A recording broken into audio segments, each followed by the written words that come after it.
magic is so wonderful. Face yourself.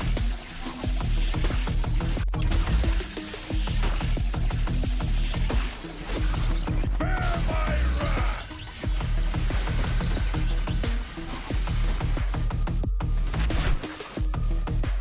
Imagination is the driving force of the energy. I'm not a monster. I'm a demon.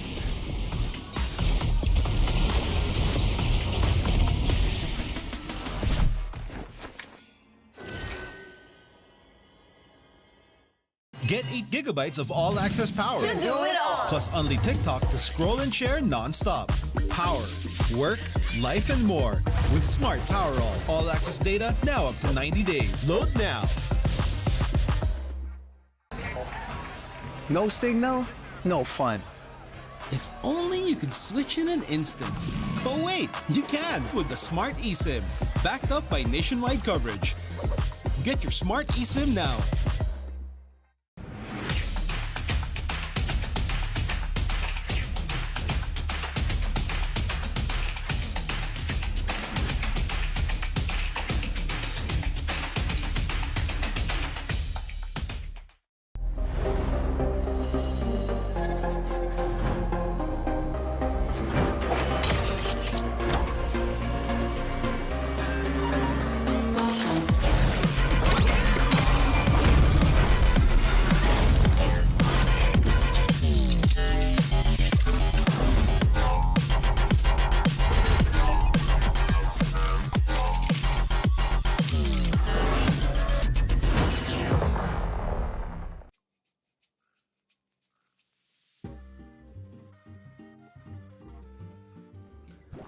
Ang una kong paglalaro ng ML is nung nag-champion ni Archangel. Ay hindi, bale yung siguro mga season 2. Kasi nag-champion ni Archangel, season 3 siya, pero yun yung 1,000 stars na ako. So, siguro tingin ko mga season 2 ako nag-start ng paglalaro ng ML nung MPL. Ng MPL mismo. Marami kasi ako naging pero yung pinaka hanggang ngayon na nakakasama ko si Edward. Kasi si Edward, nakakalaro ko si Edward since nung mga, pa kami, doon pa kami sa Bataan nagto-tournament. So siguro si Edward kasi siya yung pinaka naaalala ko na nakakalaro ko dati, na nakakalaro ko pa hanggang ngayon. Tapos ka-team ko pa. So si Edward. Siguro yung best MLBB memory ko, dalawa. Parehas first time yun. So yung season 6 nung nakapasok kami ng MPL sa qualifiers ng MPL. So para sa akin sobrang pa rin siya.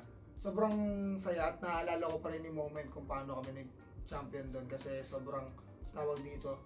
Talaga nag-prepare kami ng sobra doon.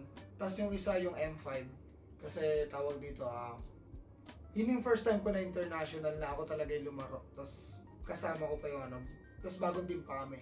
Kaya para sa akin sobrang memorable niya. Marami rin siyang nabago sa buhay ko. Kumbaga, part din talaga siya ng buhay ko ngayon kung bakit nandito ako ngayon, kung bakit si Renejay ako ngayon dahil din sa ML. Pero syempre, hindi lang dahil sa ML yung kumbaga, marami din siya mga patterns like dahil kay Boss D din, pinakilala niya ako or siya yung siya yung nagbigay sa akin ng opportunity. So, marami siyang natulong sa akin. Tsaka kung ba't si Renejay ako ngayon, isa siya sa dahilan. Yung Attack on Titan na MLBB skin na nilabas nila. Kasi tawag dito, bago nila ilabas yan, kakanood ko lang mismo ng Attack on Titan. Kahit hindi na sobrang hype ng Attack on Titan that time. Kasi pili ko ako lang nahuli kasi hindi talaga ako nanonood ng anime Pero dahil na-encourage ako ng mga ka-team ko manood ng anime, pinanood ko siya at sobrang nagustuhan ko. Tapos nung nilabas yung Attack on Titan na skin ni ML, talagang gumastos talaga ako ng pera ko. First time ko gumastos nun. So, gusto ko talaga ilalim kay Levi. Yes, thank you kay Muntun dahil dami kong nakuha ngayon na bagong MLBB skin na libre lang, yung 4 na skin. Tapos, meron pa siya yung pagka 500 na total skins mo, umiilaw yung loading screen. So, yan. Siguro yung recent career ko ngayon para sa akin, parang ulit from the scratch ulit kasi bagong bagong team, tapos new journey kasi bagong bagong org din. So, yun, sana maging successful lahat, tapos yan, champion tayo.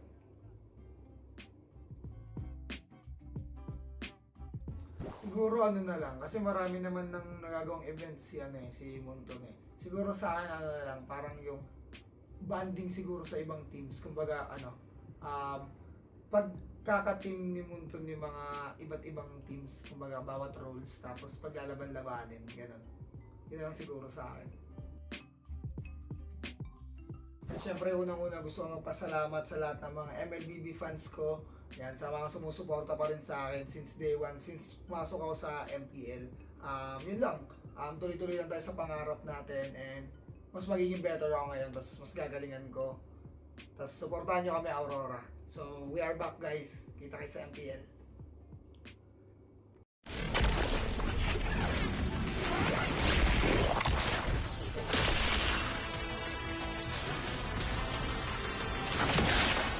Strike first and without mercy.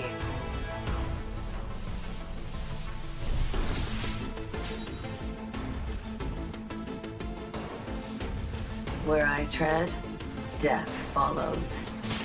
Enjoy your last breath. Deploying smoke. Going dark.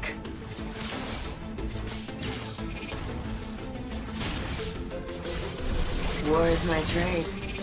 Death is my craft. Backup plan? I am the backup plan. My destiny is what I make of it.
Chat. You will never learn. Mystic magic is so wonderful. Face yourself.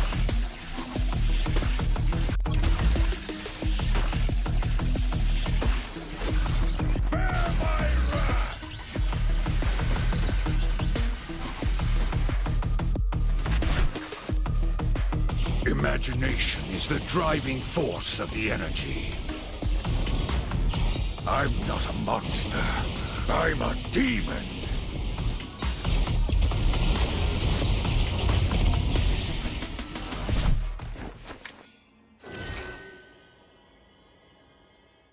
Get 8 gigabytes of all-access power. To do it all. Plus only TikTok to scroll and share non-stop.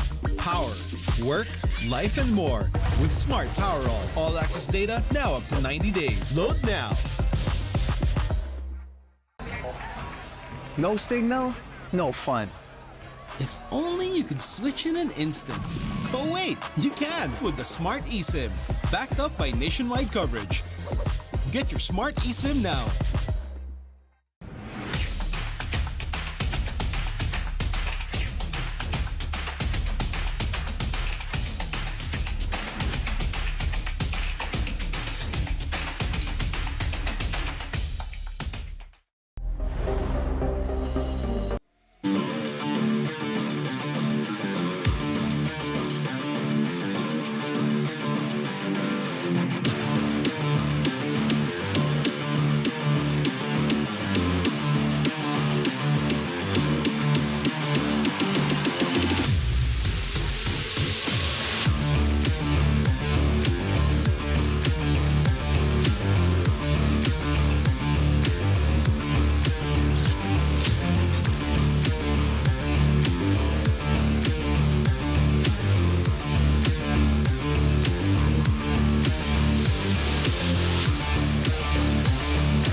Malakas, Pilipinas malakas kahit anong lane we become the monsters. Malakas, Pilipinas malakas face the golden sun and reppin' for the 3 stars. Cut us to the top, no ifs, no buts. Winning any game para to sa PINAS. Di mo matitin ang aming boses sa new level. Nasa kalye man o mobile, you know I become a legend. Open fire, we unite, we winners. Built with pressure, the diamonds are made of. Switch na lane na parang gera, HP racing, may reset up. Built agad ang buhat ni Hilda, full load SS parang Laila. Susundan ko ang iyong bakas, kasama patas, tagumpay natin to dahil tayo'y malakas. Para sa Pinas, nasa amin ang alas, hindi tuwa atras, kinikilala sa taas kasi kami ang malakas. Para sa Pinas, nasa amin ang alas, hindi tuwa atras, kinikilala sa taas, ganito kami sa Pinas. Wow! Hold on. Yeah, malakas ang Pinas. We are lacking every beat, no surrender, no retreat. Pag nagsama-sama, just imagine what we can achieve.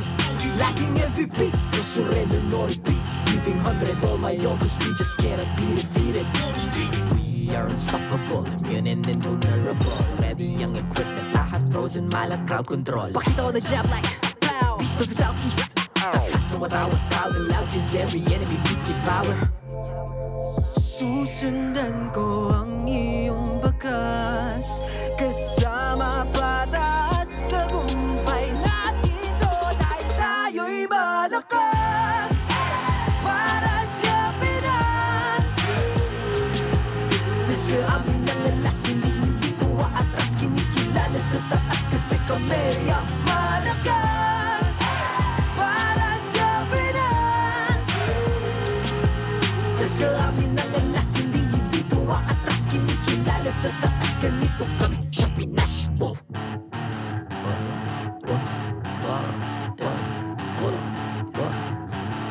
Malakas, Pilipinas malakas kahit anong lane we become the monsters.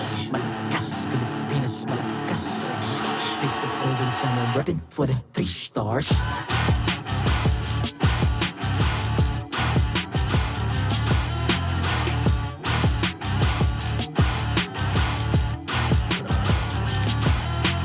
Ang lakas ng Pinas, we unite, be the stars. Ang lakas ng Pinas, we unite, be the stars. Ang lakas ng Pinas, we unite, be the stars. Ang lakas ng Pinas, we the stars. Ang lakas ng Pinas, we unite, we the stars. Ang lakas ng Pinas, we unite, we the stars. Ang lakas ng Pinas, we unite, we the stars. Ang lakas ng Pinas, we the stars.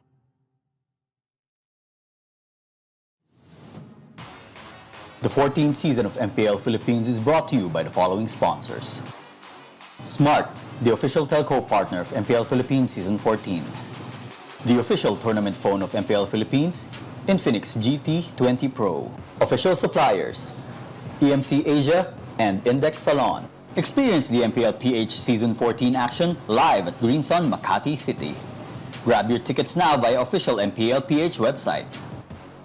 Don't miss any MPL action by following our official Facebook and subscribing to our YouTube channel. Follow MPLPH on TikTok for more content. And to ensure the equality and fairness of our games, MPL Philippines is also monitored and supervised by the Games and Amusements Board.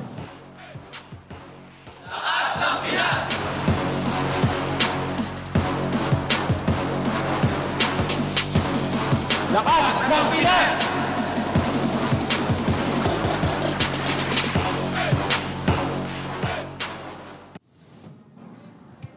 Welcome sa MPL Philippines Season 14, ang huling araw sa unang linggo. At kita nyo naman, kami ang inyong mga kasama, Ian, Renmar, and Rockhart, dito lamang sa Infinix Game Tambayan. And grabe guys, no, speaking of bakbakan, kamusta para sa inyo ang unang linggo ng MPLPH so far?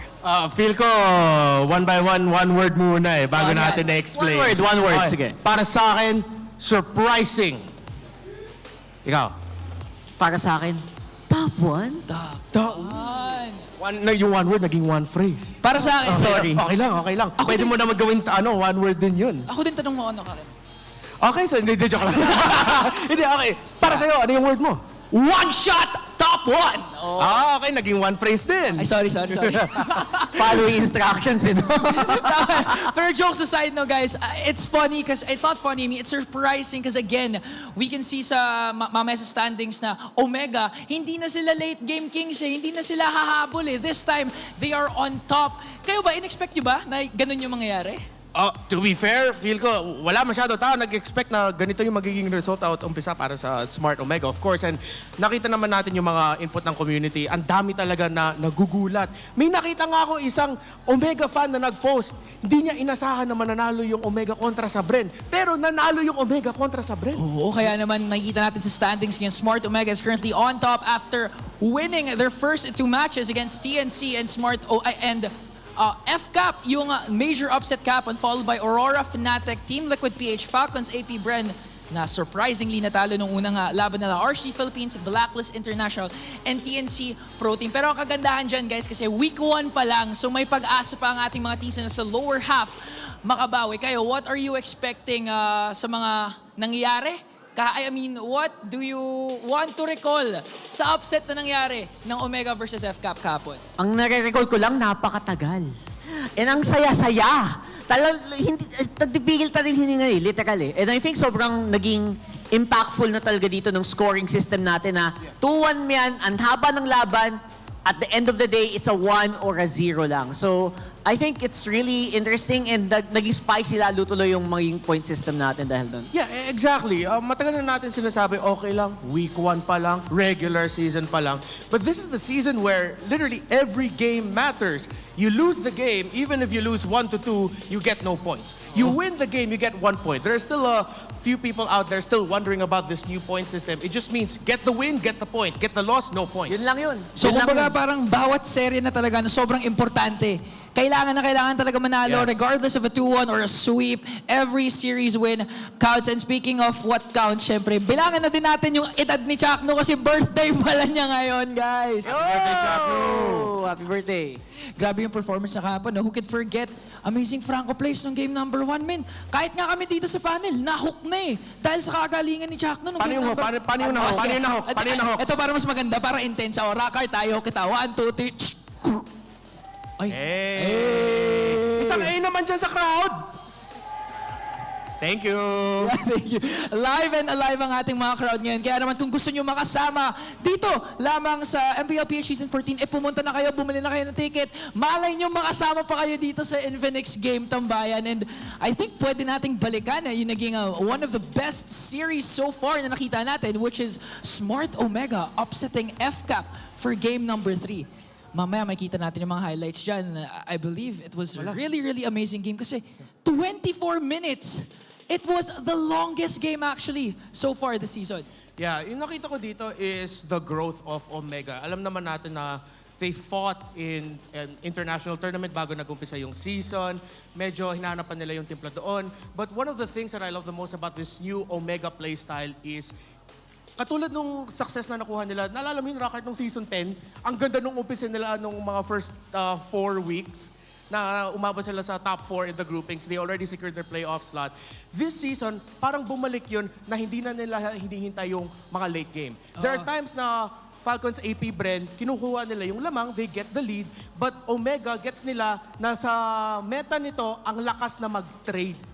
And yung naalala ko din doon, they also play around yung yung pagdating ng mga new bloods nila eh. Si Andorio, may literal na nagwala dito. And even in the times na parang tumatagilid na ang vapor para sa Omega, talaga namang may kumakat pa siya sa likod, naghahanap ng mga targets even on the assassin role. I really like na you mentioned Andorio kasi alam naman natin na kahapon, merong tier list na mga jungler daw. Ayon kay Carl TZ tsaka Irad. Number 1 common. Sinong number 1? Kyle TZ. Dito tayo nag-vary sa 2-3. Some say Irad, Carl TZ. Some say Carl TZ, Irad.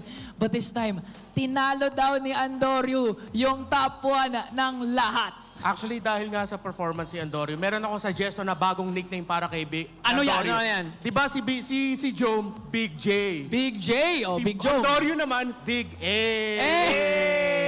Omega, baka naman. Dahil mong baon, boss, ha? Maraming pwede. Big A dahil big Big A. performance talaga ang kanyang pinakita. And aside from Andorio, no, isa pa sa mga naging sinabi niya kung bakit sobrang ganda ng performance niya was actually yung teammates niya, yung nag-enable sa kanya to perform. So, gaano ba ka-importante na makuha mo yung supportan ng teammates mo? Not just in-game, but actually outside the Land of Dawn. Well, aside from that, you know what? Yung sinunod-sunod kasi ni Chakno eh. Pag sinunod-sunod niya eh.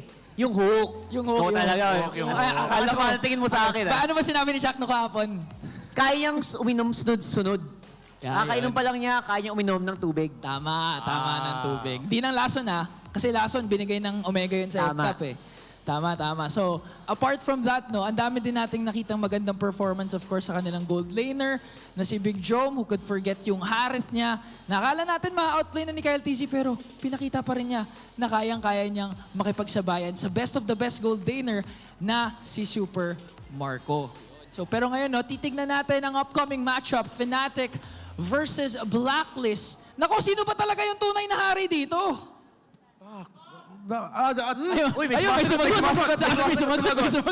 Sino ba yung totoong hari? MP the King o King Kong? Sigaw niyo na lang yung pangalan. Nako. Grabe, ha? Nako. Active. O ikaw, para sa'yo, sino ba? Ito. Aga naman. Ayan na. Pressure naman kaagad. Nakaka-pressure talaga kasi maghaharap na talaga ang sinong tunay na King of the Jungle between King Kong pati MP the King. Nakikita naman natin na medyo masinag yung side ni King Kong kasi galing sila sa napakagandang win over TNC. Yeah, honestly, nagulat ako dun sa parang, alam mo yung face-off nila, sabi ni King Kong parang, hindi ko yata meta to pero parang sa isip ko parang baliktad yata. I know I remember King Kong. It's a prank. Diba? I know I remember King Kong na talagang went really ham and I think until now, binaban pa rin yung fan niya ng iba-ibang teams. So at this point, I don't think magbabago yun. Sa totoo lang. Ikaw, may sabi ka pa? Yeah, of course. Madami pa. Marami pa. Parang naging challenge yun, ah. Ilabas mo na, may 5 minutes pa tayo. Okay, sige. Para kay MP the King naman, na dami nagtataka, bakit na parang dami nag-hype daw kay MP the King. Of course, obviously, nag-struggle naman siya. Huwag niyo kalimutan, back-to-back champion din yan sa MPL Cambodia.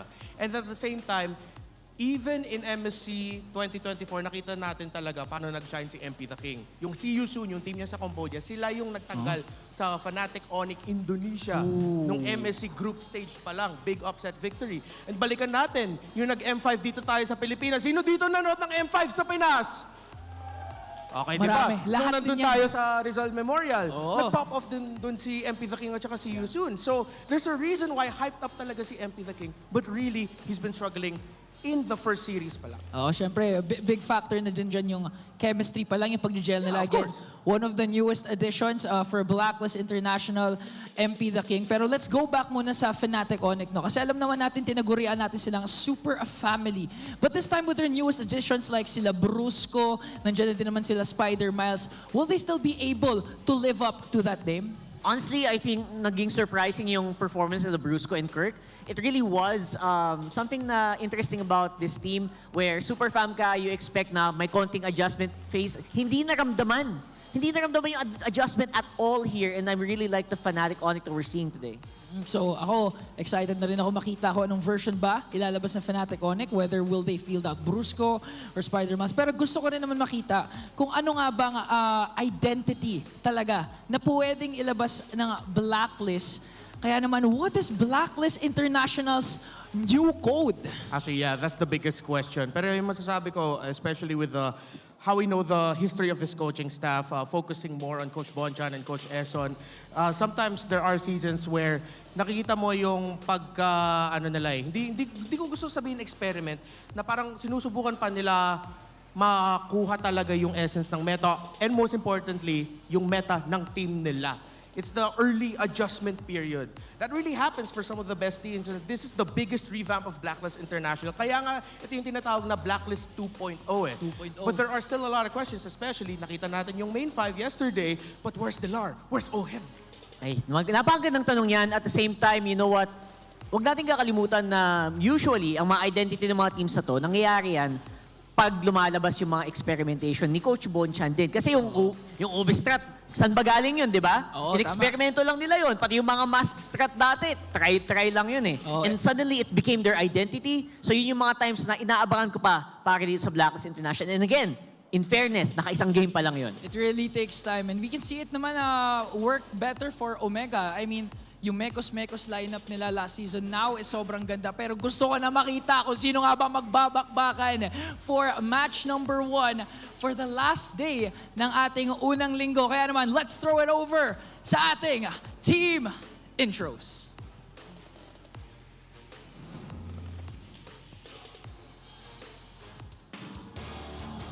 Before we begin, please welcome the fine gentlemen you see on your screens right now, our marshals, Jeff, Chico, Pat, and Wilburn.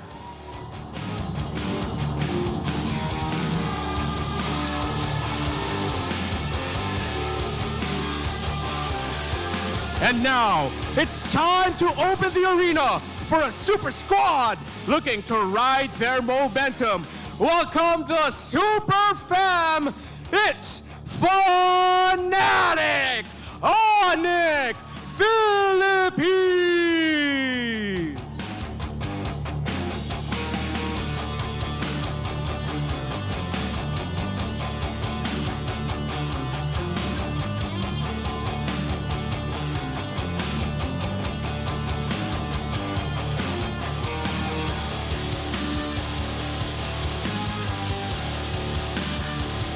And across them on the stage, their opponent. The big question, can they break the early season code? This is a team that's searching their rhythm as they climb back to one. It's Blacklist International!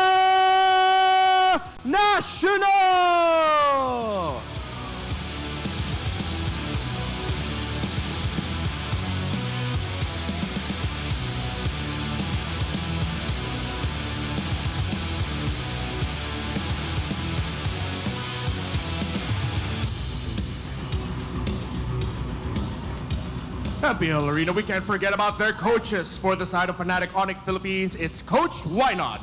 And for Blacklist International, Coach Bonchan.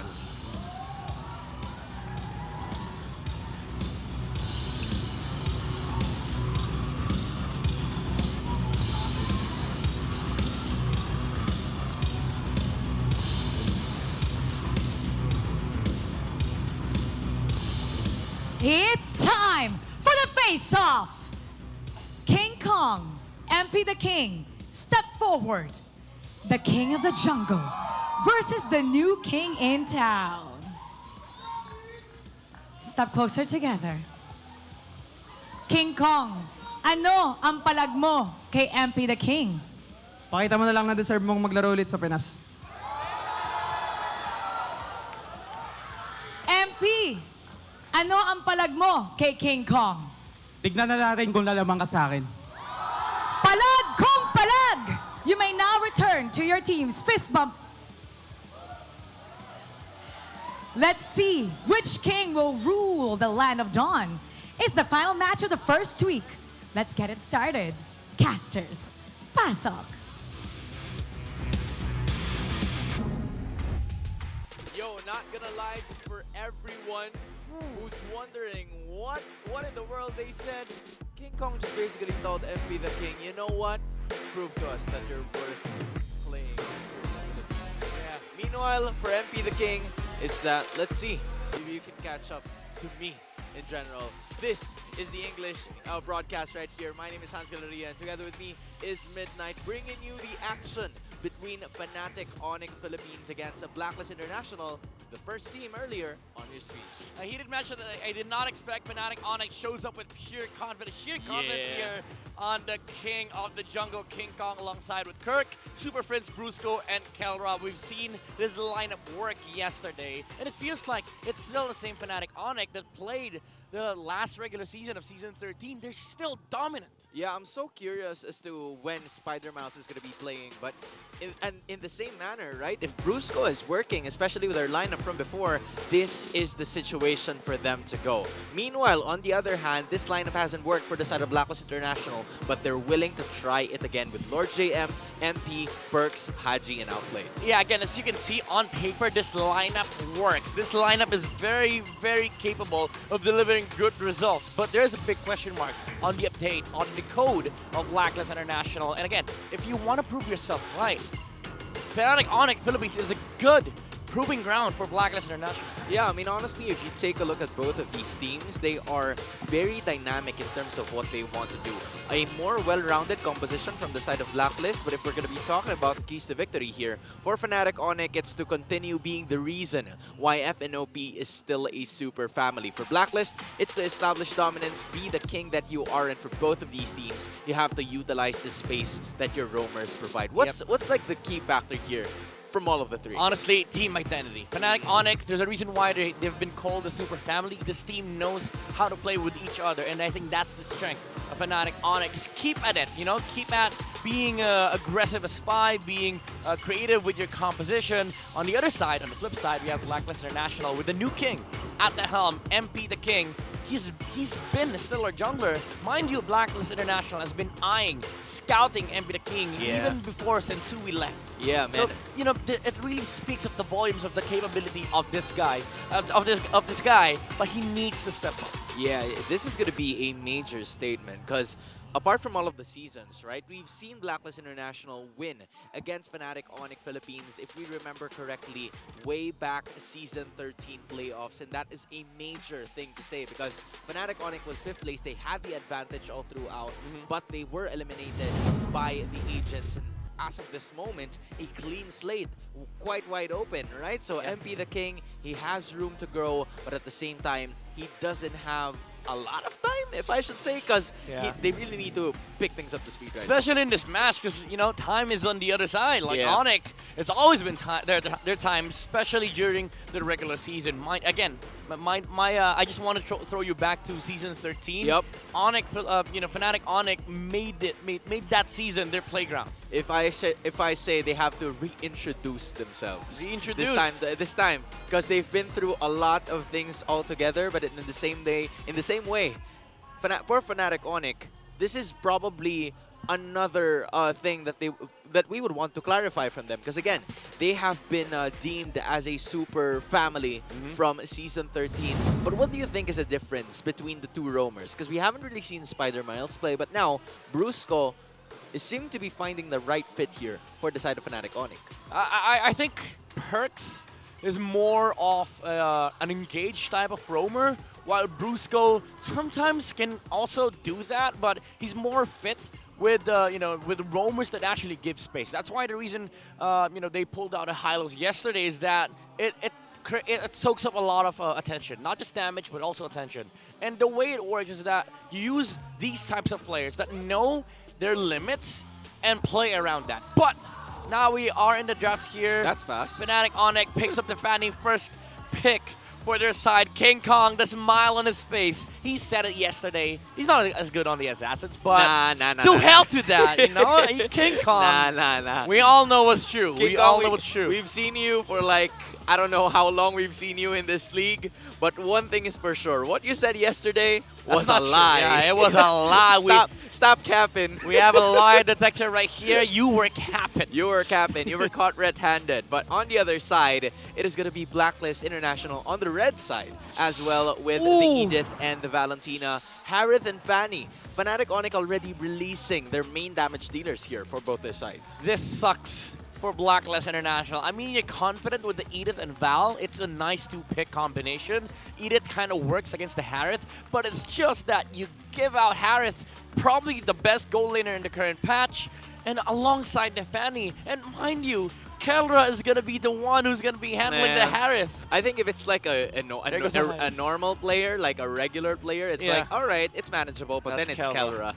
And you have to add the Hylos as well. The Hylos, I think, has been present for 100% of days. Like every other day, there's a Hylos. Every day, another Hylos. Every day there's a horse. Yeah.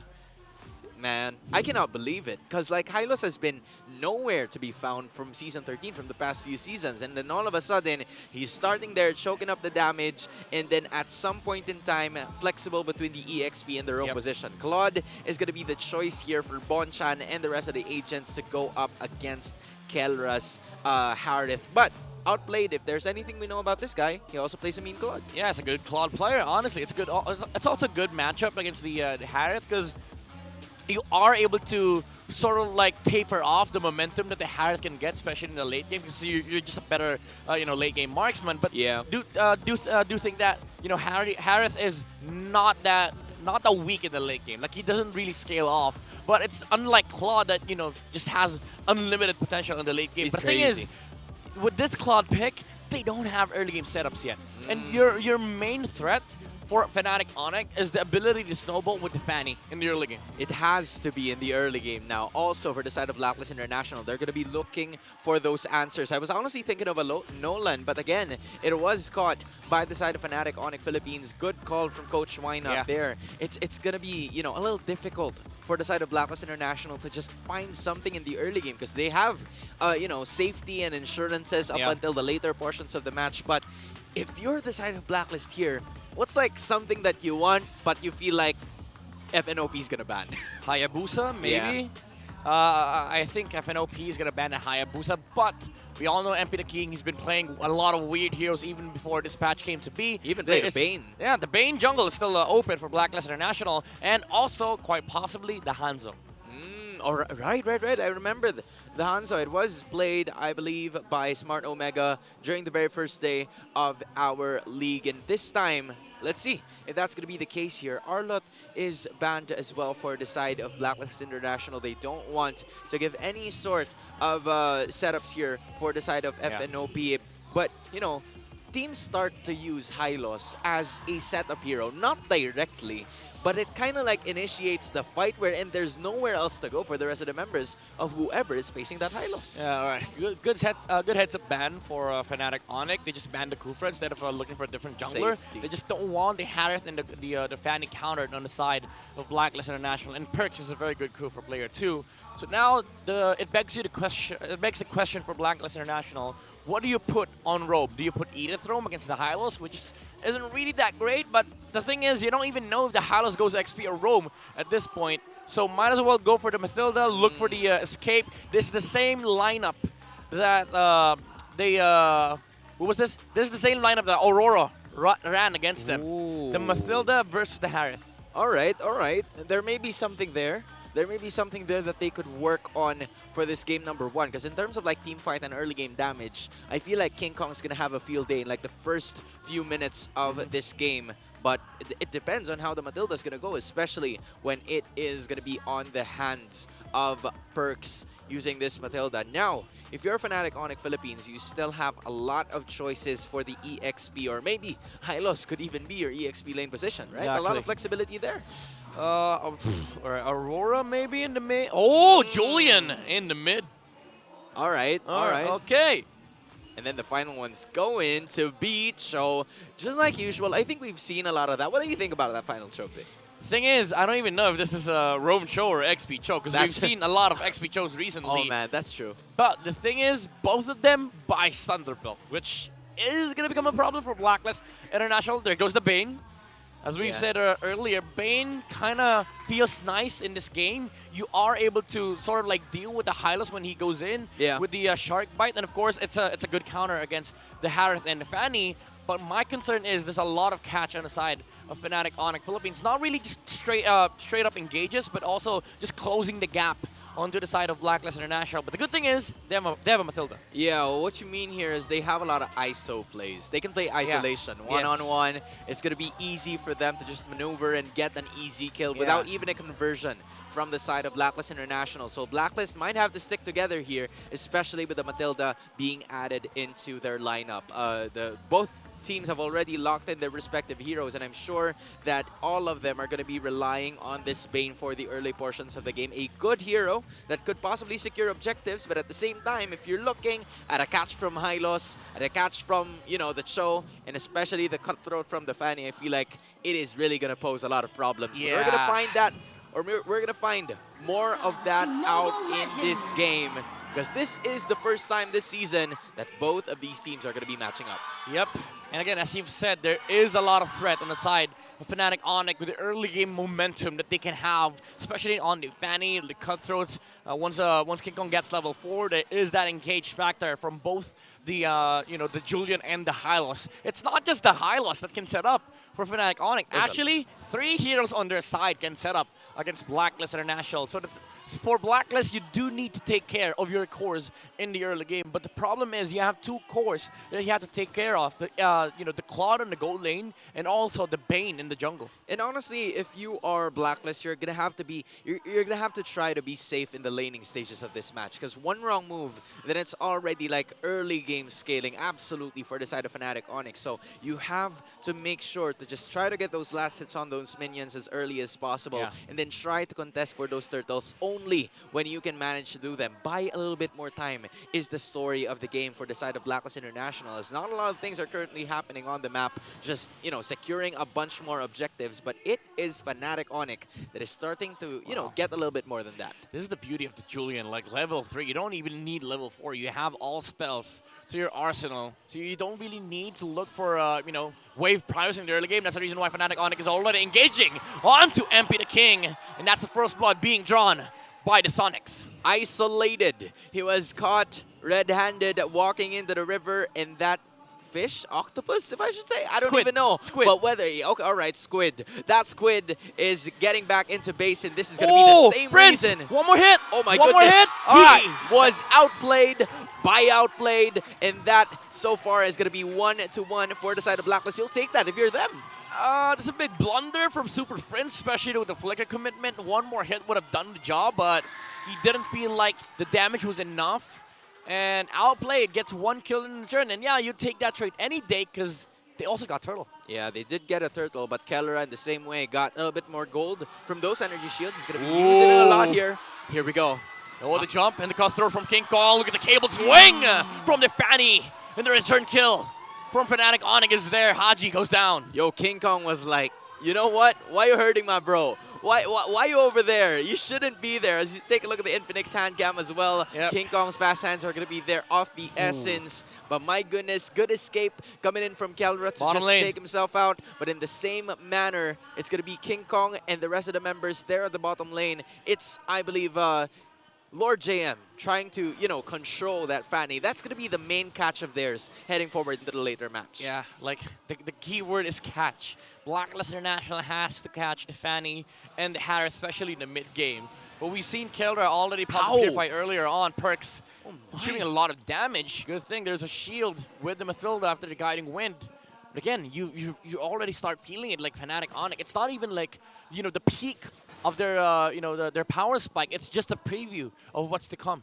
Yeah, I'm curious about what build specifically Perks is going to be going for here. Because in terms of like the early game damage, of course, he's going to be there. But in the same way, if you take a look at it, it's only more on like book and the mana regeneration coming in from the Matilda. Yeah. So he hasn't really built up as much compared to the others who have already secured a bit more of those items. Pretty tied up also in terms of the gold department just because of the fact that Outplayed got a kill on the other side. But it was Kellera who got more of those energy shields. Yeah, but look at mid lane. Again, another attempt from Fnatic Onic.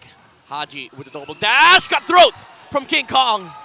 Very good bait from Fnatic Onic. Kirk went and didn't go for the kick.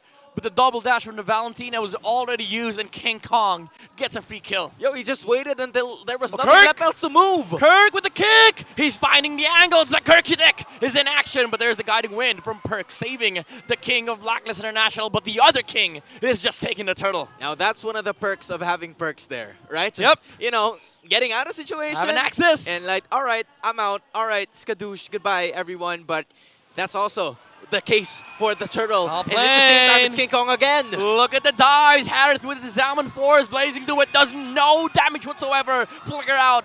Actually, not Flicker. Purify and beat my out. By outplay, he goes back in. Kellera has no mana. Haji, can he go for the punish? No. Purify also from Perks has been used. But Fnatic Onic, they're not done yet. Bottom lane, there's a kick onto the Edith. And King Kong, no ultimate yet. But the cables not dealing enough damage. Lord JM might be able to get out with the Primal Wrath, but Kirk with a Thunderbolt slow. And again, another set of cables onto the Edith. Now you see the sarcasm that King Kong has during the recent interview yesterday. He says that he kind of sucks with using the assassins, and now you know why we say that he's capping. He's a liar. 5-0-0 using this Fanny. All of those isolation plays are clearly working for the Sonics. Meanwhile, for Blacklist International, they have secured, a kill that went on to the best hero. That is outplayed, but Kirk is going to be followed here by the rest of the members of Blacklist. They want to go or not, just secure more objectives as the Lord is going to be there. Or should I say the Turtle is going to be present in 45 seconds or less. A major thing that they've also got in a turret up top. Yep. Map control is everything here for Fnatic Onic, preventing the Claude from being able to farm up towards the late game. And Super Prince, again, the Julian, does not need a lot of farm. King Kong once again tries to go for the bait. Doesn't use the cutthroat, as he knows there's a lot of dangerous heroes lurking on the side of Blacklist. Midnight, that's so difficult now for the side of Blacklist to just, find and secure their objectives so safely, because it's been a problem from them right from the start. They're unable to get an objective, to get a turtle. Maybe one because of an extra group up tactic that they did during the first turtle, but on the other hand, nevertheless, it's still going to be right now. Brusco soaking up a lot of damage. He does have the Revitalize and the Glorious Pathway. However, Blacklist International will just try to go for the trade onto the top lane because they really cannot contest this turtle from Fnatic Onic. Yeah, there's just a little too much damage. A downpour on the offensive here for the side of Fnatic Onic Philippines. And maybe it's a trade, but in the same way, that is not going to be allowed by the side of Blacklist. Instead, it's going to be a push again. Ooh, Purify from Outplayed alongside the BMI, but they catch up with a Glorious Pathway. Blazing Duet used by Outplayed. Oh, but no. Here comes Stefani from the backside. Cutthroat onto Haji. He goes down. He's not done yet. He's looking for more. Unfortunately, he does not have the energy. But Kelra has the mana. He takes down Perks. Flicker out from Super Friends. He's going to be able to get out.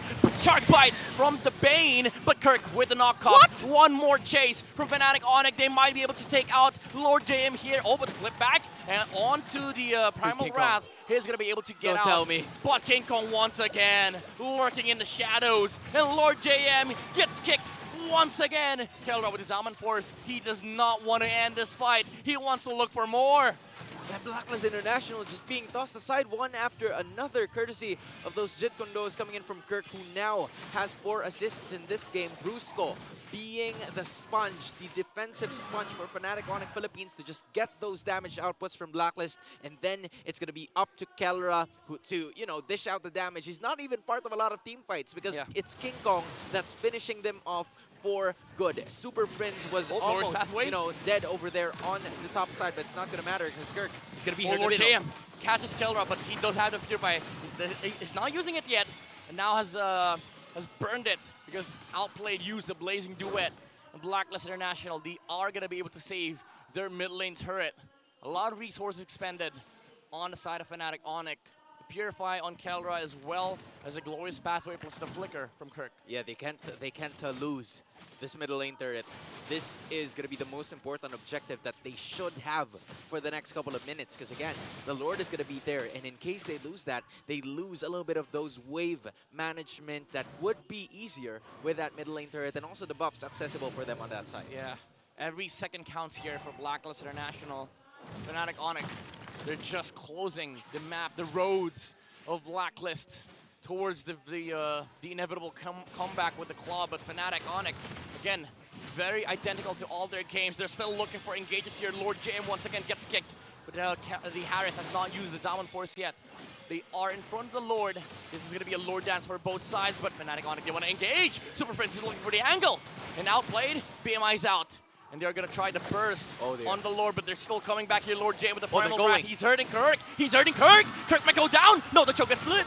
The Choke's able to live. Oh no, he dies, but on the backside. Fnatic Onic engages on the Blacklist International, but the safety net off the Bane. Diamond Force has been used by Kelra, though. He's not able to take out the target, but he wants! MP the King in the front line is able to save that team fight here for Blacklist International alongside Lord JM. There is no other way to say this, but Blacklist might have just turned things around. What a beautiful catch coming in from Lord JM. I have to say, he landed that kill using the flicker to catch Kirk red-handed. As we take a look at this one, the show was already down. Lord JM was right here on the other side, and it was the resident members of Fnatic Onic Philippines that was trying to surround him from the other side. Kelra was also trying to fight on his own, but the problem was the catch from Lord JM, making 2 clutch plays to get the Lord for the side of Blacklist International. Oh, Fnatic Onic, as much as they want to engage versus Blacklist International, they have to engage into the Bane ultimate. It's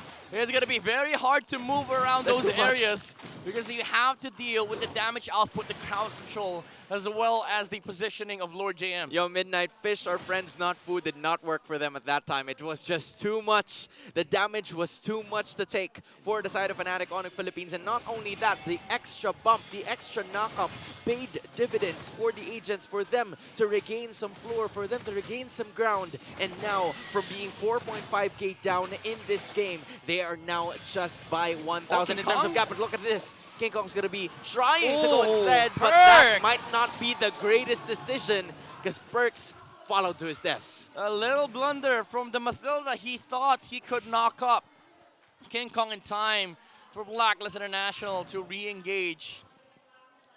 But again, it's a reset for both sides. Fnatic Onic still holding the gold lead.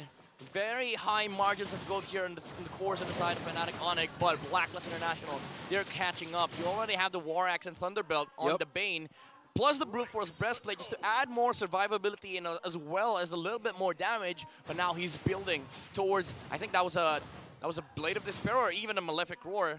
I'd rather prefer the Malefic Roar, honestly, for the penetration. But this is the start of the climb back of Blacklist. Yeah, that's the extra damage output that's going to be, necessary for them to get back in this game. I feel like they have already made that. They've already made several moves for them to get back, especially with the level of understanding that they had, specifically Lord JM in that past Lord fight, right? Where he used the flicker to reach the show, and then that meant that there was no longer any way for them to execute the isolation play except for King Kong. But when the team fight was right there, it was also a sign for King Kong to say, you know what? I can't do isolation plays if they're all there.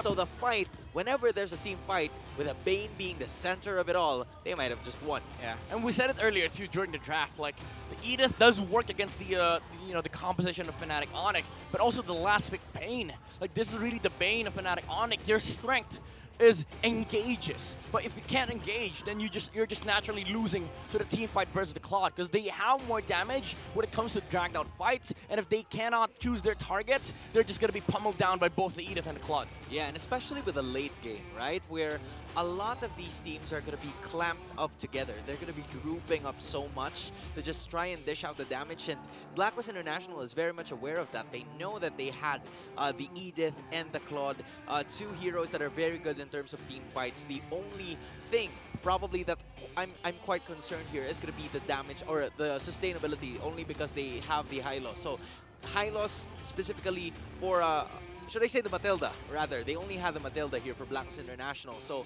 it might be the issue for them in terms of durability. So they have to strike first. They have to find a way to just counter attack and land on those perfect hits. Yeah, Blacklist International, they're not out of the waters here just yet. They you make a very strong point when you say like there's a lot of durability with the Hylos. They don't have that for the side of Blacklist International. It's just a Mathilda. But what they can utilize is their ability to engage without any potential punish. Because in contrast to Onic, they have the Bane to deal with a lot of these engages for from the side of Onic, from Fnatic Onic. But with Blacklist International, if they just decided to fly with the Mathilda alongside with the Edith, the Claude going in with the Purify and Blazing Duet. Fnatic Onic, their only choice is to run away. Yeah, their only choice is to run away. They can't even use the Glorious Pathway at some point, and they're going to be using that ultimate to, get out of the way out of the team fight. And beforehand, you have the Matilda, you have the Claude, very agile heroes from the side of Blacklist International, and if they want to engage, there's no way to go but full engage 100%. There is no backing out from that because Brusco is going to have a Glorious Pathway forward. Yeah. He's never going to put it backward unless emergency calls for it. Yeah, it's like you take the glory from the path. Yeah. Because now it's an exit pathway. Oh man, it's like a walk of shame. It's a walk of shame. And it's a shameful pathway. Right? It's called a Glorious Pathway for a reason. You use it use it onward.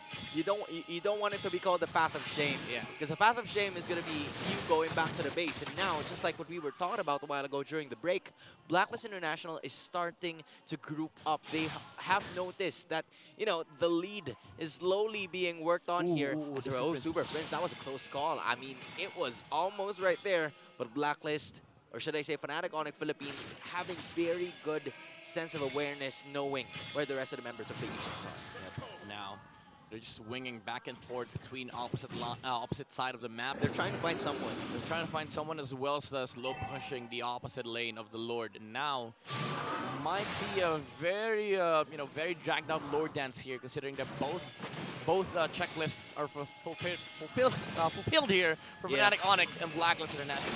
Might be ready to go here. The rest of the members of Fnatic Onic Philippines are still hiding. It's only Brusco, King Kong, and Kelra, even Super Friends, finally showing themselves here. Look at this! But this is just half. Oh, they reset it. They're going to be resetting it, Blacklist International. Yeah, that's a Fanny still. You know, you have to make sure that the Fanny is out of the lore before you take it out. And now he goes back. Haji steals the kick, but Bane with a deadly catch alongside the Retribution is able to steal the Lord for Fnatic Onic, but the kick. Kirk is able to secure the kill onto MP the King here for Fnatic Onic, but they're not done yet. Blacklist International, again, they're clapping back. The damage output from Outplayed is just too much. Yeah, that was a very good of a gamble here from the side of Blacklist International. They got what they wanted. Outplayed being cut to half his health, but it's still going to be alive courtesy of Perks. Lord walking down. Blacklist International is starting to completely turn this around. Fnatic Onic Philippines would still have a lead in terms of the gold, but they no longer have a lot of those turrets available. Only the ones at the middle and at the top. The inhibitor might be the case here for them unless Fnatic Onic Philippines wants to do something. Just kick. Zaman Force has been used by Keller to defend the Lord. Blacklist International, they're going to have to give this one to Fnatic Onic. They're not going to be able to break the base for today, but they live to fight for another day. Yeah, honestly, they haven't gotten a lot from that Lord, actually, because Fnatic Onic Philippines would still have something here. It was almost a Lord JM trying to get something over there with the Earth Chapter, but that's not going to happen. Although there's a lot here going on. The kick! My goodness! From Haji Kirk! Kirk got outplayed. He thought he was going to be able to look for a target, but Haji, he knew what was about to happen, and he did it first. He was one step ahead of Fnatic Onic, and now Blacklist International is in front of the base. But Fnatic once again, Lord JM eating the damage output of the Julian flicker in from Lord JM. Did not catch anybody, but oh my goodness, the ultimate from MP the King once again, but Blazing Duet, alright, does not hit anyone. Keldra is still going to be able to chase here. No Purify, however, and also the Zaman Force has been expended. Brusco looking for an opening here versus Blacklist International. Lord Jam with the flicker was a big blunder here for the side of Blacklist. Yeah, that was a good note there from the side of Fnatic Onic Philippines. It was Super Friends, I believe, who kind of did the knock-up, and then Kirk, in the same way, was just trying to distract the attention of the rest of the members of Blacklist International from getting one major objective that could have been fatal. Because again, that's an inhibitor. That's super minions. If you manage to surrender that specific objective. Good thing, though, for Fnatic Onic is that Kelra got another kill. This is going to help him to, again, continue to farm and scale up and get that final item that could possibly be very handy in the upcoming team fight, because the Lord is going to be present within 30 seconds. Yeah, both sides, they have the damage, they have the items. It's just a matter of execution now and also the strength of your composition. MP the King just purchased the Winter Crown just to be able to get out of the Zaman Force, as well as the onslaught of engages from the side of Fnatic Onic, especially with Kirk just tunneling vision onto this Bane. Yeah, if you are Fnatic Onic Philippines, you're kind of fighting this 4-on-5. Because King Kong, if you're found out, you're kind of dead. Like, it's going to be difficult for you to fight and get through the Lord, so the only way for you to secure that objective is via a drive-through. Yeah. Right? You're going to have to use those mechanical skills to just get the retribution. Oh, Kirk, but he's going to go. He's looking for a kick here, but he knows there's a Winter Crown. King Kong with the cables here. Brusco with the shame of the pathway, and Blacklist International again with the deadly catch outplayed. Alright, no Blazing Duet target, but it's fine. The damage is there from MP the King. He's going to be able to take out the tower, the heroes on the side of Fnatic, but Super Prince is looking for a Benny Cutie moment, but Haji is here. He has kicked. Super Prince is going to be forced to get out, get back to his base, and Fnatic Onic loses that team fight. It is now the side of Blacklist International who are in cruise control. Fnatic Onic Philippines wanting to just get what they can get, especially with what happened in that previous team fight. A shameless pathway or shameful pathway was led there by Brusco because they had no other means for escape, and they might finish this one. They're looking for the end angle. Super Prince dodges. The knockup from Matilda flicker out by the Julian. Kirk looking for an engage, but he does not find it. King Kong, there's not enough cables in the world to save you from this game. Deadly catch from Blacklist International, and they shut down the Fanny. One cannon in the mid is all it's gonna take for Blacklist International to take one game from Fnatic Onic, and they smell it. This is the new code. This is the update, and Fnatic Onic, they will lose game number 1.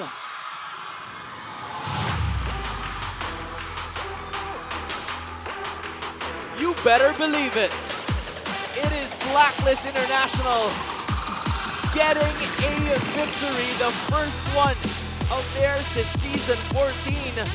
MP the King reintroducing himself, and all you need to do is to just trust the freaking process. That's all you need to do. Wait for the perfect opportunity, and then from there, build onto this major victory.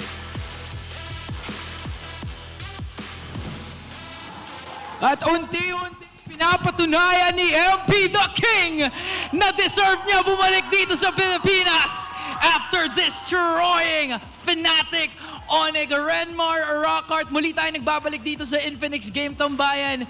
And wow, what can you say sa amazing performance ng Blacklist? This is just a setup for my analysis, pero don't get mad, I'll explain later. Sort of expected. Oh! Ikaw, Rockart! Ito, sinisimulan na nila, men. Sinisimulan niya in one word, men. Ano yan? Newbe. It's the new ube here for Blacklist International.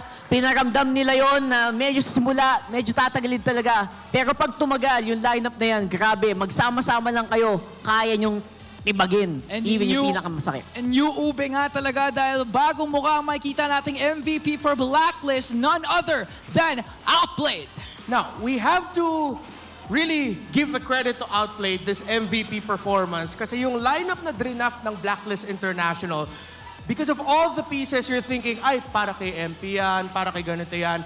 No, this lineup was drafted for a Claude to shine. When it came to the first 3 picks of Blacklist International, Valentina, Edith, Claude, ang pinapakita nila doon ay nag-draft sila ng tinatawag natin na safe na 3 picks. Because it shows na gusto mo ng lineup na may potential na makakuha ng early snowball para hindi mo kailangan ihintay yung late game. But the problem is, Fnatic Onic Philippines, nag-draft sila ng lineup na mas mabilis mag-scale. So it's expected na ganun yung performance nila in the early to mid game. Pero dahil Blacklist International, dito sila nanalo, nakuha nila yung Lord. Yun kasi yung main winning condition ng Fnatic Onic Philippines para sigurado na sila talaga yung mananalo sa early to mid.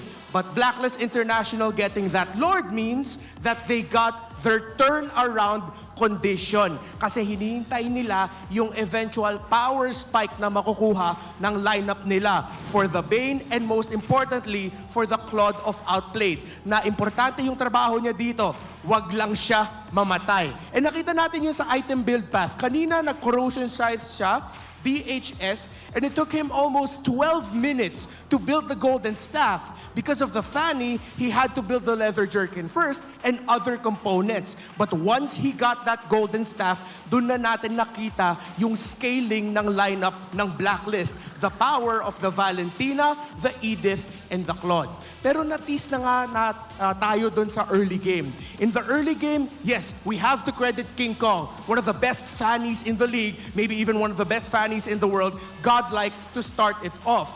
But there was one little exchange in the top lane kung saan na-burst siya ni Perks at ni Haji. The Valentina and the Matilda together, that was a little bit of a warning signal of the potential outcome na ayaw ng Fnatic Onic Philippines. Kaya ganun kabilis yung laro nila. Alam nila, ticking time bomb yung lineup ng Blacklist International. If they don't end it fast, if they don't get the First Lord, they will lose the mid to the late game at baka mapaikot pa nga ng Blacklist International, and that's exactly what happened. And that's what I mean by this is somewhat expected. Kasi ganito yung design ng draft ng dalawang teams. Fnatic Onic Philippines, to be honest, I love their draft. Those last 2 picks, immediately bring that up. Nag-Julian sila, and if I'm not mistaken, nag-Cho na rin.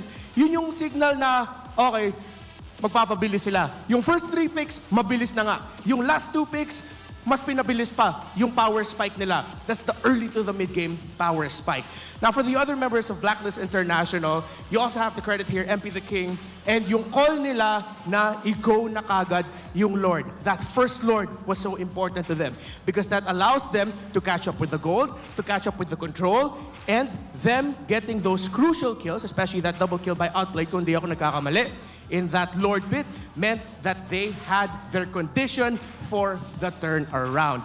So, hindi na ganun ka-surprising na sinabi ko na expected na, sort of expected na ganito yung magiging resulta, no? Grabe yung explanation mo doon. Tsaka na-expect ko din na magiging maganda yung performance ni MP kasi recently sa mga streams ni MP, nakikita natin na gamit yung Bane Jungle at pinakita niya na kaya niya makipagsabayan where kay King Kong, as you mentioned, one of the best fannies, not just in the Philippines, but in the whole world. But I do agree, no, the performance of Black, yung hinintay nila yung power spike, still remaining true to the name as the Ube. Ito na ba yung identity nila para sa'yo, Rockart, na parang balik pa rin tayo sa Ube, even for Perks na kilala natin siya sa Hater, pero this time naka-Matilda. Yeah, literal new bonding experience kasi although yung mga heroes nila medyo familiar, di ba? Pero I think the core principle of their attack is definitely that. Yung just stick together, don't die. And by the way, yung kay Outplay, sobrang impressive 13 minutes na may funny na umaaligid-aligid, tas 0 deaths. Boy, mahirap yun. Iba talaga. Iba naging performance, not just MP Outplayed, but the rest of the squad from Blacklist International. Kaya maging curious ako kung anong pwedeng maging adjustments ng Fnatic Onic. Kasi sabi mo na nga kanina, they started out really strong. Nakita natin, sumisigaw yung stadium dahil yung mga cables ni King Kong. Akala mo 3D. Oo, ganun ba talaga mag-cables yung funny? Oh, paano ba? Hindi. Parang ganyan. Di ba? Hindi kasi kung ano na. Ayan, tama. DJ yata yun. Nakakadalawa ka na sa akin na. Okay, mamaya. Bibigyan kita. Okay, so of course naman, you do have to credit Fnatic Onic Philippines na ang ganda ng early to mid game nila. Their first 9 minutes of the game, it was dominant.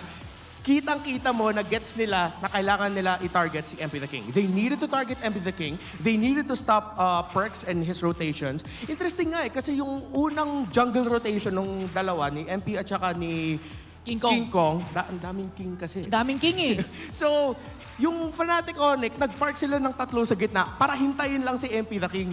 So, di ba nakita na si Brusco, nakita si MP.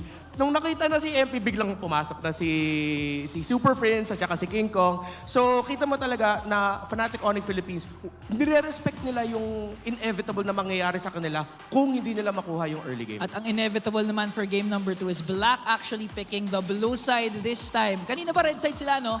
Natandaan natin. Yes. Oo, Kasi si King Kong insta-lock yung funny. Na-open kasi. Kala mo naman talaga. Well, he will definitely take advantage of that. And I think, yung lineup na yun, may mga lineup na gano'n nangyayari ta tuloy-tuloy na di ba? Tuloy-tuloy yung panalo pag naka 7 kills, 6 kills yung funny. Minsan, recta-based na And nagkataon lang na again, Blacklist, maganda yung mga pag-hold together nila na hindi nila na bitawan yung what's the goal? The goal is to late game. Yes. Ikaw para sa'yo, pag na-open ba yung funny ngayon, King Kong funny pa rin ba?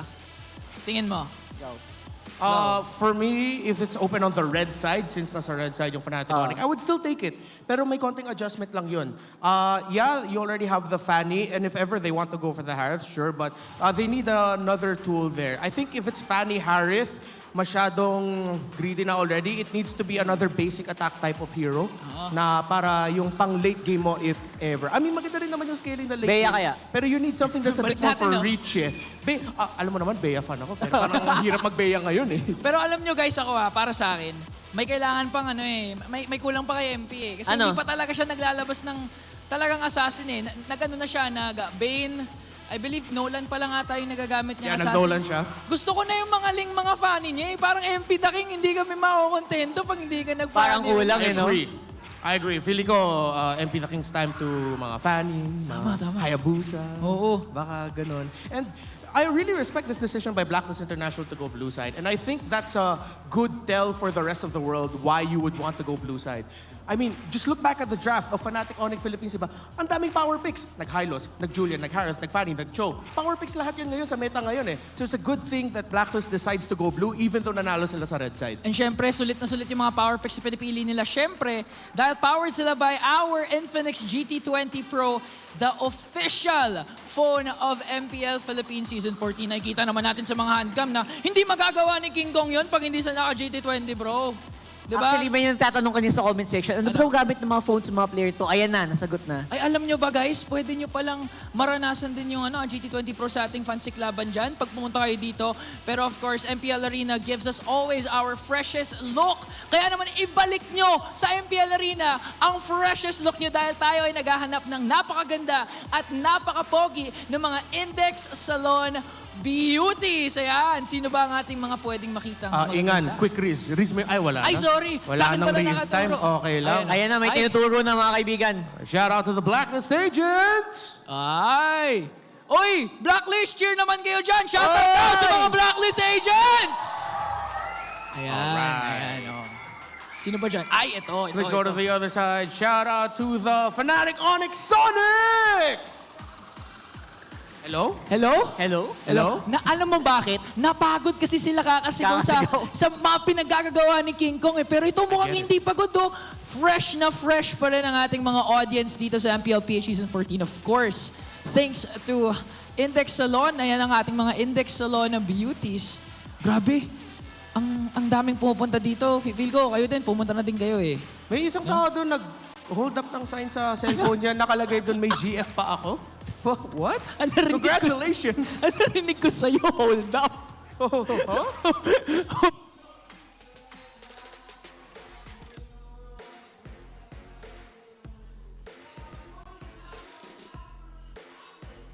I feel like it is now time for us to make our re-entry in this game. Thank you so much to our panel. That is Ingan, Renmar, and Rockhart.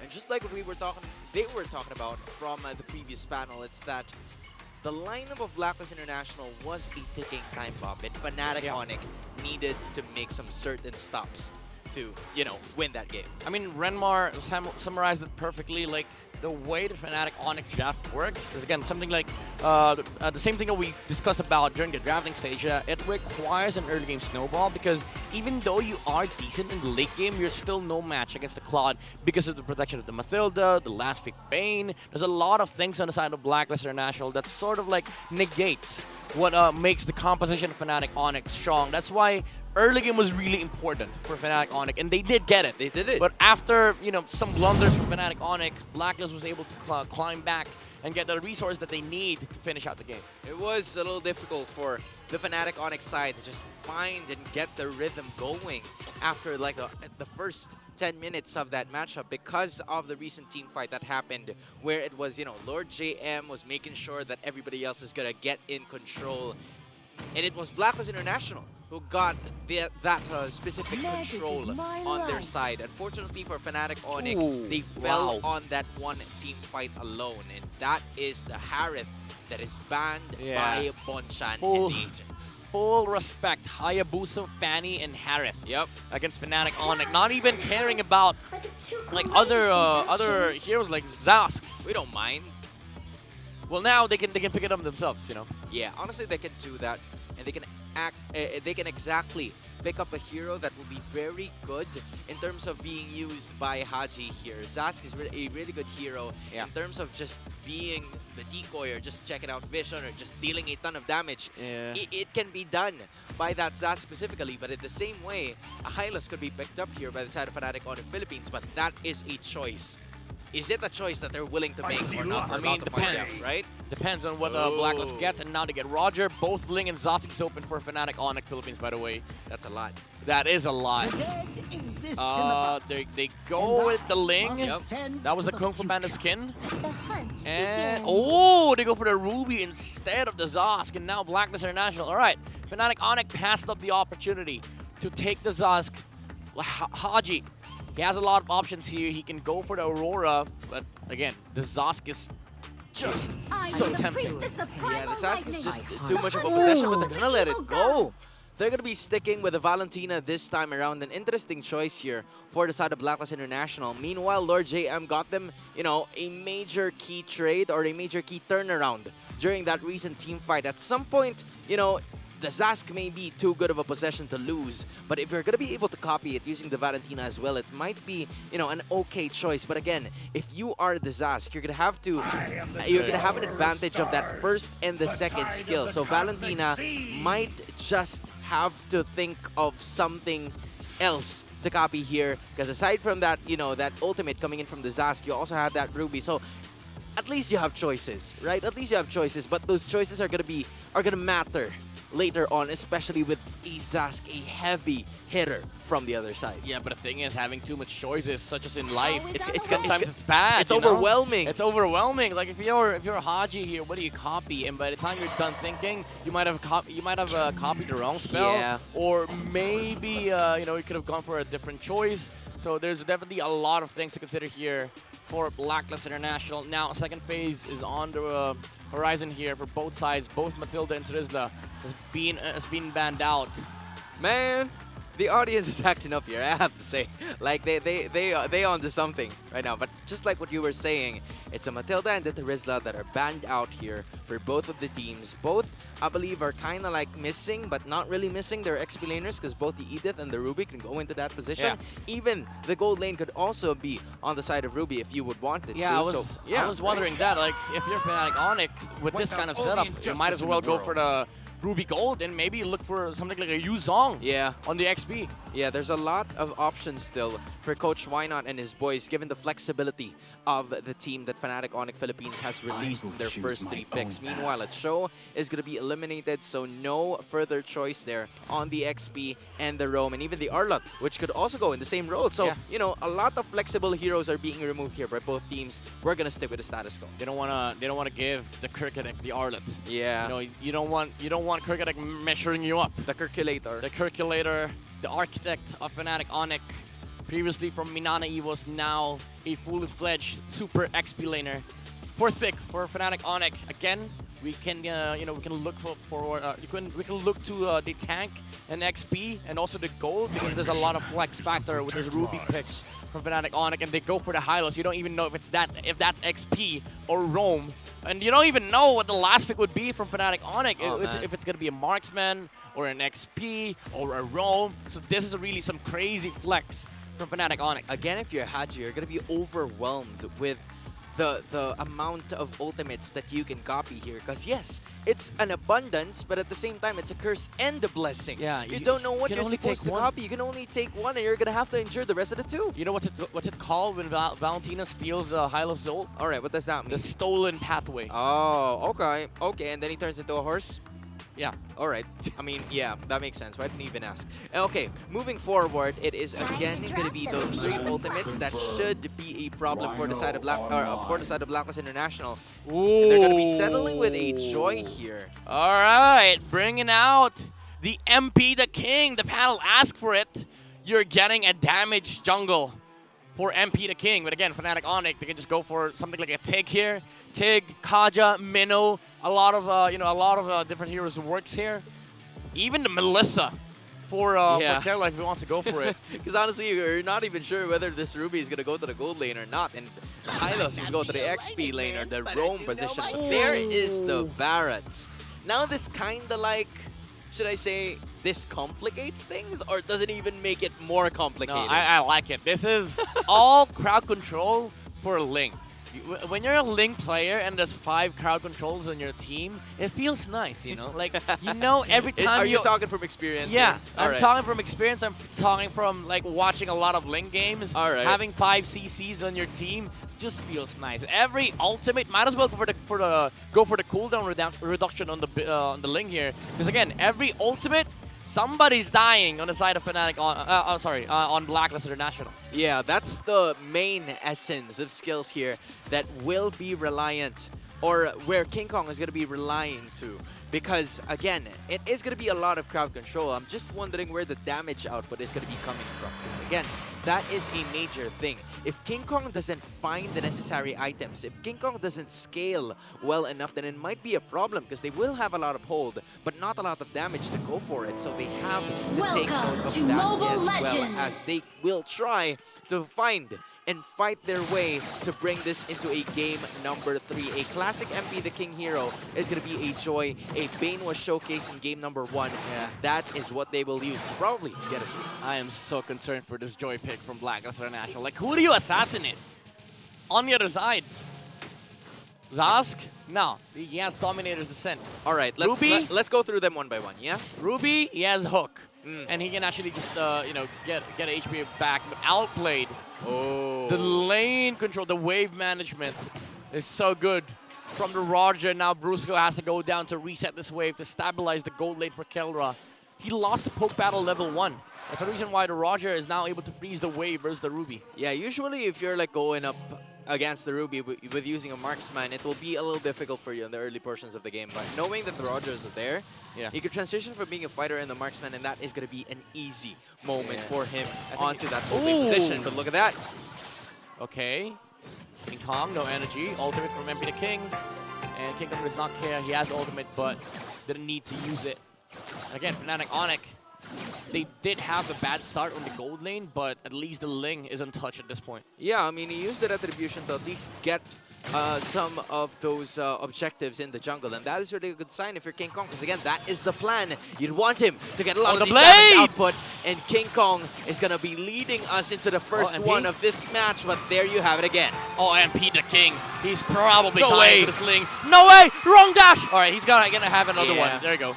King Kong takes the kill and 2 kills for the Ling. 1 is an assist. Ooh. Nice dodge from King Kong, but he still dies. Haji with the double dash into the first kill, and they are able to take the Ling. Midnight, those past 30 seconds, there's been a lot of like end credits where the game you thought was finally over, the match was finally over, and then all of a sudden, you know what? Hey, I'm here. I'm showing up. And then all of a sudden, we're back at square one once again. It's 2-2 apiece, and the Turtle's gonna be the first fight. All right, King Kong is still here to be able to steal the Turtle. MP the King has already burned the ultimate, and it goes to King Kong. Fnatic Onic, they want to engage for more. They have the Ling here. They have the ultimate, and they are gonna be invading the purple buff of MP the King. Again, if you are the Joy here, it does not feel fun playing into this line. There's so much crowd control on the side of Fnatic Onic. Like, you can dodge him, but at the same time, you can't if you get caught with those crowd controls. And there's not just one crowd control that he has to worry about. There's like 4 from the extra members here, and it's like King Kong and Friends being played here by Fnatic Onic Super Philippines. family. They're just literally taking care of their breadwinner to go out to different portions of the map and just take control. And then, you know what? Hold the house for me. Make sure that everything's clean. You clean the bathroom. You do this. You wash the dishes. Then when I come back, all right, it's go time. We're going to deal some damage, and we're going to, you know, have a really great time. Yep, it is a great household that Fnatic Onic has here. Literally Again, a super household. Family. A super household. Super family. And it just sucks. Do you call them a super village? A super ville. Super villain. Well, if they're on a villain arc, then sure. Maybe. But right now, they're being a villain to MP the King, because with the Joy, with the recent patch on Joy, you don't have the CC immunity anymore. And facing up against 4 crowd controls, not even just 4. There's 3 on the Ruby, 2 on Kirk, 1 on Prince, and 1 on Brusco. That's... Wait, I lost count. Yeah, that's how many it is. That's a lot. I lost count. Yeah, I was about to follow suit to you, but again, I lost count as well. I kind of zoned out with the amount of crowd control. I think I said 7. Yeah, right, that you have to worry about. There but now go. it's going to be Haji again. He's just going to use that big alien to just get out of that situation. But that is an ultimate wasted for the next Lord to actually push through. But now it's outplayed. Now and you Kelra gets his revenge. Now we're even. Now you meet the Ruby after level 4. This matchup changes. Well, matter of fact, Ruby does not lose any matchup as post level 4. He does not care. He camps lanes. And Fnatic Onic, they're capitalizing on the fact that the Ruby does not need any ganks. They're now able to focus their attention to the breadwinner and get him the the clothes, wash the dishes, do the laundry, do the everything for the Ling. Yeah, as of this moment, it is now, he's gonna be like, or King Kong's gonna be like, honey, I'm home, but who's gonna get the turtle? He will get it! King Kong takes turtle. MP the King has already used the electrifying beats. And Brusco shuts down Lord J. I'm not sure that's the Ling. But Brusco, standing in the front lines, does not care at all about Blacklist International. He does not care if they exist or not. Yeah, I mean, Lord JM is also having a pretty rough game here. 0-3-0 compared to the first matchup that we've seen from him. Yes, maybe there will be a possible turnaround for them, but as of this moment, first 5 minutes of the game, 0-3-0 is really not a good start for you. Because if you are that Edith, right, who would you want to go for onward? It's going to be a little difficult for you because that is literally a problem. Whoever comes near, whoever arrives, whoever knocks on the door of the household. Dude, there's 4 fighters on the side of Fnatic Onic. I don't even consider Zaska mage. That's a freaking fighter. That's a freaking fighter right there. He knows how to fight. He can square up. I'm telling you that. Look at outplayed. Again, the camp from Fnatic Onic. This is just creating so much space. Blacklist International, they have to deal with this. But just look at the Ling. The Ling is just free farming. King Kong is taking everything from their side. Yeah, that's unfortunate. Now, both of the side outer turrets here for the side of Blacklist International have been destroyed by the Sonics. They're going to have to find a way, as usual, to get another way back into this game. Because back in game number 1, they had the Claude. At some point, it was a really good situation for them because, again, all you need to do is to wait. You get the right levels, you get the right items, and then all of a sudden, when push comes to shove, you start a fight. But now you have the Roger, right? So in the Roger, as much as it is one of the scariest and meanest damage dealers in this game, it's really not gonna be. It's gonna be quite difficult for you to just dish out the damage, especially when you're on single target. I mean, if you're the Roger, you don't feel like being a Roger this game. There's 4 tanky heroes that does not care if you jump on them or not. Matter of fact, they like it if you jump on them. The Zos can just turn into a big worm. They'll jump you right back. Yeah, they'll jump you right back. They'll slap your face and make sure you don't come back again. Hey, yo. You gotta calm down. I mean, the Hylos literally slaps your face that's with the fair. first kill. That's fair, that's fair. You know what? I understand you at some point. We have an eating dino here. Yeah, at some point you have an eating dino who's like, absorbs a lot of food, and then all of a sudden, there goes the breadwinner, aka King Kong, just minding his own business, just, working on his shift, and then he's gonna come back home, and then all of a sudden, oh, it's nice. Everything's cleaned up. And then you have somebody that's always offended. Yeah. The Ruby's always offended. Glorious Pathway thrown by Brusco here. Big tower in the mid lane for Fnatic Onic. Again, there's nothing the Blacklist can do here. It's hard. It's unrealistic for MP the King to be able to do anything with this Joy. Yeah, I mean, at this point in time, if you're the side of Blacklist International, you'd want to revert to that game number 1 strategy as to how you can wait and manage the situation. Because the only way for you to do it is to just find an error for the side of Fnatic Onic Philippines, just like what we did in the very first game, because this is a really good composition, a well-built-up composition. Dude, look at this! By Coach Wynot. Look at Burks. Look at the Burks dino! is literally the tank, the roam, and they are not shy to get him in under the turret. Look at Kirk. Kirk's playing Roam 2.0. He's not XP. He's giving the farm to King Kong, just playing around, Kelra to be able to push down the towers. And Kirk just walking alongside Brusco. 2 roams on the side of Fnatic Onic. Look at this gold.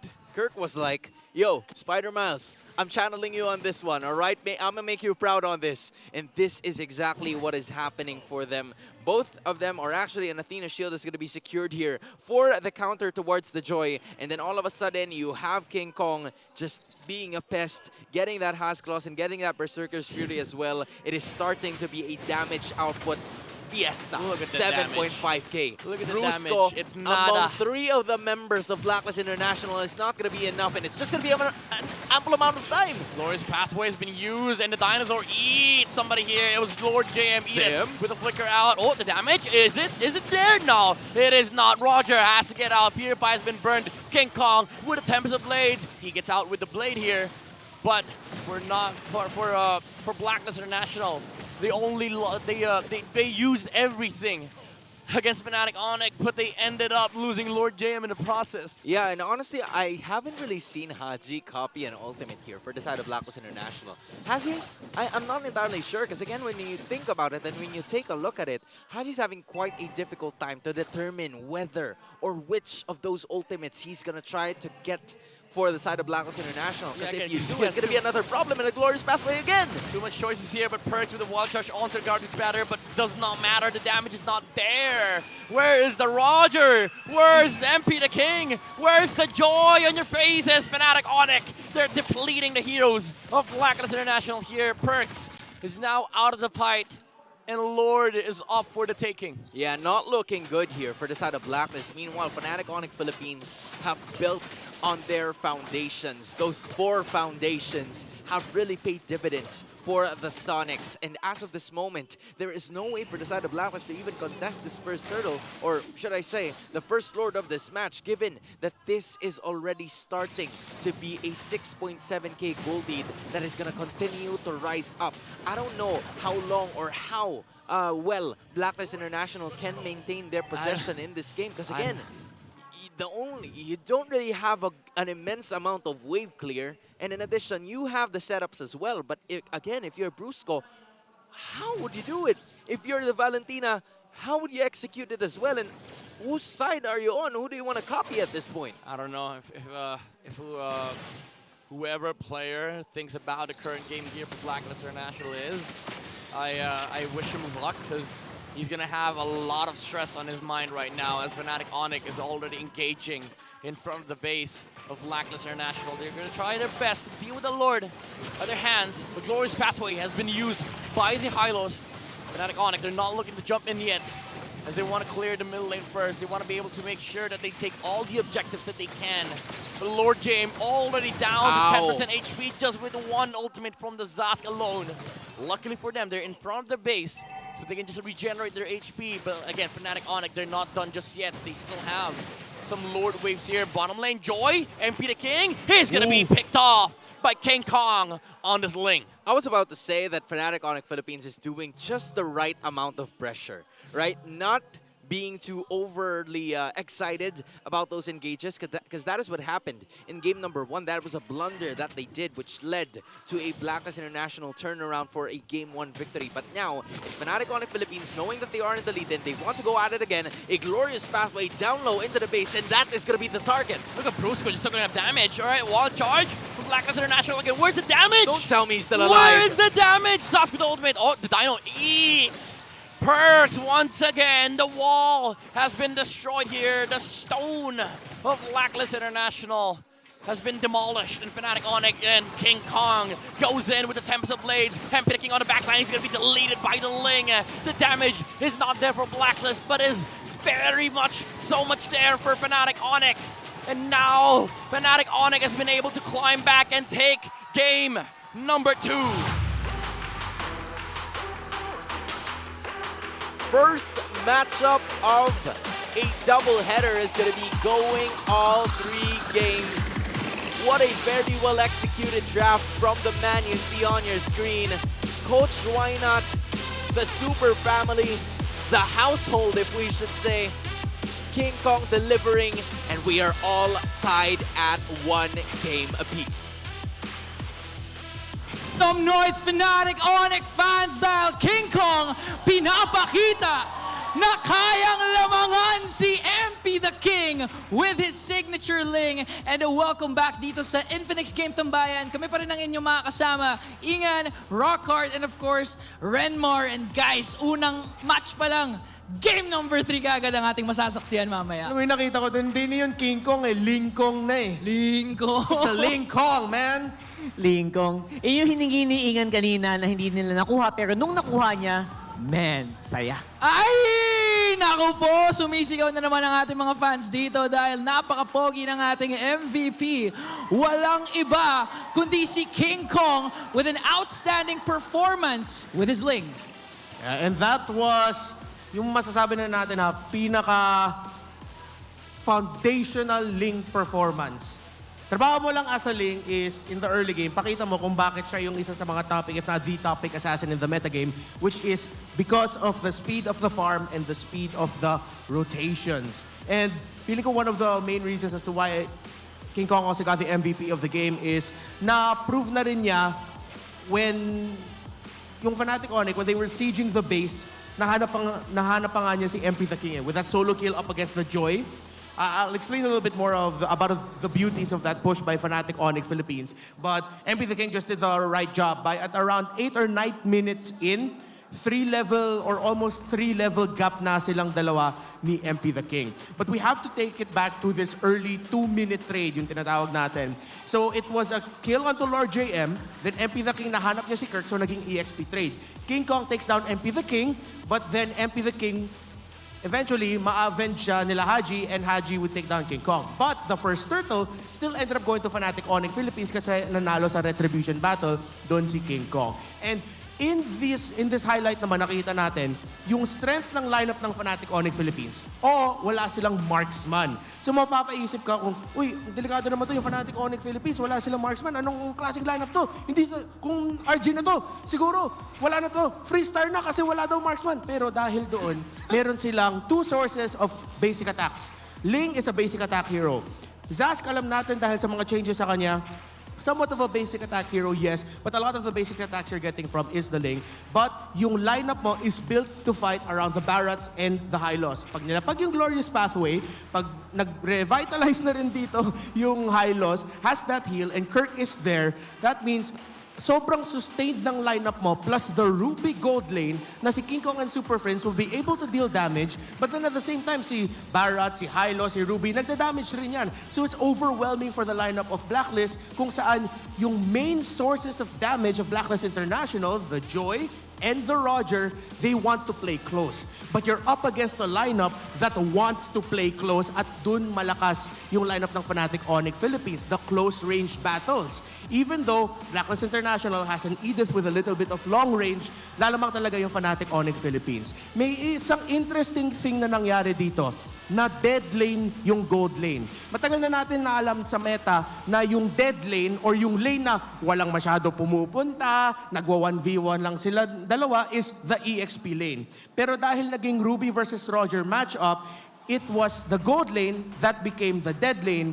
Kasi pag meron kang isang team playing around the Barats in the early game, which is yung Barats ni Kirk in the EXP lane, pag naka-full stacks yan, in the early game, parang 5-man ka na eh. Kahit 4 lang kayo, but with the Barats na full stacks, that's a 5-man composition. Kaya doon nahirapan yung Blacklist International in the early game. They didn't have the damage to take down the Barats, and as the game would go on, they realized because they couldn't get the early game they wanted, they don't have enough damage for the Barats and the Hylos.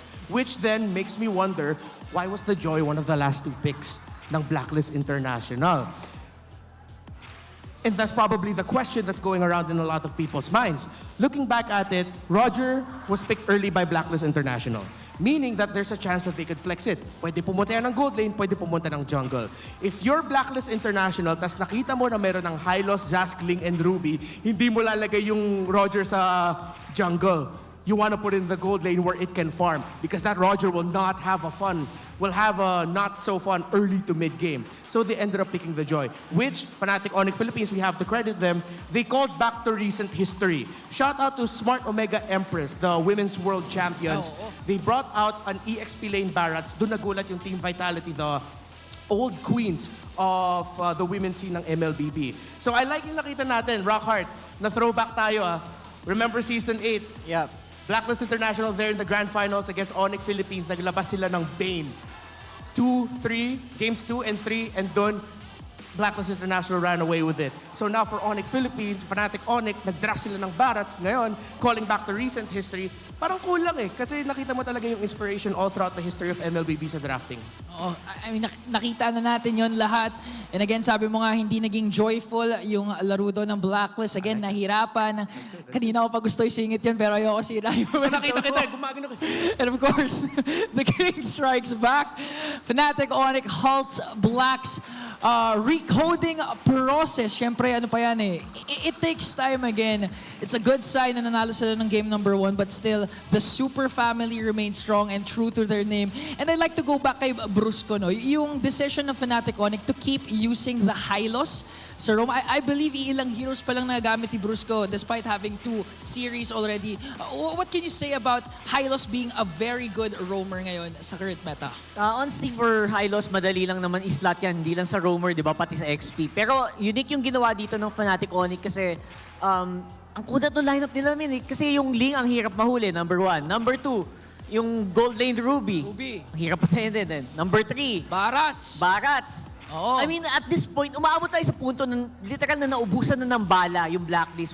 Naubusan sila ng pambato. Kaya napaisip ako nung sinabi nito na, medyo, after kasi mag-electrifying beats tong Joy, yun na yun eh. Wala na Ano na gagawin mo? Yung Zask, may mamaw pang kailangang tibagin. So, anong gagawin mo talaga dun? Feel ko kasi masyado mabilis yung beat kanina. Hindi nasabayan ni Joy eh. Ito ang beat. Naiwan eh. Pero Ano speaking of bato, si Perks kanina game number 1. Matilda ginamit, utility. This time the Grok. Ay, kayo ba? Kanina sinasabi natin, new Ube. Does Perks need to go back sa mga utilities and really live up to Ube's name? Not necessarily. Kasi yung Grok pick na yun, it's the response to the Ling eh. Yung isa sa mga dapat hindi natin makalimutan is kung kalaban mo yung assassin na jungle, you're gonna have to have a roamer or an EXP laner na pwede manggulo sa jungle ng kalaban. That's how you disrupt the rotations of assassin junglers. But again, looking back at the lineup of Fnatic Onic Philippines, hindi natin masyado naramdaman yung presence ng Grok because what is the Grok up against in the mid lane? It's up against a Hylos and a Zask. So, ang hirap na mag-invade kung Grok ka kasi risky yun. Ititrade mo yung buhay mo para magulo lang yung rotation ng Ling. Hindi mo yung gagawin. In the gold lane, you have a Ruby. In the EXP lane, may Baras ka. So, ang hirap talaga. So, it's not na go back to the utility. But really, I really just want to highlight gaano talaga na outdraft or na outsmart yung Fnatic Onic Philippines yung Blacklist International sa game na to. Great job by FNOP. Draft ngayon. Fnatic Onic actually selects the red side. Kanina nasabi mo na Blacklist showed na kung gaano yung importance ng blue side. This time, Fnatic Onic, bakit tingin mo red side? Anong benefit nila sa red side, Renmar? Well, it puts you in a zone, earlier it was Blacklist in the blue side, right? The Fnatic Onic Philippines, they won the game from the red side. They just want to continue this momentum. And I don't know if you'll agree with me, pero yung Fnatic Onic Philippines ngayon, nakikita ko sa kanila, yung team na gusto talaga ng momentum. Early game momentum, momentum from the last game, momentum from the draft. Ikaw, what do you think? I think that's exactly what they tried to do in both of these games, right? And again, mas gumana dito.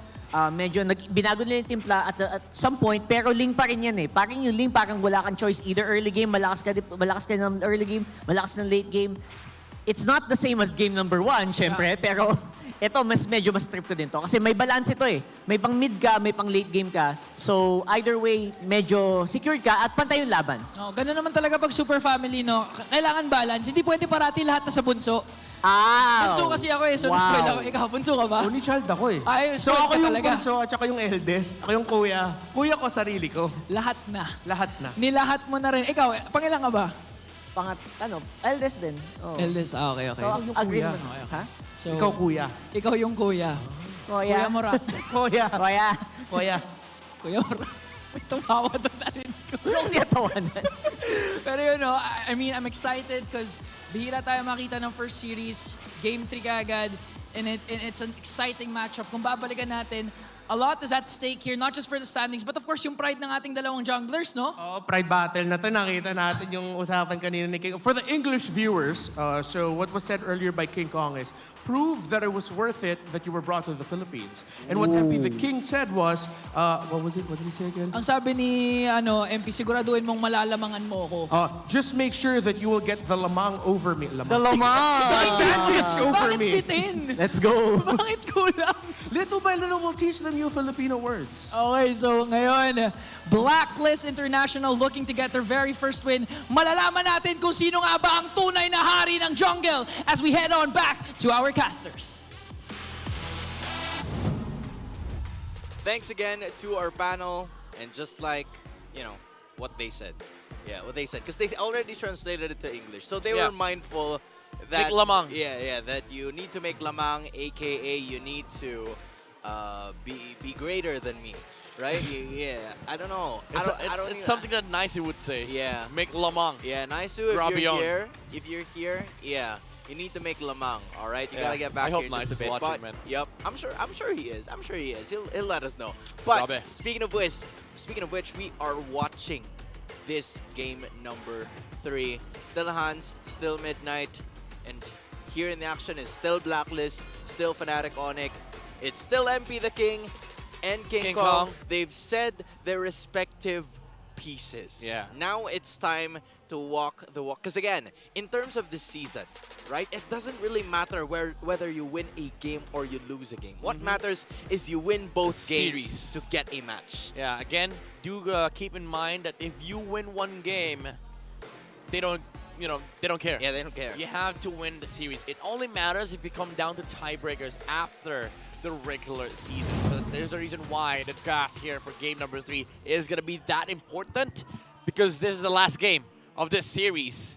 And Hans, since yesterday's second series, we've all gone the distance for the best of 3s, and I like it. The streak I'm all here continues. for it. The streak continues, especially with MP the King and King Kong. Yeah, I mean, honestly, for both of these teams, it is Blacklist International that is looking for their first match win, and they've also gotten their first victory today in terms of games, right? Yeah. So that is a really good sign for this team moving forward. Hopefully, they could bring that momentum into this game number 3 to secure a very well-needed matchup to, end their potential week. But for Fnatic Onic Philippines, they also want to do the same thing. We've seen Smart Omega, right? And they are quite in a comfortable spot at first place, seated at our regular season standings, and they would want to do the same. Probably share the share the first seed with the barangay, and they would want to do that right now, especially with them on the red side. Of course, you want a household and the family to be in the barangay, right? So why not? That's good. That's good. Why not? Right? I'm on fire today, brother. Yeah. But now Blacklist International. I gotta dap him for that. Yeah, Blacklist International. They're also on fire today. They picked the Roger. Once again, quite possibly the jungler this time around for MP the King, but we don't know that just yet. Fnatic Onic, they still have a chance to get the Zosk. No more Ling this time around, but I would say this is full respect coming from Blacklist International, all King Kong bands. This is where I'm going to ask you now, because this is the same scenario that happened, right, in game number 1. All right, let's say the Ling is, quite banned now for the side of Blacklist International, but if you are Blacklist, what's something that you need to change? What's something that you need to improve? You could have gotten the Zask too, but... Well, first of all, that. All right, now let's say plan A is gone, right? It's gone off it's down the drain. What are you supposed to do next? How do you adjust from that game number 2 loss? Maybe. Well, of course, you have to reset your players with the coaches here. But when it comes to like the actual draft and the game, maybe look to be able to have the same recipe with what happened in game number 1. Claude would be nice here, I would say, because it's a good counter versus the Harith and the Zosk. Not really a direct counter against the Harith, but. Same scenario, game number 1, you win, you just win, you straight up win late game against the Harris. So they do go for the Edith, maybe Valgan, just to see it. Oh, this time around, all right, they go for the Louis, a very good choice against Zosk. The burst option is gonna be there versus, Super Prince to be able to stop him before he descends from the Dominator. Yeah, and it's also going to be easier for you to like literally just target the minion, just target the little monster that the Zask is releasing, so that at some point in time, it's not allowed to move. If you're there right behind him, you get damage too. Sucks to be you then afterwards. But this time, it's going to be the Nolan. It was banned in game number 1 for the side of Fnatic Onic Philippines, when Blacklist was supposed to pick it up on their side. So it was a fight that they were wanting to go for, but Nolan is a pick here. Yeah, again, King Kong is a straight up liar. All games now, all 3 games, assassins. Yeah. He's a liar. King Kong is a perennial capper. Yeah. He's capping. But he's a good jungler though. He's a good jungler. He's a good jungler. He's a good jungler. That's for sure. But a bad liar. But a bad liar. I'm bad. No. I'm not no. You save that for the talent room. Yep. And now we see the Mathilda ban respect for perks. And I like it. I like it. Finally, somebody bans the horse. We're not gonna see some glorious pathways you go for back the third to game. You go back to the stables, my guy. Yeah, you go back to the stables so that we have a stable game. Yep. I like that. I hate Hylos. Yeah. I hate Hylos so much. If you can only see Midnight's face right now. I hate Hylos. I can tell you how much he hates I hate Hylos. Zask. He hates Zask. I Zask hate is there. Saber Roam. All right, Saber Roam's not there. Yeah, I mean, not here. Yeah, not here. But you get all my right, point. Yeah, you get my point. I do get your point. And speaking of which, a point he's looking forward to secure is with the Terizla. We haven't seen a Terizla in the series. Yeah. Why do you think Terizla's prioritized less in the current matchup, in addition with the Hylos rising? I would say he's not prioritized per se, No. but he's more of a second phase here because you want to be able to flex on your first three. And in the current patch, there's a lot of different flexes. Like if you look at the draft of Blacklist International here, only Louis is foretelling of a role That's here for their right. side. On the other side, I mean, if you're red side, you usually don't care. But generally, like specifically the Ediths are picked on the red side. There's a reason why, like Terizla, it doesn't really show up a lot in the first phase because you don't really ban the Terizla on second phase. Yeah. That's why some of the drafts that we see here, the Terizla just gets goes through. All right. For the second phase. Yeah, that does make a lot of sense, right? If you have a lot of options, if you can put this one hero on the other side without giving it away completely to the other members, then it is a really good sign. So Terizla, you're right. It is indeed a second phase hero, given that, you know, you kind of like predict, you kind of already know where that hero is specifically going to go to. But now it's Cho and it's Edith. Another set of heroes that could go interchange, right? It is a possibility, but the Moskov and the Louis are also there. It's a good Ruby or Minnow game, honestly. It's a good Ruby or Minnow game for Brusco, unless he goes for something crazy. All right, that doesn't sound like a Ruby, but it does Oh! sound like a Tiger. Is this the crazy you were looking for? I mean, it's not that crazy, but it is good against the Roger jungle of MP the King. I was expecting for something, I would say mobile. Well, the things that I mentioned are not really mobile, but Ruby's kind of like a more aggressive version of a Tigger because you're ult dependent, but your ult is more active. Yeah, than compared to an implosion from a Tig because you have to wait for a long time before it comes back up. Yeah, but if you manage to hit it, then at the same time, it also is going to be good. But so you're really just going to have to pick your poison at some point, right? So with them, the poison that they picked was the Tigreal instead of the Ruby. And it's going to be Fnatic Onic Philippines. If you take a look at their compositions, they're a very well-rounded group. Enough damage and enough of those setups from the Tigreal and the Terizla as well. Meanwhile, on the other side, you're going to have to take a look at the possible pick-off opportunity from the Cho and from the Edith in the same way. It's really going to be crucial, especially in this game number 3 with the contrast of playstyles that they have. Yeah, let me just say, though, this is going to be similar to game number 1. If Fnatic Onic does not close the early game, they will have a lot of problems in the late game, specifically with the Moskov on outplayed. I mean, it's not a Claude, and they, Blacklist International doesn't have a lot against the Terizla, but it's still a Moskov. Yeah. It's still a Moskov that just flats out win the late game versus Harith because you don't deal the same amount of damage in a specific duration. Like, yeah, sure, you both deal huge amounts of damage, but Moskov, once he goes in, he doesn't stop. Harith has to wait for the cooldowns. And he literally goes for the ultimate to find team fights faster. Exactly. He can go from one lane to another to just dish out a ton of damage. So it really depends on how the rotations are going to be like, especially with, the level of composure and the level of communication that both of these teams need. Outplayed is playing an MP the King, because I always call Moskov an import. Like, he can play from the other region, but when you need my help, I can spear back to PH. Yeah. He was like, you know what?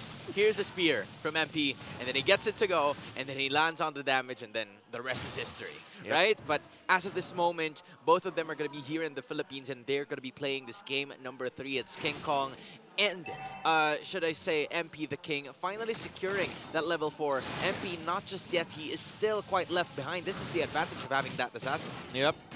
I like the fact that King Kong always rotates towards mid too. Like, he always tries to help out his duo mid just to be able to clear the waves much faster so that they're able to hold both sides of the push. And it just ensures that no matter what happens in the early game for Fnatic Onic, there's no way they're going to lose the mid lane. Like, the pokes are not going to be there from the opposition. King Kong's always going to be there if anything happens in the skirmishes. So it just ensures that Fnatic Onic is stable in the mid lane and is stable in the first 2 minutes of the game. And that's the reason why they're able to do this. Just rush a turtle, and Kirk is already there. Flicker out from Lord JM, and it's just a free turtle for Fnatic Onic.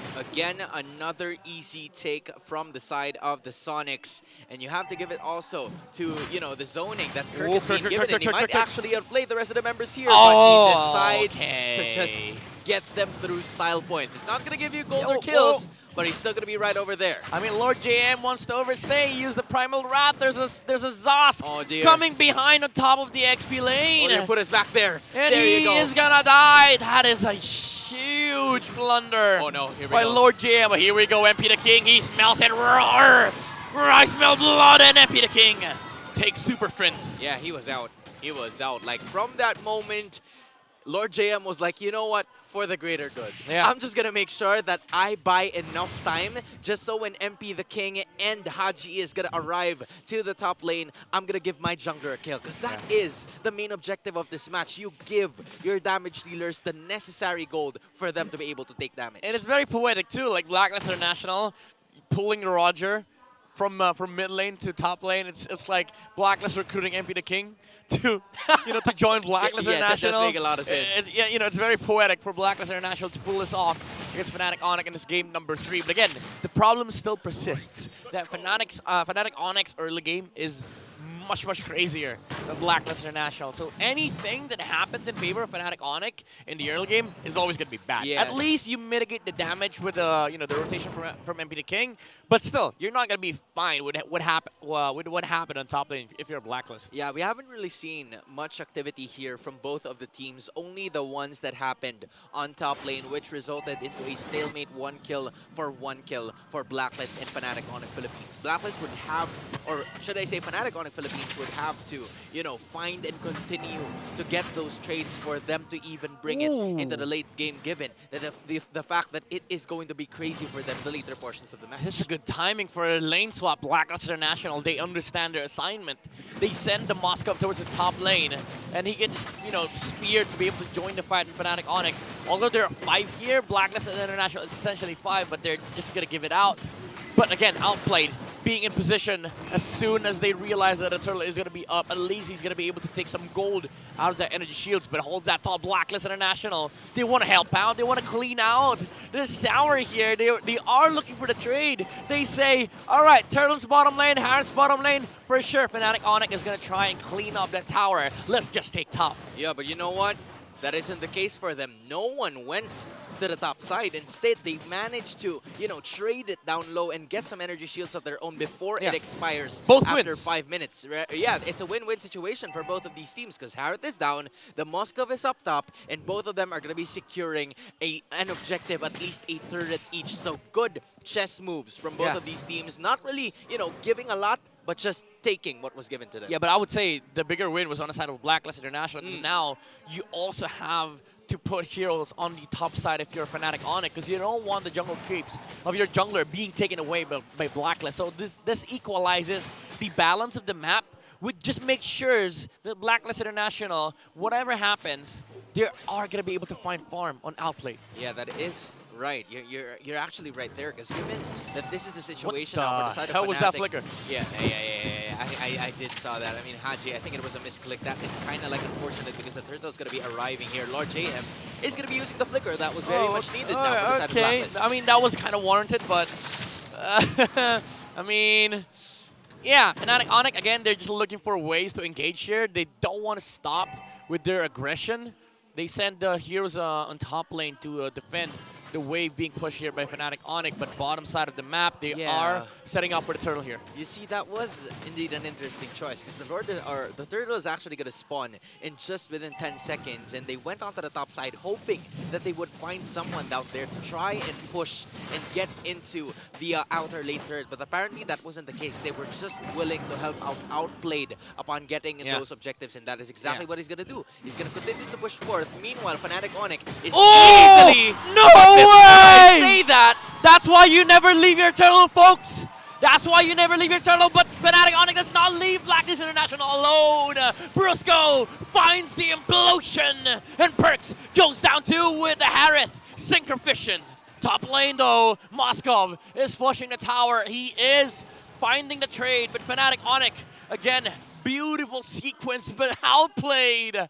With no effort, no sweat and tears, just steals the turtle away from King Kong. Yo, Midnight, I know that there's no Ruby in this game, but Blacklist got offended. They were With that take. offended That was indeed. a really good spell, spear, landing right at the perfect timing. It was a gamble, but that is exactly the reason why you don't leave any objective behind. You just make sure that everything is going to be secured 100% because you have everything right there. Let's be honest here, that's probably unintentional, but benefit of doubt, right? Yeah. Benefit of doubt, it's still a Moscow, but outplayed. The timing was impeccable for Blacklist International, but you also have to commend Brusco. He found an amazing implosion against Blacklist International and Fnatic Onic. Every step that they take is towards the base of Blacklist. Yeah, they're still keeping that, you know, that 800 goal lead. It hasn't actually moved as much. Well, actually, I don't know. Yeah, right. It hasn't really moved as much. But as of this moment, I honestly feel like this is really going to be very important for both of these teams, given that, you know, at least both of them is going to try to secure a bit more of the action moving forward. Because this is still going to be a strategy for the side of Blacklist International to find those openings, to find the extra lanes that are happening on both sides. Because if you can get to do that, Blacklist's lane up top are cleared, and now you start with the bottom. Yeah, more rotations coming out from Fnatic Onic. Once again, they are just looking for ways to engage here. Perks looks for a kick against Super Prince, but it's for naught. They don't have the engaging power against Fnatic Onic, especially with Kirk on the Terizla with the blade armor.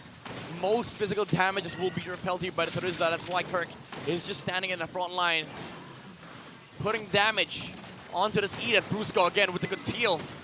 They are just trying to scare Blacklist International away from this major objective. Outplayed at top.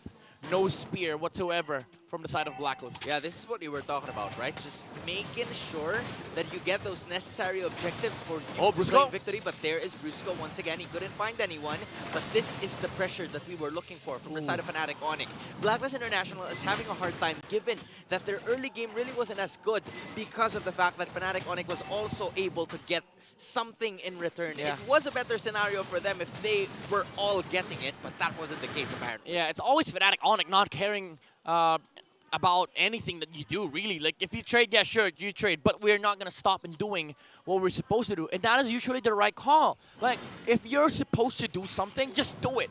Don't look for, like, the enemy looking for trades, because if you don't go for it, then you might miss your opportunity. And speaking about opportunity, Brusco finds one with an implosion, but he dies as quick as that initiation has gone on for Fnatic Onic. But they lose Lord JM on the side of Blacklist International, though. That's one front line for the agents. But Fnatic Onic, they're not done yet. Looking at the middle lane, the damage is there from outplay. They are staring at the Fed Moscow, though. So it really is scary for Fnatic Onic to just go all in. But now Perks looks for the pickup on the backside, but he does not find it. Haji goes down! And Kelra with the Holy Crystal, now he has more damage. No Zaman Force, though. It's still MP the King and outplayed, defending the base of Blacklist. Yeah, they might be able to defend this one and still keep that middle lane inhibitor intact, given that it could still go to the side of Fnatic Onic, but King Kong's like, you know what? I don't care. I don't give a care in the world if there is not going to be there, but outplayed 2 for 2, but he's not going to be able to land that kill on towards King Kong. King Kong's a little too slippery for a gorilla that's like, you know, 75 feet tall. I mean, I'm not entirely sure if that's what, you know, the inspiration from the IGN is, but probably is. It is Fnatic Onic Philippines with a 75-foot tall of a lead as well, because you not only have 4.6k gold lead, you also have 2 inhibitors down and that super minions that's lining from mid to bot. Yeah, one more knock from Fnatic Onic. They will open up a new household under their name and Blacklist International. Sana all. They have to look for ways to bounce back here. That is not Sana all. You don't want to be in the position of Blacklist. No. I mean for Fnatic. Yeah, I know, Onic, for Fnatic. I'm making contrast. Oh, right.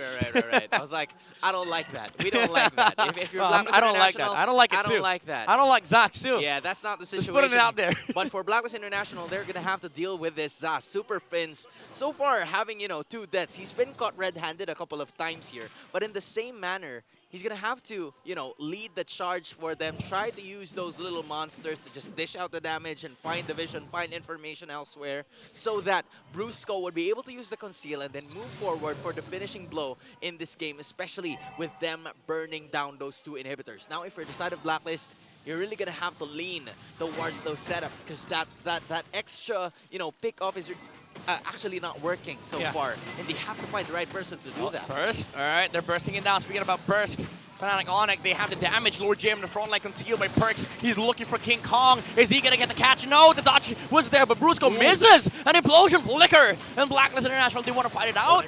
They want to fight it out.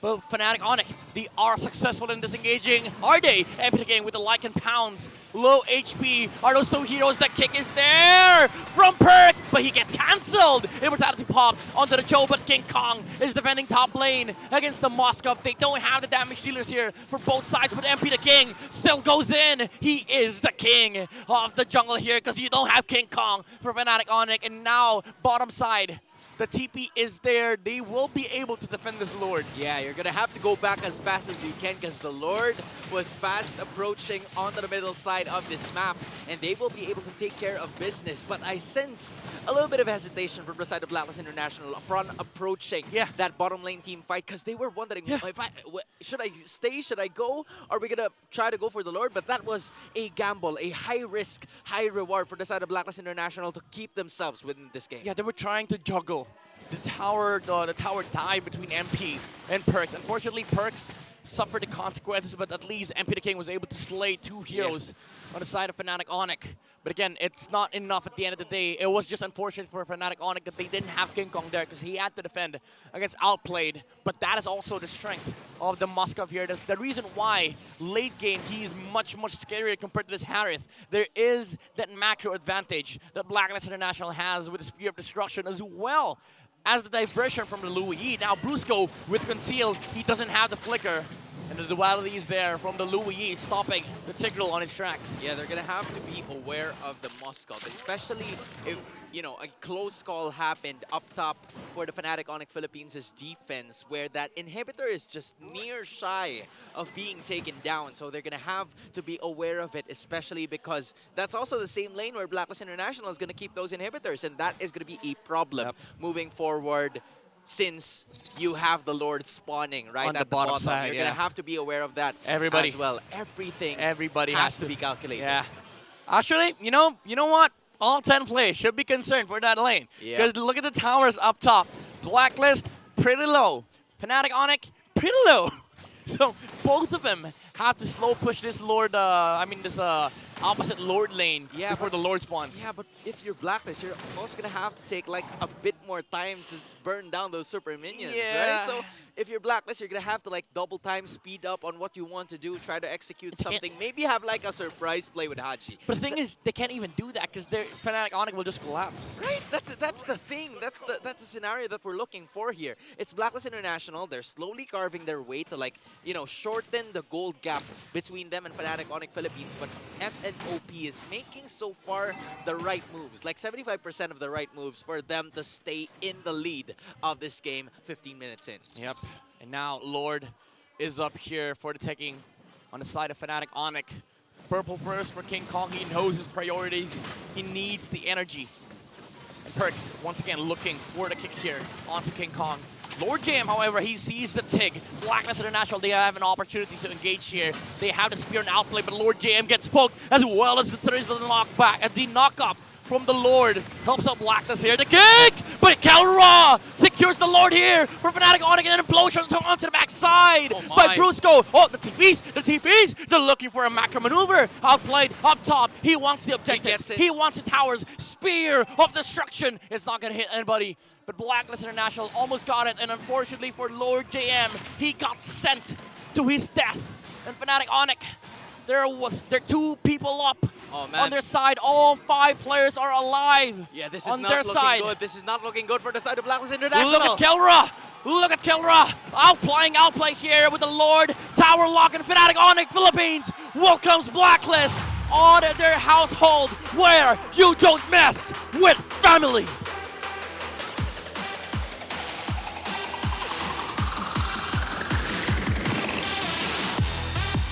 Do not mess with the family that is Fnatic Onic Philippines. They were so close, you know, from being taken their inhibitors down, but I felt, or most of us felt like it was still an inevitable scenario for the side of Blacklist International, given that they have established accomplished so much. They have made sure that the damage output was there. They've taken control of the macro, and it was just about time for them to finish this game. The attempt was there from Blacklist, but at the end of the day, the creative synergy from Onic prevailed today versus the agents. It is really the family here of Fnatic Onic. That was really the identity that prevailed over Blacklist International. Yeah, Fnatic Onic is going to be moving up the standings as we speak. This is major for the Super Family, ending the week with 2 respective victories. And for Blacklist International, they're going to have to, you know, go back to the drawing board, go back to square one, as they would always say, right? Like, try to find something here, given that this is a scenario that was pretty close for the side of the agents, and I am sure that they would find something moving forward. This is a good sign, a silver lining from them though, because they finally won 1 game in MPL Season 14. Unfortunately, it doesn't mean that they have a point, but at least there's a glimmer of hope for the agents, and Blacklist International really went the distance here versus Onic. But at the end of the day, it was a family. They won today. It's family day. It's family day. It's a Sunday. You know what time it is, and it is Onic, Fnatic Onic Philippines' time to take a victory. What a way for them to extend the streak. We're going to have to talk to them together with our host, Maraki.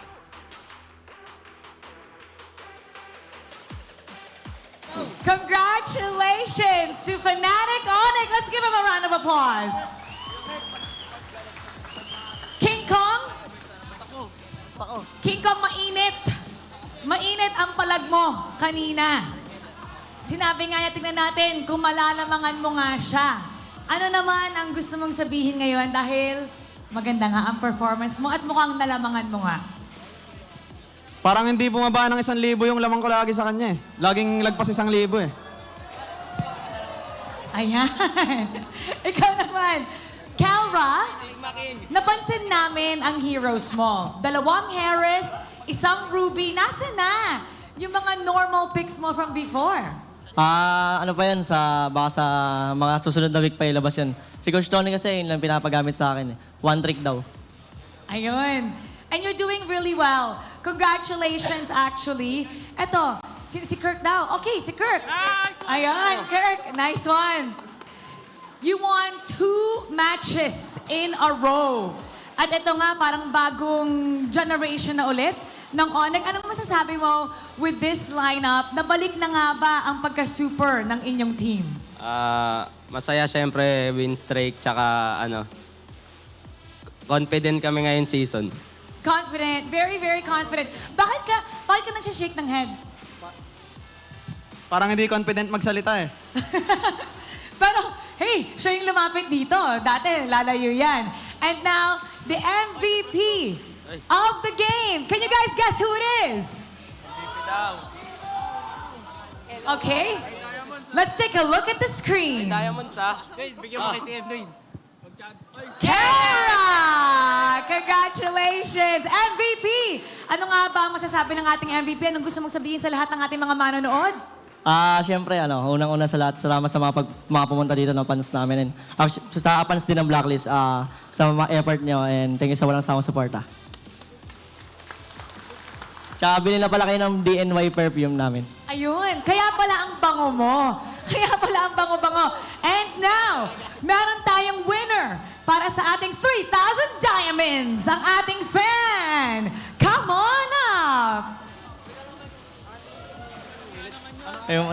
Hello! Come here. Oh, okay, nice to meet you. Anong pangalan mo? Aaron po. Aaron! Parang may angas si Aaron Aaron, sino yung paborito mong player dito sa MPL? Yung kuya ko po, si King Kong. Kuya mo? May kuya ka ba? Magkuya ba kayo? Kuya mo yan? Opo, kapatid ko po yan. Shoutout nga pala sa mama ko, tsaka sa papa ko. Nandun yung mama tsaka si papa. Hindi mo atanong kung sino mama at papa mo eh. Okay. Niloloko mo ba ako? Talaga ba magkapatid kayo? Kapatid ko po yan, Ano? Parang kita ulit. Paano? Okay. Pagtabihin natin. Sige nga, tabi ka kay King Kong. Okay. Sino ang mas pogi? Ikaw or si Kuya King Kong? Lamang lang ako ng 5%. 5%. Oh, magkitabi kayo. Anong gusto mong sabihin kay Kuya? Kuya, kahit di ka MVP. Face to face, face to face. Kuya, ayos lang yan kahit di ka MVP of the game. MVP ka naman sa puso namin nila mama at papa. I love it!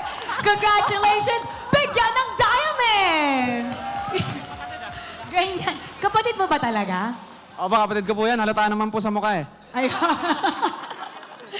Thank you for being such good sport. Congratulations once again for your second win in a row. You may now take your bow.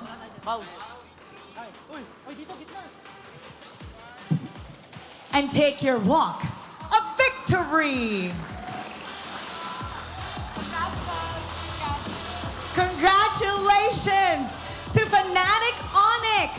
At nakaka-impress naman talaga ang mga bagong heroes na ipinapakita nila, and we can't wait to see what will happen next week. Let's break it down for you. Balikan na natin ang ating panel. Pass up. And Fnatic Onic remains undefeated sa kanilang unang linggo dito sa MPLPH Season 14 after an amazing victory. Once again, ako nga pala si Ingan kasama si Renmar and Rockhart dito lamang sa Infinix Game Tambayan. Pero bago natin balikan yung game, kuya ba talaga yun ni King Kong? Ay, kuya ba niya talaga si King Kong? Sabihin na lang natin, Basta, na-inspire din ako.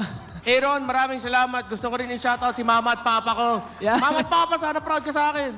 Pero sure, one thing for sure is proud na proud din tayo sa ating game MVP, none other than Kelra. Nasabi nila kanina, Harit at Ruby pa lang yung pinapagamit sa kanya. Marami pang baon si Kelra. And it's, I want to shout out here Coach Tony, Coach Why Not. Gusto ko yung philosophy na pinapakita ngayon so far ng Fnatic Onic Philippines, especially with this game, na wala sila yung traditional marksman, wala sila yung masyadong long range. Lahat ng mga lineups nila, pang ano talaga bugbugan talaga Up close and personal are the lineups that Fnatic Onic Philippines built. Their marksman wants, or their gold laner wants to be close range. We missed that, Kelra. Their mid laner wants to be close range. So it's just all close range. I was actually thinking here, it might be a little bit risky for the lineup of Fnatic Onic Philippines because their lineup is built on two main factors. Number one, Kirk's penalty zone and Brusco's implosion. Kung hindi matamaan ng dalawa na yun yung mga ultimate nila, wala na silang catch, edi makakawawa dun yung lineup ng Fnatic Onic Philippines. By the way, shout out to Brusco. Siya ang naghinto sa pag-retry ni MP the King dun sa Last Lord fight na yon. Saktong-sakto yung timing ng implosion niya. And if implosion wasn't landed on that Roger, may chance na yung Blacklist pa nga yung makakakuha ng Lord. So Brusco deserves to be commended for what he did there in that last team fight for that Lord. Going back to the lineup of Fnatic Onic Philippines, it's clear that yung philosophy nila sa laban na to is early to mid-game, high control, high damage. Yung mga type of lineups na gusto natin i-build pag nagfa-5-man tayo sa RG, na pambilis na lang, wag na tayong farm. Basta from minute 1, go na kagad. Pag nakuha na yung mga first jungle buffs, yung unang orange, yung unang purple, laban na kagad. Well, for Blacklist International, parang na-pick up nila nito So yung mga drafts nila naman, from Game 1 and Game 3, Game 2 medyo nag-iba. But naging philosophy naman nila is, sige, dapat mag-line up tayo o gumawa tayo ng lineup na pag natalo tayo sa early to mid, may chance tayo sa late. And that's what you get with the Moskov. And most importantly, one of the key picks in that draft was the Loyi na pinili nila for Haji. And that Loyi kasi, huwag niyo kalimutan, yung Loyi, sobrang deceptive yan Yung kada land ng passive, pag naproc mo yung passive effect niya, yung tinatawag natin na higop, ng rotation at dispersion, mangyari doon, may makuha siya ng konting shield. So nakita natin yun. Si Brusco nag-flicker sa bottom lane tower, sa third turret, flicker, ultimate, hindi niya nahuli si Haji, nahuli si Brusco, nakadalawang kills yung Blacklist International. But it was just a good call by Fnatic Onic Philippines at eventually, nung Blacklist International, nung lumabas na sila sa base, pumunta sila sa may purple buff, ready na sila lumaban doon yung Fnatic Onic Philippines na counter sila and without Haji, doon naman nahirapan yung lineup ng Blacklist International. So overall, it's just very clear. Fnatic Onic, tingnan natin kung itutuloy nila to for week 2 na mga wala masyadong traditional marksman. High damage lang talaga. Oo, ang dami nilang pinapakita at marami din silang mas lalong tinatago. But one thing for sure is, napakasaya dito sa ating venue kasi they put on a hell of a show.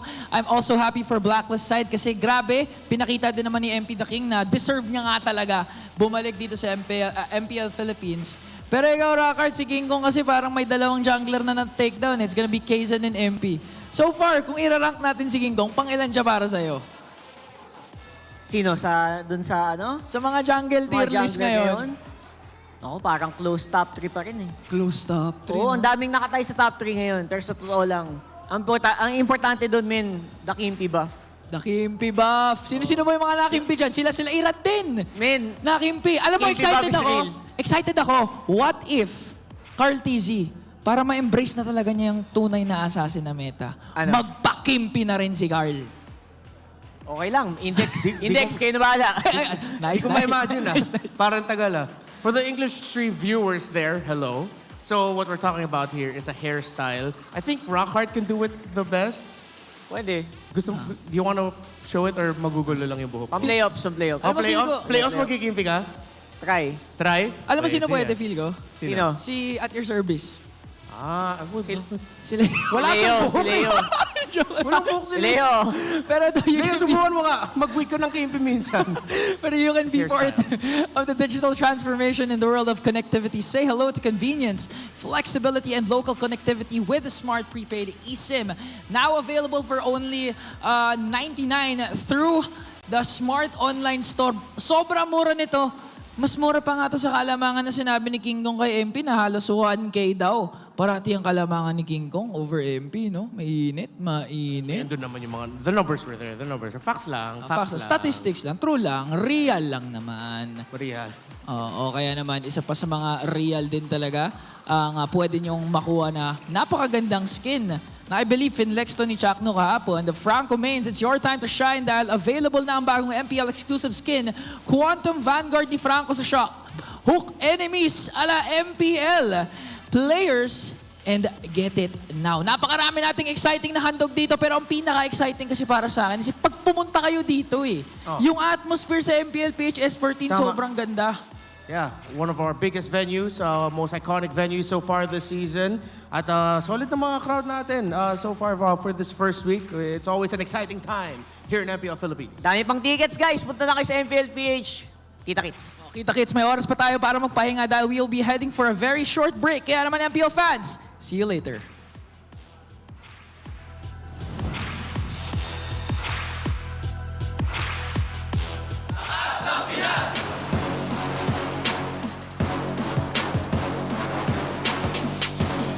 Lakas ng Pinas!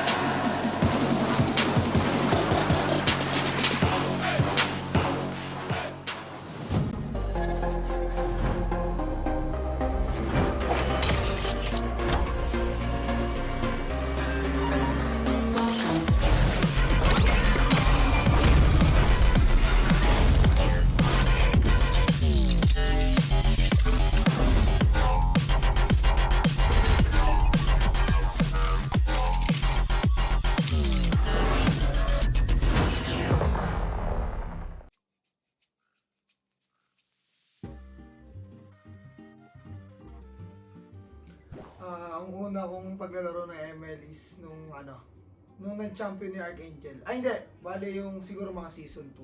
Kasi nag-champion ni Archangel, season 3 siya, pero yun yung 1,000 stars na ako. So, siguro tingin ko mga season 2 ako nag-start ng paglalaro ng ML nung MPL. Ng MPL mismo. Marami kasi ako naging pero yung pinaka hanggang ngayon na nakakasama ko si Edward. Kasi si Edward, nakakalaro ko si Edward since nung mga, pa kami, doon pa kami sa Bataan nagto-tournament. So siguro si Edward kasi siya yung pinaka naaalala ko na nakakalaro ko dati, na nakakalaro ko pa hanggang ngayon. Tapos ka-team ko pa. So si Edward. Siguro yung best MLBB memory ko, dalawa. Parehas first time yun. So yung season 6 nung nakapasok kami ng MPL sa qualifiers ng MPL. So para sa akin sobrang pa rin siya. Sobrang saya at naalala ko pa rin yung moment kung paano kami nag-champion doon kasi sobrang tawag dito. Talaga nag-prepare kami ng sobra doon. Tapos yung isa yung M5. Kasi tawag dito, yun yung first time ko na international na ako talaga yung lumaro. Tapos kasama ko pa yung ano, tapos bagong team pa kami. Kaya para sa akin sobrang memorable niya. Marami rin siyang nabago sa buhay ko. Kumbaga, part din talaga siya ng buhay ko ngayon kung bakit nandito ako ngayon, kung bakit si Renejay ako ngayon dahil din sa ML. Pero syempre, hindi lang dahil sa ML yung kumbaga, marami din siya mga patterns like dahil kay Boss D din, pinakilala niya ako or siya yung nakapag siya yung nagbigay sa akin ng opportunity. So, marami siyang natulong sa akin. Tsaka kung ba't si Renejay ako ngayon, isa siya sa dahilan. Yung Attack on Titan na na MLBB skin na nilabas nila. Kasi tawag dito, bago nila ilabas yan, kakanood ko lang mismo ng Attack on Titan. Kahit hindi na sobrang hype ng Attack on Titan that time kasi feeling ko ako lang nahuhuli kasi hindi talaga ako nanonood ng anime eh. Pero dahil na-encourage ako ng mga ka-team ko manood ng anime, pinanood ko siya at sobrang nagustuhan ko. Tapos nung nilabas yung Attack on Titan na na skin ni ML, talagang gumastos talaga ako ng pera ko. First time ko gumastos nun. So gusto ko talaga ilalim kay Levi. Yes, thank you kay Muntun dahil dami kong nakuha ngayon na bagong MLBB skin na libre lang, yung 4 na skin. Tapos meron pa siya yung pagka 500 na yung total skins mo, umiilaw yung loading screen. So yan. Siguro yung recent career ko ngayon para sa akin, parang ulit from the scratch ulit kasi bagong kami, bagong team, tapos new journey kasi bagong bagong org din. So yun, sana maging successful lahat, tapos yan, champion tayo.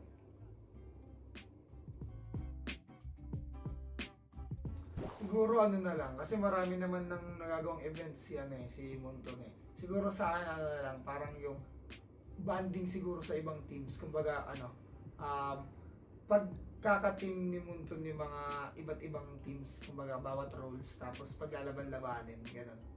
Yun lang siguro sa akin. Siyempre, unang-una gusto kong magpasalamat sa lahat ng mga MLBB fans ko. Yan, sa mga sumusuporta pa rin sa akin since day one, since pumasok ako sa MPL. Yun lang. Tuloy-tuloy lang tayo sa pangarap natin and mas magiging better ako ngayon, tapos mas gagalingan ko. Tapos supportahan nyo kami, Aurora. So, we are back guys. Kita-kits sa MPL.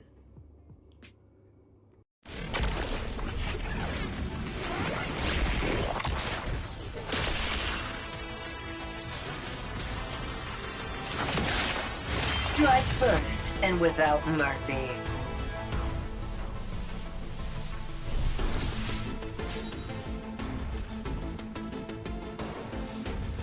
Where I tread, death follows. Enjoy your last breath. Deploying smoke. Going dark.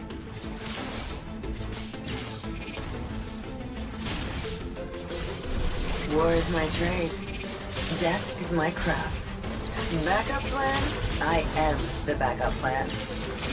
My destiny is what I make of it.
There's no time to chit-chat.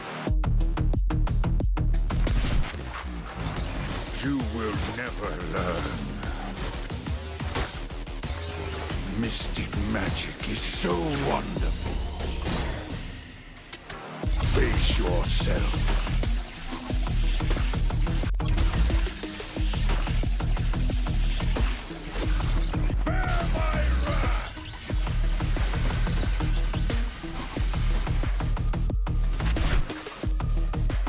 Imagination is the driving force of the energy. I'm not a monster. I'm a demon.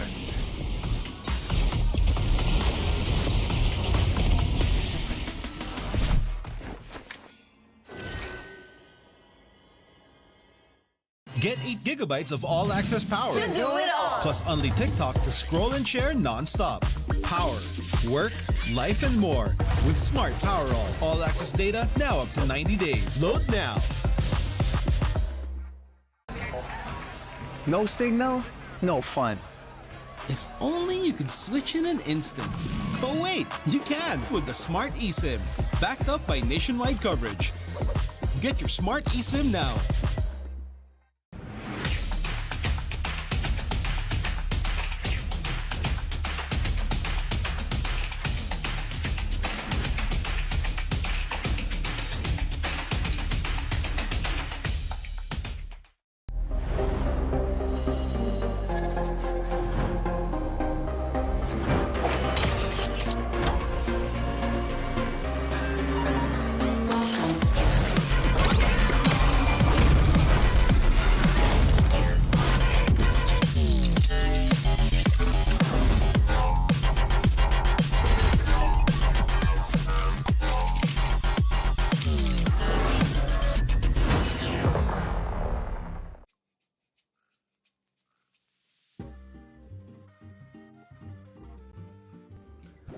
Ang una kong paglalaro ng ML is nung nag-champion ni Archangel. Ay hindi, bale yung siguro mga season 2.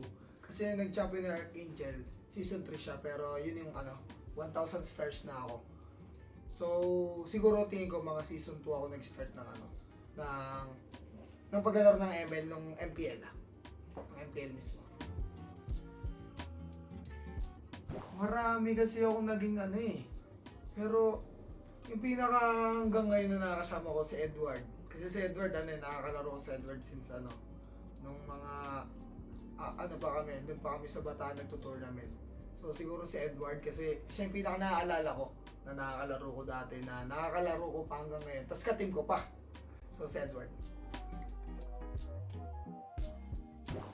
Siguro yung best MLBB memory ko, dalawa. Parehas first time yun.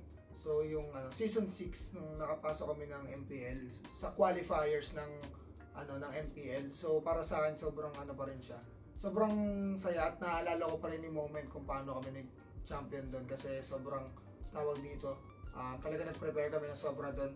Tapos yung isa yung M5 kasi tawag dito yun yung first time ko na international na ako talaga yung lumaro. Tapos kasama ko pa yung tapos bagong team pa kami. Kaya para sa akin sobrang memorable niya.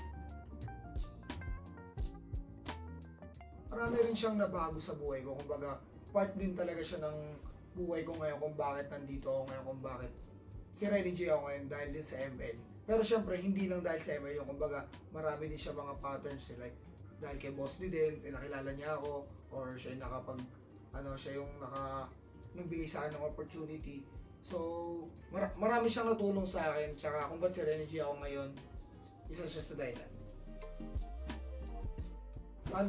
Yung Attack on Titan na MLBB skin na nilabas nila. Kasi tawag dito, bago nila ilabas yan, kakanood ko lang mismo ng Attack on Titan. Kahit hindi na sobrang hype ng Attack on Titan that time. Kasi pili ko ako lang nahuli kasi hindi talaga ako nanonood ng anime Pero dahil na-encourage ako ng mga ka-team ko manood ng anime, pinanood ko siya at sobrang nagustuhan ko. Tapos nung nilabas yung Attack on Titan na skin ni ML, talagang gumastos talaga ako ng pera ko. First time ko gumastos nun. So, gusto ko talaga ilalim kay Levi. Yes, thank you kay Muntun dahil dami kong nakuha ngayon na bagong MLBB skin na libre lang, yung 4 na skin. Tapos, meron pa siya yung pagka 500 na yung total skins mo, umiilaw yung loading screen. So, yan. Siguro yung recent career ko ngayon para sa akin, parang ulit from the scratch ulit kasi bagong bagong team, tapos new journey kasi bagong bagong org din. So yun, sana maging successful lahat, tapos yan, champion tayo.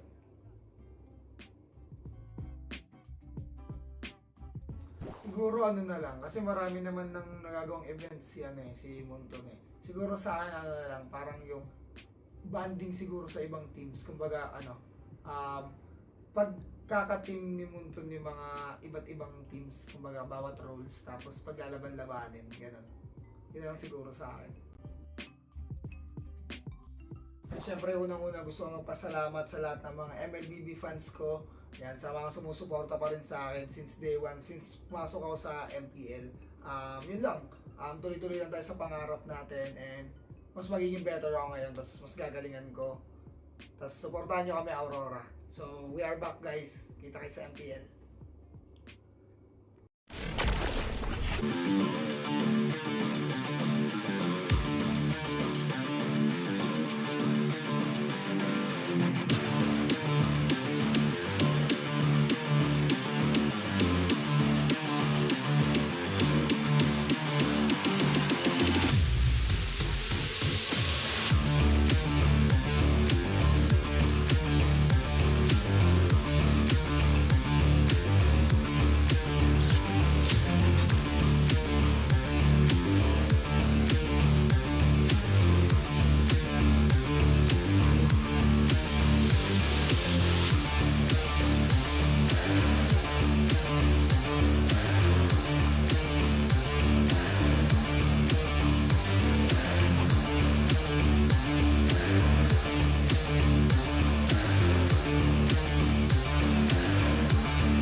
Malakas, Pilipinas, malakas kahit anong lane, we become the monsters. Malakas, Pilipinas, malakas face the golden sun and repping for the 3 stars. Look at us to the top, no ifs, no buts, winning any game para to sa PINAS. Di mo matitin ang aming boses on your level. Nasa kalye man o mobile, you know I become a legend. Open fire, we unite, we winners. Built with pressure, the diamonds are made of. Switch in a lane na parang gera, HP racing, way to set up. Built agad ang buhat ni Hilda, full load SS parang Laila. Susundan ko ang iyong bakas, kasama patas, tagumpay natin ito dahil tayo'y malakas. Para sa Pinas, nasa amin ang alas, hindi tuwa atras, kinikilala sa taas kasi kami ang malakas. Para sa Pinas, nasa amin ang alas, hindi tuwa atras, kinikilala sa taas, ganito kami sa Pinas. Wow! Hold on, yeah, wala kasang Pinas. Laging MVP, no surrender, no retreat. Pag nagsama-sama, just imagine what we can achieve. Laging MVP, no surrender, no retreat. Giving 100 all my all, cause we just cannot be defeated. We are unstoppable, immune and invulnerable. Ready ang equipment, lahat frozen, malang crowd control. Pakita ko na jab like beast of the southeast. Takas sa watawat, proud and loud, cause every enemy we devour. Susundan ko ang iyong bakas, kasama patas, tagumpay natin ito dahil tayo'y malakas. Para sa Pinas, nasa amin ang alas, hindi tuwa atras, kinikilala sa taas kasi kami ang malakas. Para sa Pinas, Sa amin ang alas, hindi dito aatras. Kinikilala sa taas, ganito kami sa Pinas.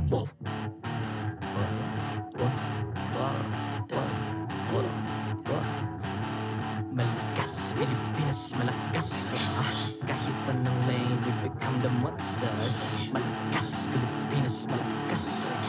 Face the golden sun and repping for the 3 stars.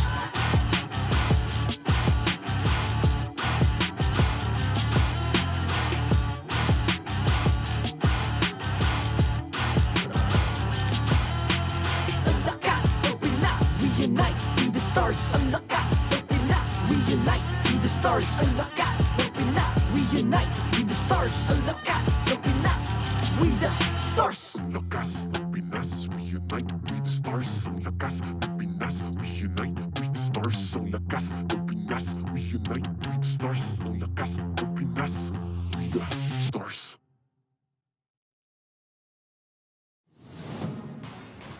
The 14th season of MPL Philippines is brought to you by the following sponsors. Smart, the official telco partner of MPL Philippines Season 14.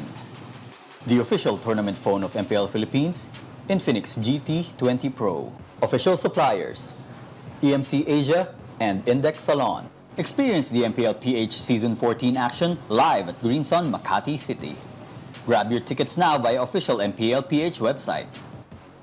Don't miss any MPL action by following our official Facebook and subscribing to our YouTube channel. Follow MPLPH on TikTok for more content. And to ensure the equality and fairness of our games, MPL Philippines is also monitored and supervised by the Games and Amusements Board.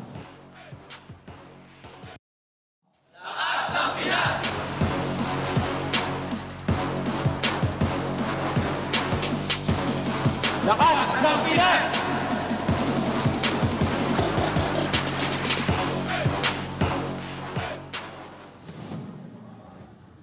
And we are back para sa huling araw ng unang linggo ng MPLPH Season 14.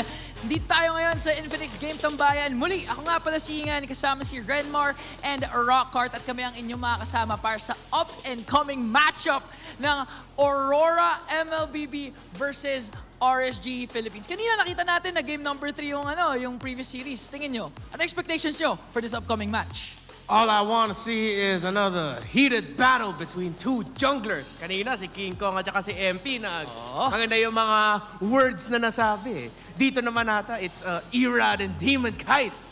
Nako po. Imagine mo, no, magkakatropa yan dati. Man, literal na they shed blood and tears together. Wow.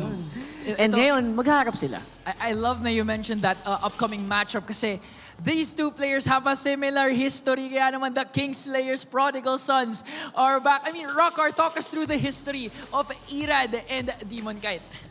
Well, honestly, we've seen Irad, he left RSG for RQ Hoshi, and MPL Indonesia yon, syempre last season. Tapos bumalik ngayon, ulit dito sa RSG. And sa kabilang side naman, si Demon Kite naman, umalis sa RSG. And this time naman, for your first time in his career, maglalaro para sa Aurora. Kaya naman nasabi ka ni MP the King kay Demon Kite na, Demon Kite, siguraduhin mong tama yung desisyon mong lumipat sa Aurora. And nung game number 1 nila kontra Blacklist, napatunayan naman ni Demon Kite na parang, okay so far, so good. Yeah, Demon Kite still on top form. And I feel like sobrang saya si Demon Kite kasi nung MPL Philippines Season 8, nung nag-debut siya, he was the rookie of the season. And nung panahon na yon, it was still very playable to use the assassins, mag-link ka, mag-fanny ka. Doon talaga siya nag-shine And now, going up against the jungler na at one time, it was Demon Kite na madalas pinipili sa starting 5. And then it even got to the point where it was Irad who was played more or Demon Kite would take the rest. Tapos pumunta din si Demon Kite sa RSG Malaysia.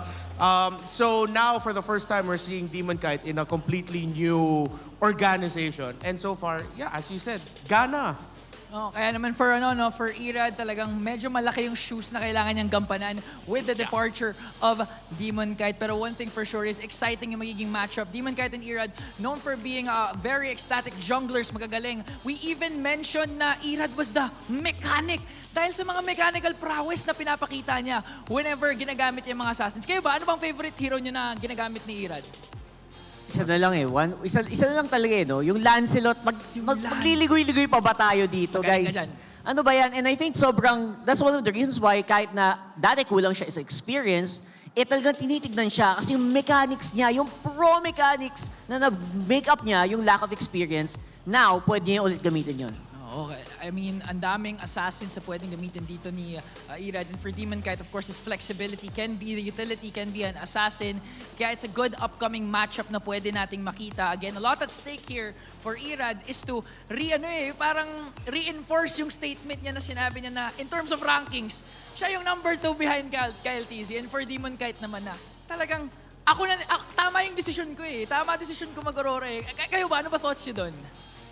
Well, para sa akin, there's a section of the community that loves all of the heated talks na mas nakita natin ngayon so far this season. But a part of me, and especially for this game, this series, let the wins, let the action do the talking. Yes, and speaking of let the action do the talking, nakita natin yan from the hitman, the heelman, kung ano man gusto nyo itawag nyo kay Renejay. Dahil muling nagpapakilala si Renejay dito sa MPLPH Season 14 with his amazing performance kontra Blacklist.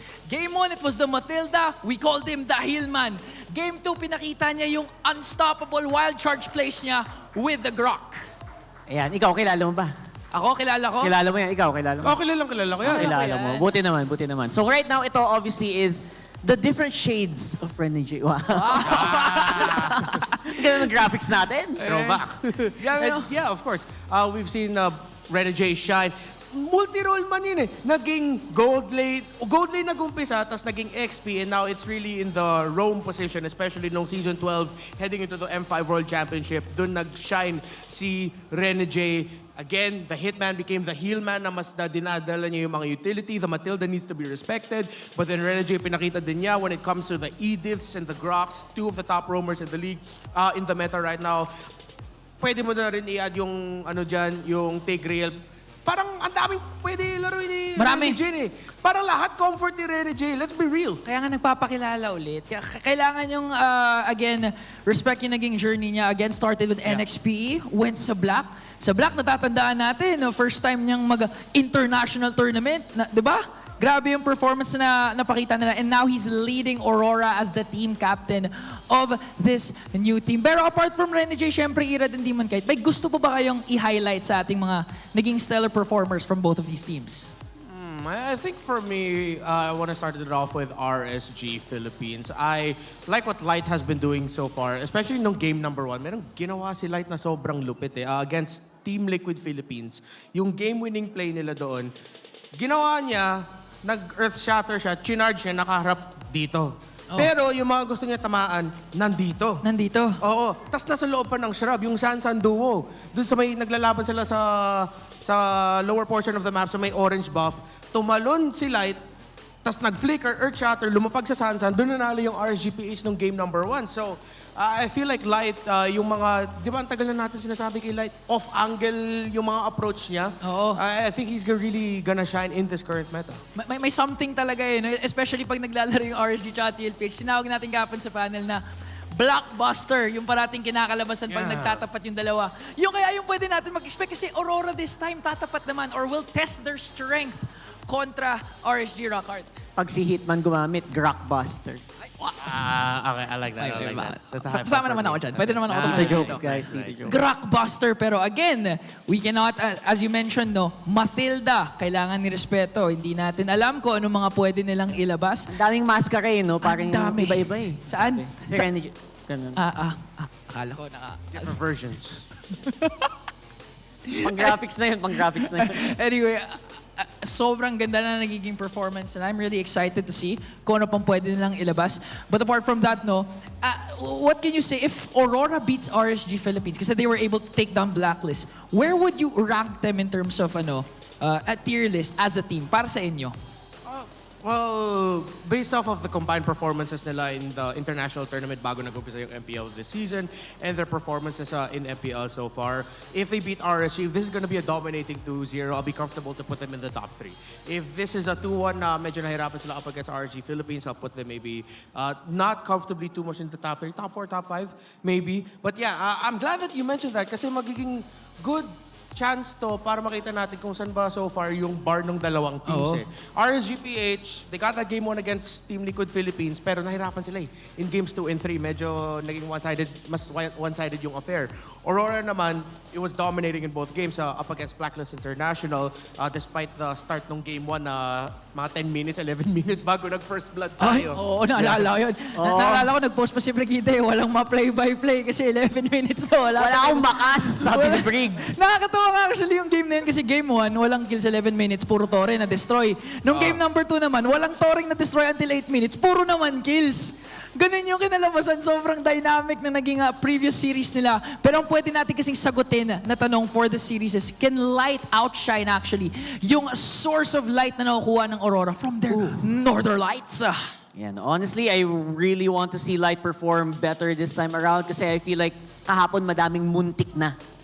Talagang, I feel like they could have taken the series. May mga muntikan lang. Pero on the other side, naghahanap sila ng ilaw yata. Sino yung hinahanap naman? May hinahanap ata si Yuba. Kasi maganda yun will the Aurora lights outshine the Dylan light? The Dylan light. Dylan light. Pwede. Alam mo, nakaligtaan ko actually. Maganda din pala yung XP lane matchup. One of the nasanay na tayong panoorin, it's gonna be Nats going up against Edward once again. And it's a delight to see those two face off. Anong pwede nyo expect doon? Actually, meron akong hinahanap na isang hero na nakita na natin sa sa unang series. Feel ko kilala ko sino yan. Sino? Okay. Sabihin natin at the same time, ha? Ay, hindi, wait. Last series? Hindi ko alam kung sino yan, sorry. Last game yung kahapon yung iniisip. Ikaw na lang. Hindi, pero gets ko iniisip mo, Yuzong, no? Oo. Diba? Yun yung inuusap. Pero yung iniisip ko is the Barats. Because I feel like Barats has a very important spot in this meta. And I think Edward nakita natin si Naths. Ay, alam ko meron din history siya sa mag-Barats XP. So yun yung hinanap ko mamaya. I actually want to look for the high-loss XP for Edward kasi that's something na rarely gamitin niya. And I wonder if he's gonna be up to the task kung magamit niya yun for the combinations na iniisip ngayon itong Aurora. Pero bagay ba yung kay Edward? Kasi pag sinabi mong Edward, alam mong explosive eh. Gusto mo yung mga game-changing talaga. Kasi imagine pag fast hands ka, gusto mo mag-high loss, pipindot-pindot lang yun eh. Takbo-takbo lang yun. Takbo lang yun eh. Pero matapang. As a high-loss spammer sa RG, meron pa mga high-loss main dyan? Meron. Saan gumagamit na high-loss dyan? Main! Sigaw kayo dyan, mga high-loss main! O, di ba meron? Hindi lang yan pindot, pre. May finesse yan eh. Pipindutin mo, tapos dapat pindutin mo ulit pag masyado na mababa yung health niya. Ay! Diba? So, tapos dapat timingan mo yung rampa mo kasi pag masyado kang maaga rumampa, baka mahulog ka sa stage. Ay, baka... Wag naman ganun. Huwag naman ganun. Again, a lot is in store for this matchup. It's gonna be Aurora versus Blacklist versus RSG Philippines. Titignan natin kung sino nga ba ang mananalo. Kaya naman, kilalanin natin ang ating magiging koponan for today's matchup. MPL Arena, please give a warm welcome for the fine gentlemen that ensure the integrity and fairness of our league. JJ, Ems, Pat, and Wilbert, it's our marshals!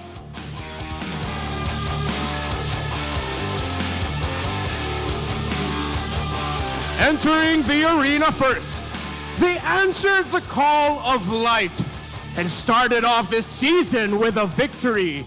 Will they seize the win yet again? Lights up for Aurora!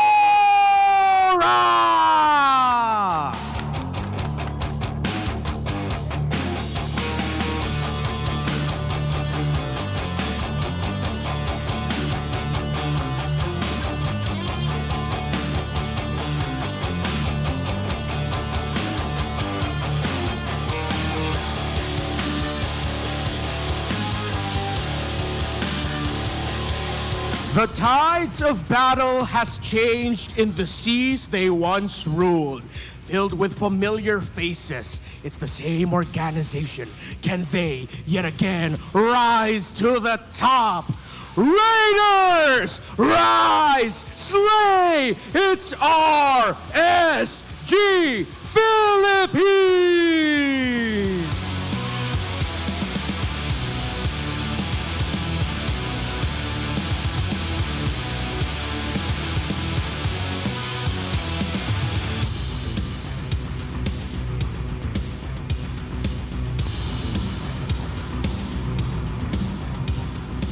and welcome their coaches. Master! Na-master niya yung basics. It's Master of the Basics! And for RSG Philippines, he's a legend. It's Coach Panda! Sino una ngingiti? Parehas ngumiti.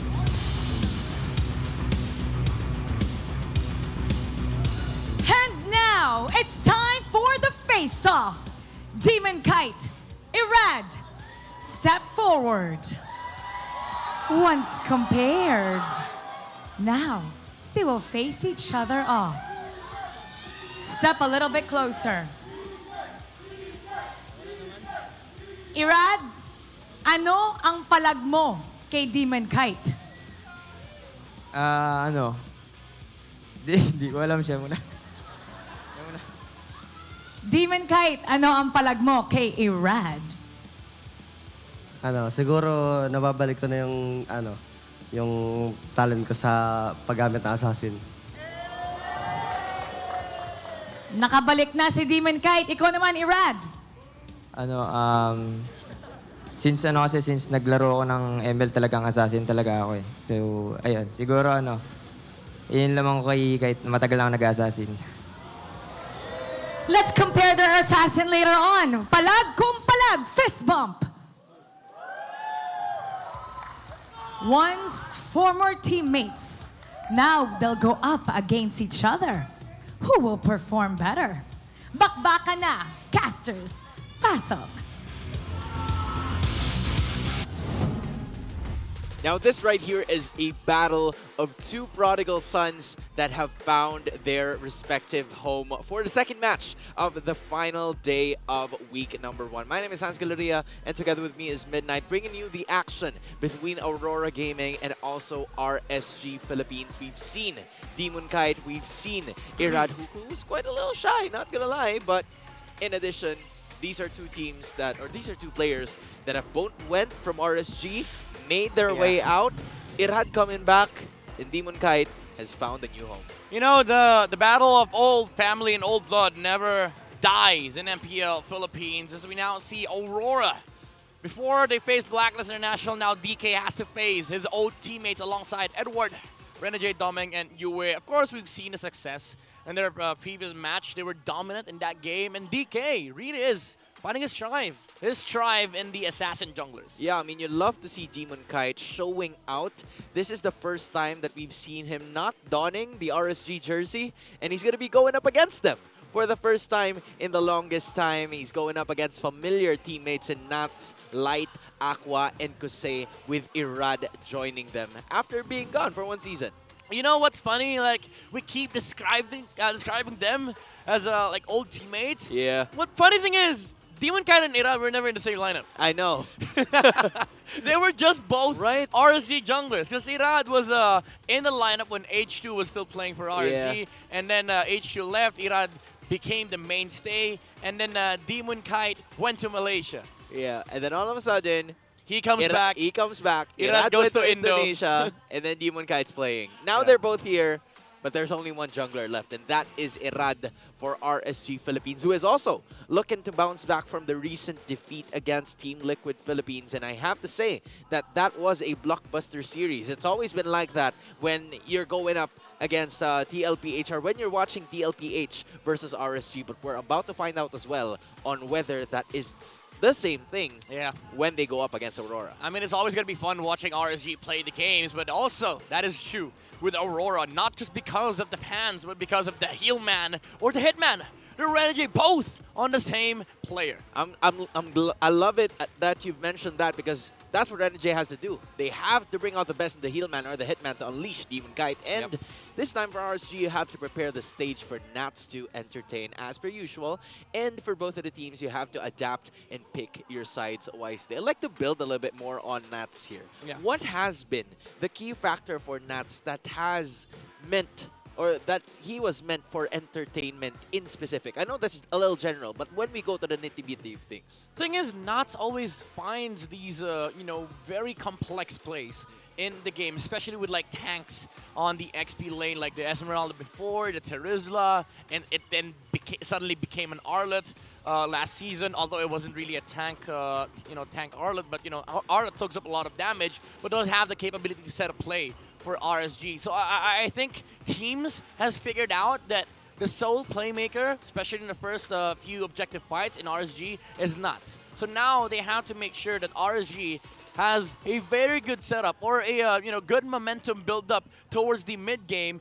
But that means like you have to support Nats for him to be able to pull these plays out of his own pocket. So you're saying that Nats is the source of entertainment. And Yes. that is why He he thus is called the entertainer for some sort, right? But again, he's going up against the entertainer of Aurora. Yeah, right? It's Renejay. It's not just the entertainment on the social media. He's we saw Renejay. He's a rock star. He's a rock star. We saw Renejay pull out a wild charging Grok in game number 2 in their first match against Blacklist International. We all thought Renejay was a full utility player. Well, he did play a lot of like setups before, but That's didn't work out. But now he's finished the arc. He's not just the heal man anymore. He's now finally the fully fledged hitman. Yeah, this is him reintroducing himself Yeah. into the I'm lineup. Renejay Barcarce. Yep, this is Renejay Barcarce, and I have been through the gold lane. I came the from XP Georgia. lane, right? I came from Georgia. If you know, you know. But at the same time, he's here playing the roam position. He was once more of like the utility jungler. He was trying to, reciprocate or try to familiarize himself with a meta that was familiar to Oh My Venus in a sense, right? But now I feel like he's found his own thing. He's found his own groove, and I know it's a little sample population. It's a little sample of the games that they have played. We're about to see if he has continued to develop his own game. Yeah, we'll see. The thing is, Aurora, the story is they are now finding the identity. They're finding the strives, especially with these individual players. But that is in contrast with RSG, who seems to have lost their identity along the way. And I feel like this is a wake-up game for RSG. Now we are in the draft here. Aurora takes Zask first pick for Yue. And now RSG, they can answer back with an Edith and a Val for Aqua, or maybe even prioritize the Paramis once again for Aqua. Yeah, there's usually the high loss that is going to be the counter here whenever teams start to pick up the Zask. But I think it is going to be the same addition that is going to be utilized, and the Edith has always been a staple here in the first pick. Because again, you were talking to me about this during the first match, the flexibility and the familiarity of having the Edith and the Roger at the same time, just so teams wouldn't know where to put it exactly in terms of role. Yeah, Aurora decides to go for the Moskov. It is a good lane matchup against the Roger, but the thing is, we don't even know if the Roger is going to go gold or going to go jungle. And now Aurora, they do get the Julian. They steal it away from Irad on the side of RSG. We all knew it from day number 2 that this is the main hero. Like, this is the main sequence for RSG, but now they take it away. Again, RSG still has the chance to take up the Paramis in this third pick. And this time around, I honestly feel like the Moskov is going to be there going up against the Roger. If they go into the gold lane position, I think that's okay, right? This is a good-looking matchup for both of them. Meanwhile, if you're going to the other side, it's an Aurora that was picked up. We haven't really seen it all throughout the first match, but now it's going to be the opener. It's going to be a challenge here that RSG wants to initiate going up against Aurora. Ooh, the respect. Hans, the respect is there for the Yeah, Hitman, man. the Grok. They've seen it. They've done their homework. They've watched the film. Panda was like, I know, I'm not really scared of this Grok, but Renejay is magaling talaga. That translates That to means he's Renejay good. is actually good. Yeah, especially with the Grok. Now the question is, do they take out the Mathilda? Yeah, that might be the question here, because they've used it on their win, I believe, against Blacklist International on day number 1, and that has been the transition that has worked for them time and time again. I'm honestly thinking on whether or not Renejay is going to be, going for those utility roamers, or he's going to try to do a setup roamer that we've seen him from before. Not much, but again, this is something that he's trying to develop now as early as this season is, because there's still, 7 weeks to go in the regular season. There's definitely a lot, like the Cho. Oh, by the way, that's Odin. Is that, yeah, that's Odin, right? Yeah, that's Odin. That's Odin. All right, major love to Odin. We see you around, and I hope you're the. I think you've watched him. Yeah, he's here. He's here. Yeah, she's here. Hello, Odin. And hello to the other people who are there. I hope you're having a good time. But as we go back into this game, we see the matchup. And I know you're happy about this. Yes. I know you're happy I'm about so this. happy about this, Hans. All right. And also, I understand the fact that, Coach Panda and the entirety of RSG hates this horse. Yeah, man. All right. So for everyone who's there, like if you don't use the high loss, you can press 1. And if you use the high loss, Midnight hates you. Not really, but yeah, stay away from my rank games. Yeah, he does. Stay away from my rank games. All right, now going back to the draft before I implicate myself here. RSG again, jungle could be the jungle, could be the Roger, but also they have to reveal a role here, either the XP Edith or the Rogue Edith. Now they do reveal the Rizla. Can never go wrong with the Rizla. It's second phase. It will be fine. But now Aurora, tank and XP is gonna be a a commodity here for their side. I would love a Yuzong from Edward. Either that or he pulls out a Cho XP. Oh, never mind. Take the Arlet away from RSG. Not that RSG could have picked it anyway, because they already have XP. But now you have Edward on his Arlet that could set a place for this Julian, and maybe a Cho for Renejay, maybe a Mathilda. Again, that's flexible, right? It Because you have the is Arlot, flexible. maybe a Cho. It could go interchange in terms of roles, and we're about to figure that out right now. And it is going to be a Jawhead. So I feel like it is now cleared up, right? The Jawhead surely will go into the roaming position, and we're still waiting for an Irad hero or a Kosei hero. Because I'm thinking of the Roger here. They banned out 3 heroes. Aurora has banned the Fanny, the Hayabusa, and the Nolan to just choke up the remaining choices for him. And now that is going to be the case here as Khalid. I knew it! Is the choice. I knew it! This was a bound! This was bound to happen. I knew it. Somebody would pick Khalid. Is that really Khalid, though? Yeah, it is. It is. It has to be. I have to make sure. It has to be. You better check out the. You better check the phone. You better check the phone. Because the thing is, we've seen a lot of Khalids pop out in the draft, and then it changes in game. We'll have to make sure. But I knew it. I told Rockhart yesterday that we're bound to see Khalid in this season. Because I do think if you have a Ruby on gold lane, Khalid gold lane also works. You have Sustain, you have Poke, level 4, you're the strongest hero on the map. Why not? Never mind. Never mind. Here out goes Benedetta. Look at you building up so much about Khalid. Well, maybe Midnight we'll see. We'll see Khalid very soon. But for now, it's gonna be Benedetta being used here by Irad. Another agile hero. I'm so disappointed, RSG. I'm sure, I'm sure the broadcast also feels the frustration that Midnight has. But speaking of which, it is going to be RSG leaning towards that Benedetta to go up against Demon Kite's Nolan on the other side. A little bit more, should I say it's Demon Kite's Julian, if I'm mistaken. Yeah, Demon Kite's Julian. Yeah, Demon Kite's Julian, which yeah, is, you mix it up because they play for the same team. Right, they did play for the same team, but now they're going to be separated. And Demon Kite, a familiar jungler leaning towards the side of Aurora. Meanwhile, we don't usually see Benedetta very much in the jungle. Yeah, I mean, it's been tested before. Like, we know Benedetta jungle works. In the current meta, not so much because we haven't really had a lot of sample sizes for it.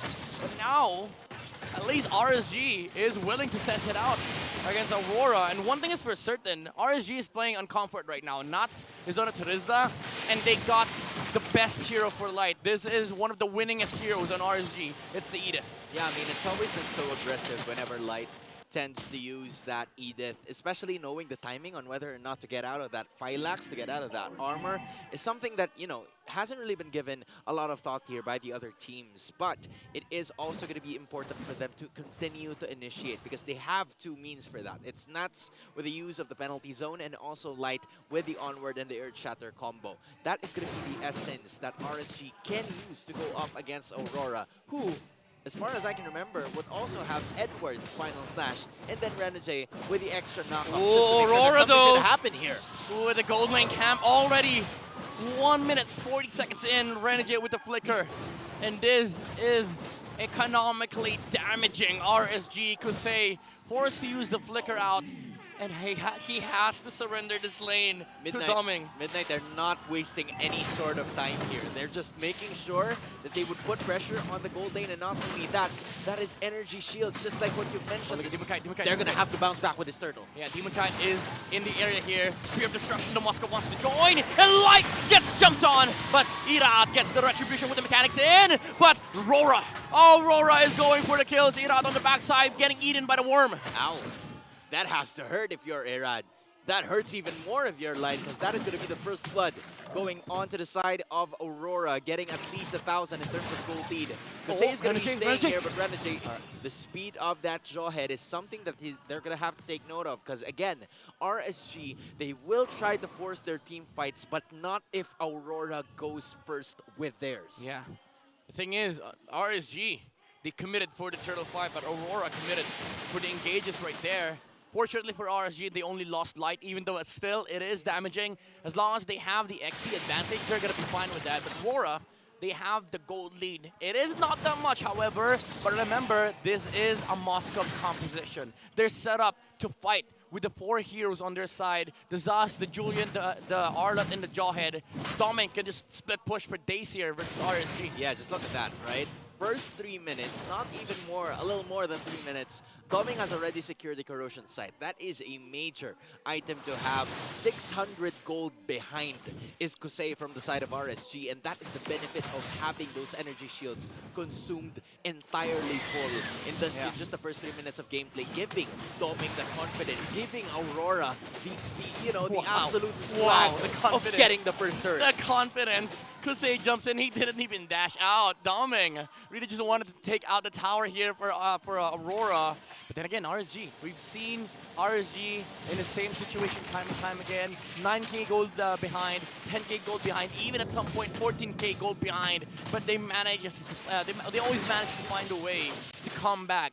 And that is a challenge for Aurora. Now that you have a lead, make sure that you don't lose it against RSG. But sometimes you also want to start strong, right? It's better at some point to just try and figure something out in the early portions of the game just for you to get a breather. But if that is their style, then they're going to rock with it. They're going to do it right now. Oh, the slash from Edward! Is it the final slash? No, Renejay falls down first. Light goes down second. But the Spear of Destruction will miss. But Edward is already on the fray. Irad has been shut down by the Arlott, and Edward goes for more nuts. Has to get out. It's an Arlott show. It's an Edward show. And Aurora will take the second turtle. Yo, Edward slashing his way to get that turtle for the side of Aurora, which is a really good looking sign. Establishing an addition of that 1.3k gold lead. Make that 2.4 now for the Auroras, if I should say, because now it is RSG kind of like putting themselves in the corner here. And they're not done yet. Aurora, they want to punish for, they want to go for more. They have the objectives, they have the flicker from Renejay. What?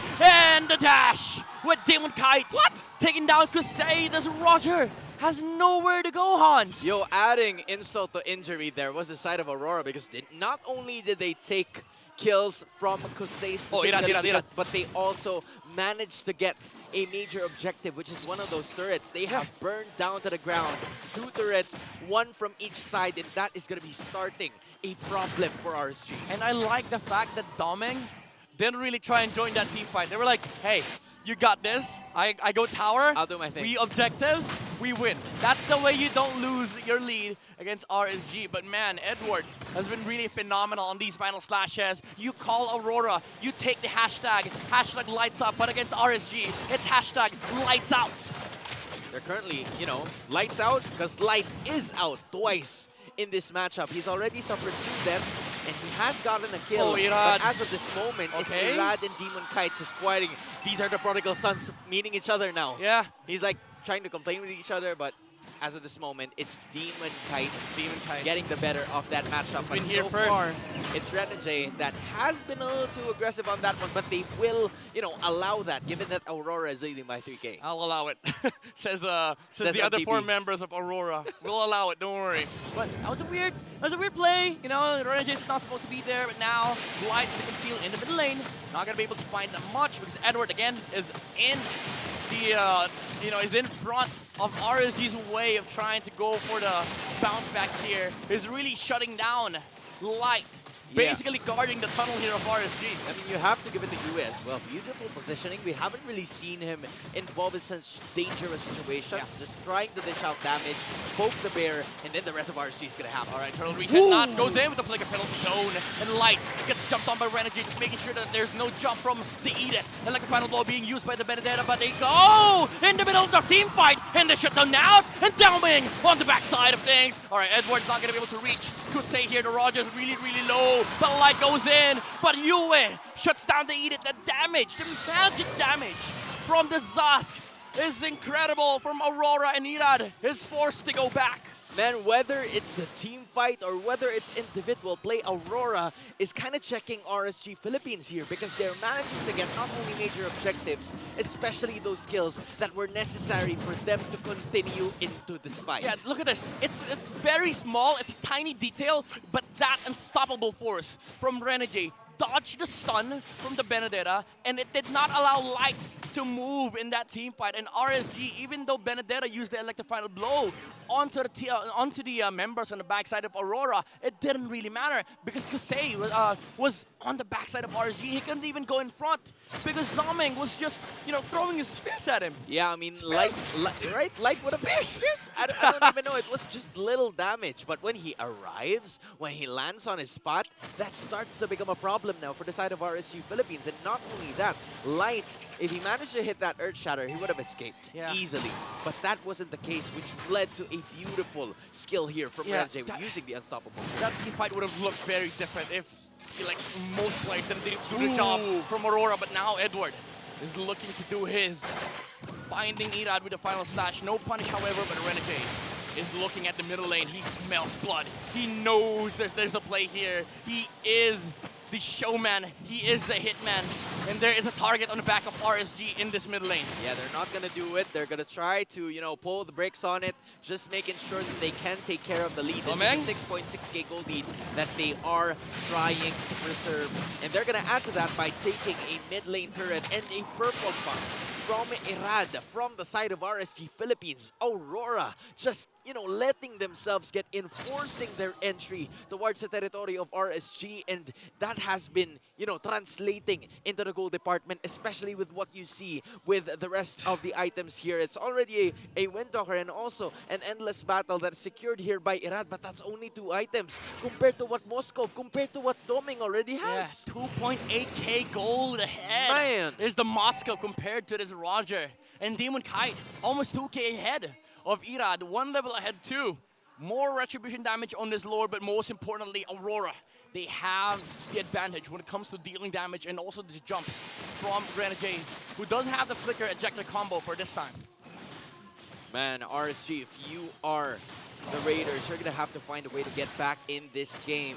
Hopefully with Light and hopefully with a setup coming from Aqua, but you are trailing at least 7,000 gold behind. That's at least 1 or 2 items that you're going to have to catch up on. So the ideal scenario for you is to be able to catch Doming. But the problem is he already has that orange buff. That's a and that is a ton of damage that is going to be arriving from that Moskov. And they're already having a hard time. He's not even... Yue zoning them out. Yeah, it's not... Doming's not even showing himself. Like, there's no point. Bottom lane is shoved. He has no business being on the bottom side. He just has to stand behind, both Demon Kite and Renejay. Now he clears top side, but RSG, they cannot look for any punish because they don't have that same exact tools that Aurora has, specifically with the Joyd and the Arlet. But now Light flickers in, but Irad cannot get their Lord. Oh my goodness! By Edward once again, and Doming gets the stun onto both Knots and Light. The damage out, but it's not going to be enough. 3 heroes fall from the side of RSG. Make that 4 as Edward finishes the job. Aurora gets the Lord on the back of Demon Kite's Retribution. That was one mean combination from the side of Aurora. Just take a look at this, right? After they were able to secure that Lord, they took care of Demon Kite, and then a stun from both Yue, and the spear landed on the Moscow, courtesy of Doming, finished the job that landed 3 heroes from the side of RSG to go back into their respective base. And now from 7K, they've added 2.6 to the pot, and this is starting to become an enormous mountain that RSG needs to climb. But as you said, they've managed to catch up from a lot of things before, but will they be able to do it now? But that is not going to be the case. The Lord is being taken care of. Moskov, we're still waiting for Doming here, but it seems like they will take care of business. RSG will tend to hold their ground, and they will absolutely do just that. Okay, RSG, they've done this yesterday. 10K gold behind. It's not a problem for them, but Aurora, they have all the time in the world to wait for the next Lord, wait for the flickers, like the final blow being used by Irat here, and Doming finishes the tower on the bottom side of the map. Now 10K gold lead for Aurora. And again, they can just clear up the entire map of RSG and just wait for the next Lord. Man, Aurora's playing so clean in this matchup. Like, most of, the deaths have only been from Renejay, and Renejay, as of this moment, is a disposable hero compared to the other ones who have already established the damage outputs that they've had. I mean, you're talking about Yue here, already having the Divine Glaive and, the Glowing Wand as well. It's starting to, pay dividends in this matchup because RSG, they don't really have a lot of people already having 10K gold lead, but Moskov, Julian, Demon Kite, and Doming already almost at their entirely full build, and that is something that Light Nats has to endure being the front lines. And it's not because Doming kept looking for team fights.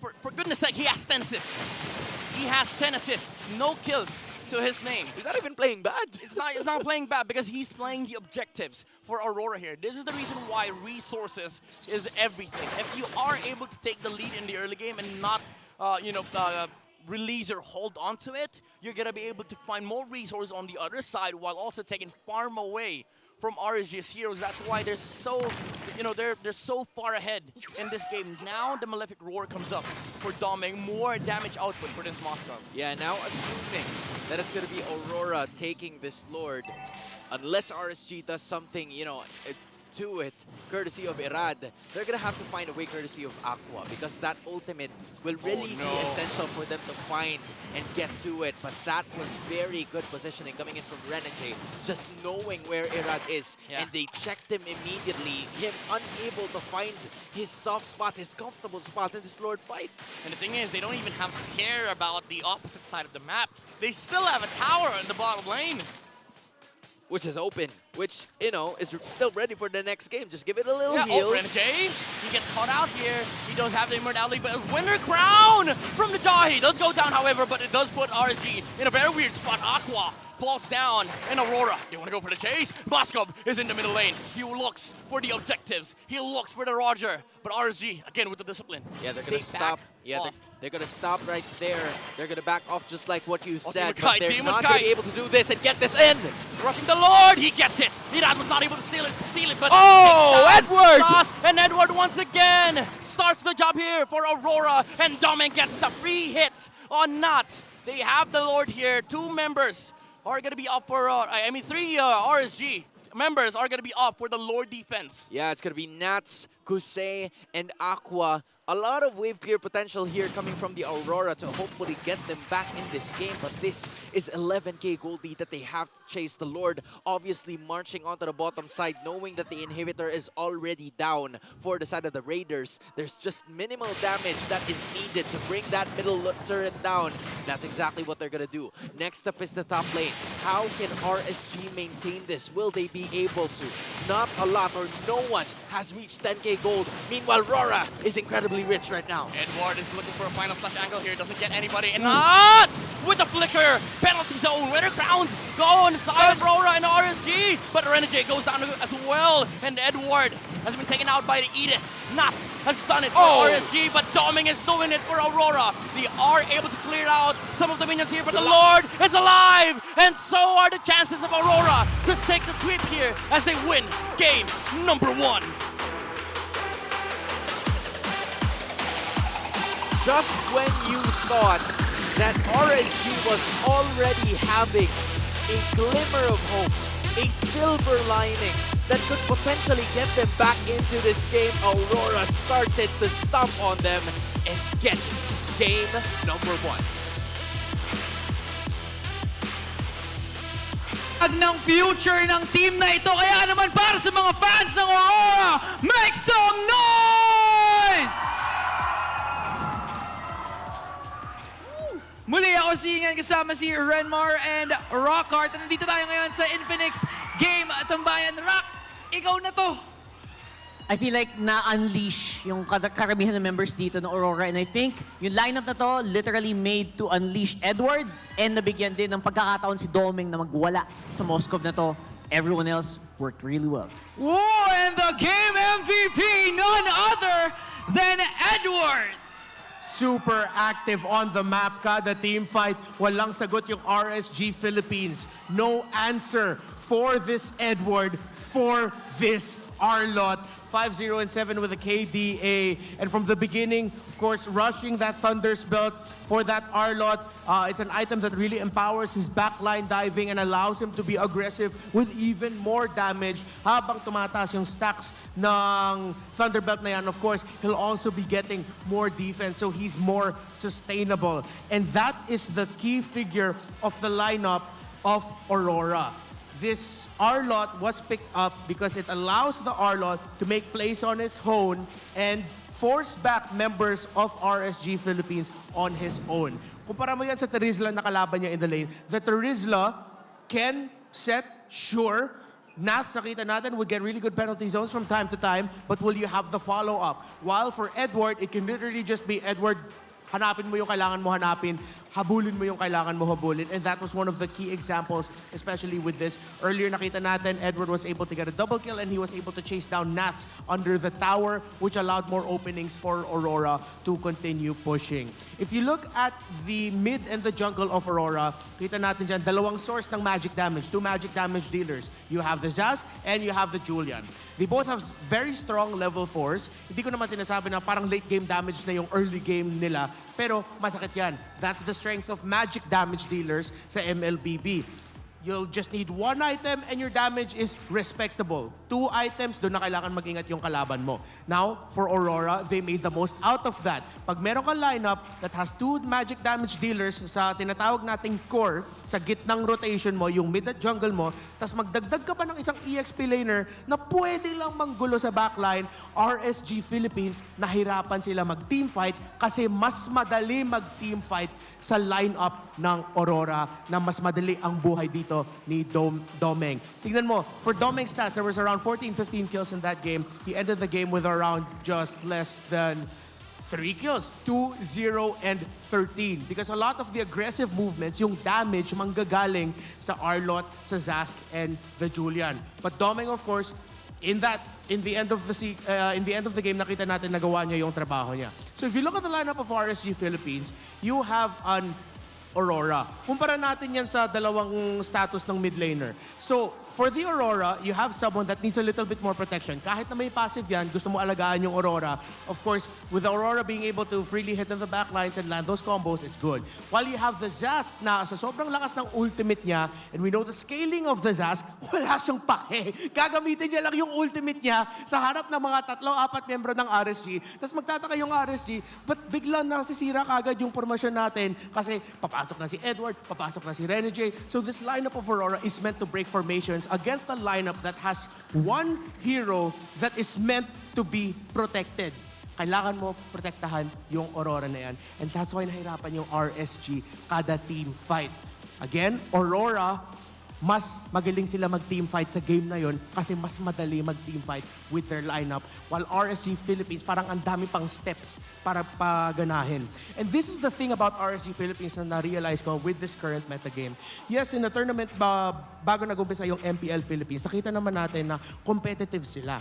But this is the metagame kung saan encourage ka na manggulo, na magulo yung laro mo in a way na sobra na medyo scattered, meron kang isa o dalawang player or hero na gumagawa ng sarili nila habang other 3 members are together while they're making their own play. This meta goes against the ideas of the fundamentals. If you continue to force a very how do I say this? A lineup, a strategy na kailangan talaga na super synchronized. Everyone's all good on the side of RSG Philippines. Even though sobrang magsha-shine sila sa ganun na playstyle, sa ganun na meta, baka mahirapan sila. Because Aurora, you have heroes and you have a lineup that can make their own play. They don't need help. Nahirapan nga ako dito para sa Benedetta ni Irad in the jungle eh. Kasi nakikita natin, yes, it's easy to access the backline.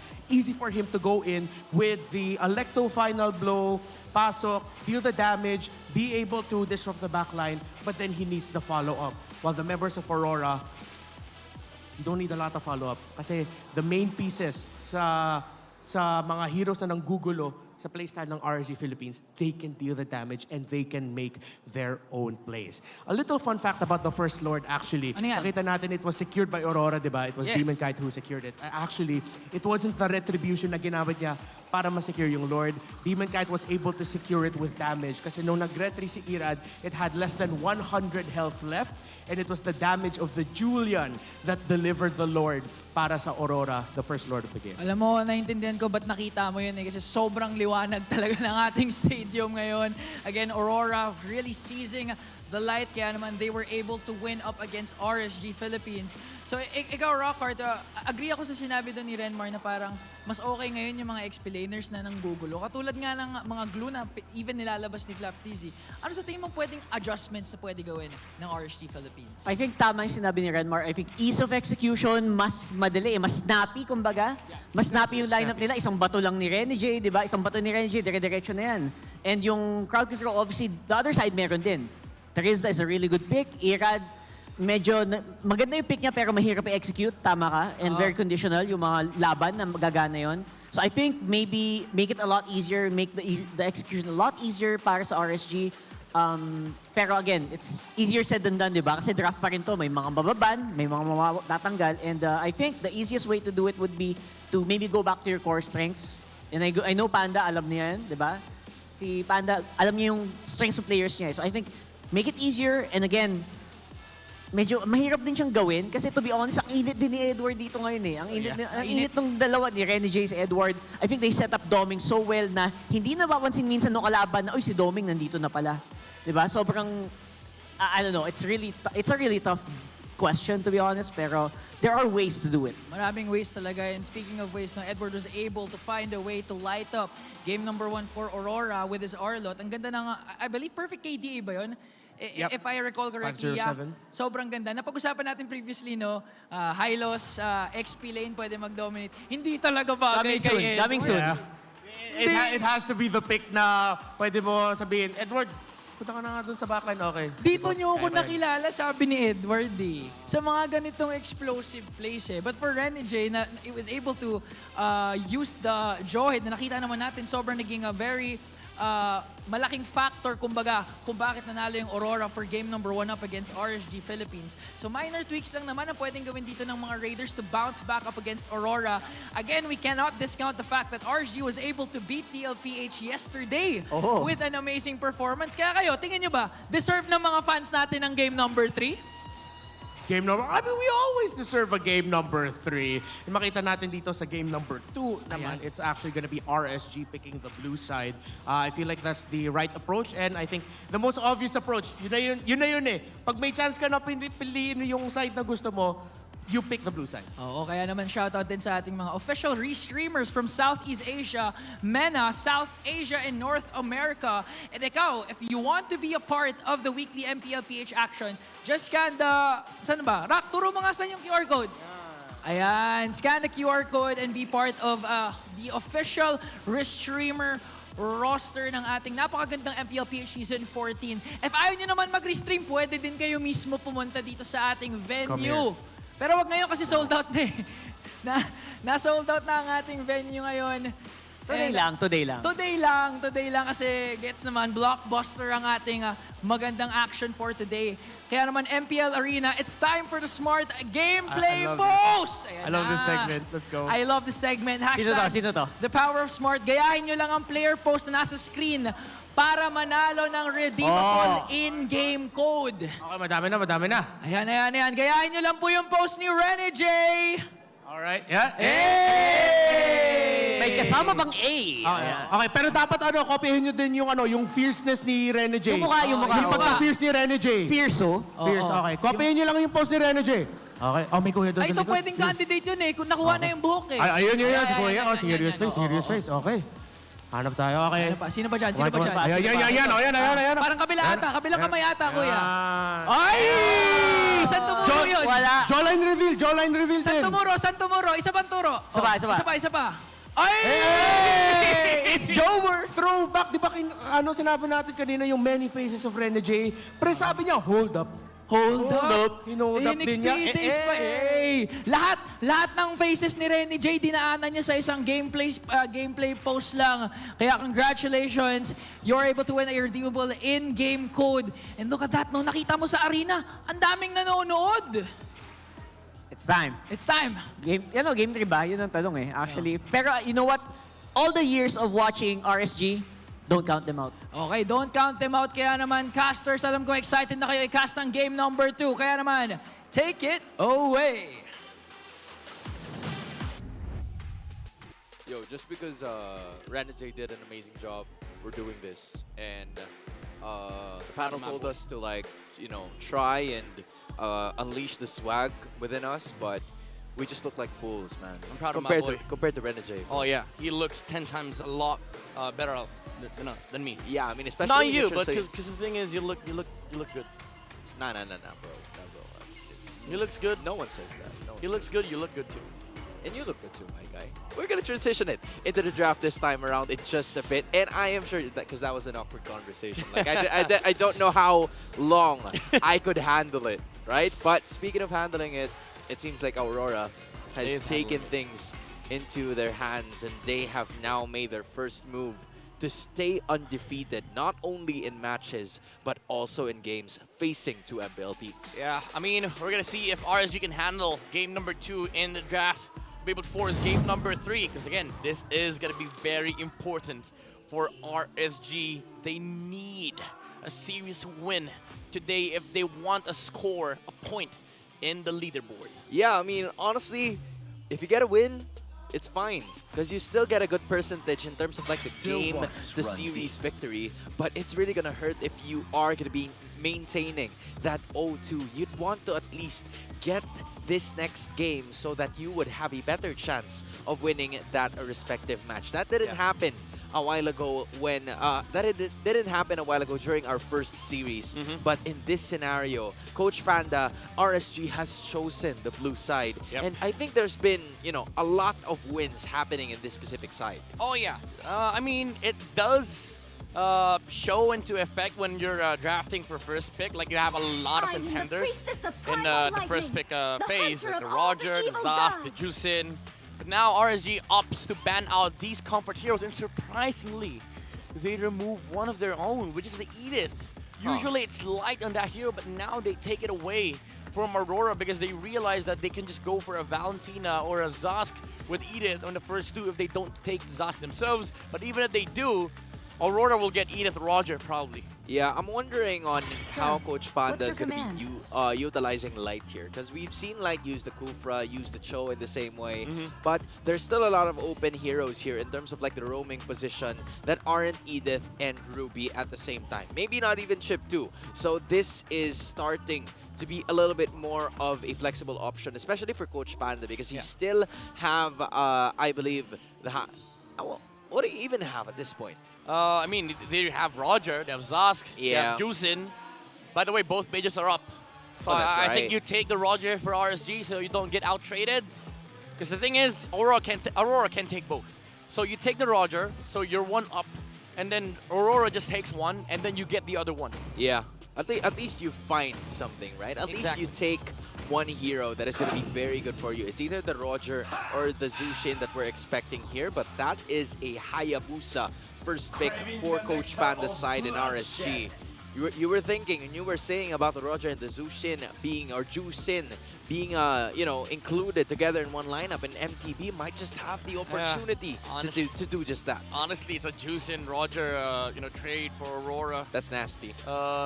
Even if they don't want to Juicin, they can just go Zosk. But the danger is you're giving Juicin to RSG. At least with the Juicin, you can control the worms you know, with your own mid laner, you don't have to worry about like, team fights at all. But they go for the Arlet for Edward. They steal it away from Nuts. That's actually a more, you know, more graceful way of going about it. Because if you take the Roger, they might take the Arlet on the side of RSG. So now you steal it. If they go for the Roger here, Aurora still has the heir. I think they would want to go for a better XP matchup rather than a better mid lane matchup. Because either way, if you pick the Juice in here, it's still okay, right? For the side of RSG Philippines. But at the same time, you're going to have to worry about the Arlot. You're going to have to worry about the engage that will arrive from Edward. That's why it makes sense for Aurora to do this. Like, you have a good answer versus the Juice in. So now, RSG responds correctly. They take the Harith because they know they're going to lose the Roger Harith trade. You take the Harith, you take the Jawhead, but at the same time, if they don't take Roger here, I think it's Hylos time for Renejay. Yeah, might be the case here for the Hitman, or should I say the Healman, that only heals no one but himself, Or right? maybe Mathilda on the second phase, take Roger here. There's definitely a lot of options here for Aurora, maybe even the Grok. They can flex it out. But now they go for the Julian once again. It really is Demon Kite prioritizing that Julian pick, even though it is going to be up against Hayabusa. Yeah, I think they wanted a decent matchup against the Hayabusa in terms of like the rotations in general. Trying to catch up and deal a ton of damage in the early portions of the game. Going up against a Hayabusa that's going to be utilized here by Erad. Extra knockups here from, extra crowd control skills here are going to be from all of those three members, which is also something that they could build up on in terms of these team fights that are going to be moving forward. Meanwhile, for the side of RSG Philippines, scaling is the Harith. Hayabusa is going to have a field day in the early game. Ingan's jumping around. The Faramis is, you know, going to be banned as of this moment as well, which is, you know, a staple pick for Aqua in the mid lane. Yeah, MTB has done his homework. They love the Faramis on the side of RSG. The Raiders love raiding with the Netherrealm, but that is not going to be the case here for game number 2 as it has been taken out by Aurora. I'm expecting a Hylos ban from the side of RSG. Prove to me that you really hate the horse. Because I know what Coach Pana is thinking here. If they have a Hayabusa, it's going to be so hard playing the, you know, the sorry, if they have the Hylos on the side of Aurora, it's going to be hard playing the Jawhead and the Hayabusa here for their side.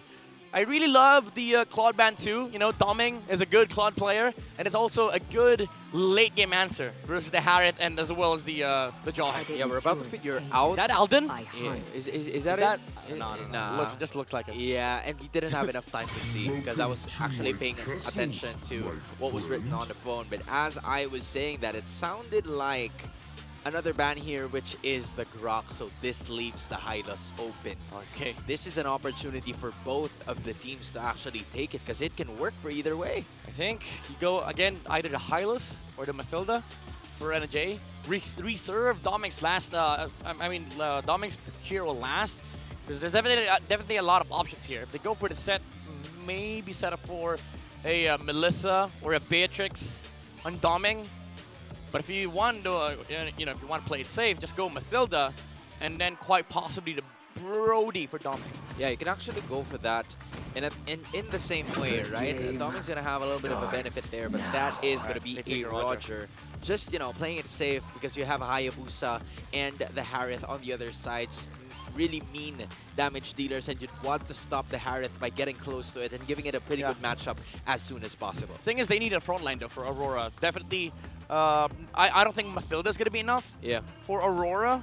Arlot's not going to fit the bill. Arlot's not going to fit the bill because he has to initiate for their side. Maybe again Hylos is up for the taking here, or the Cho. But RSG, they go for the can never go wrong strat here.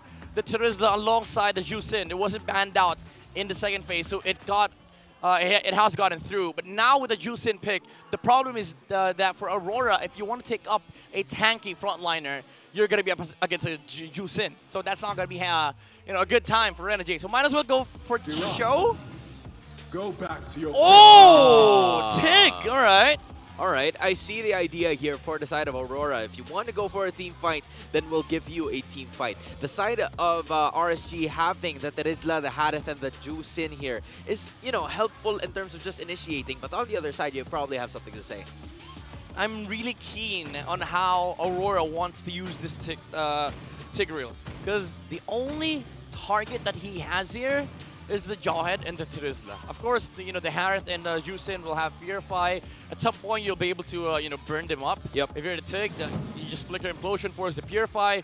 But at the same time, maybe the idea here is that Aurora just needs a surefire crowd control. Let the Julian and the Roger take over the game.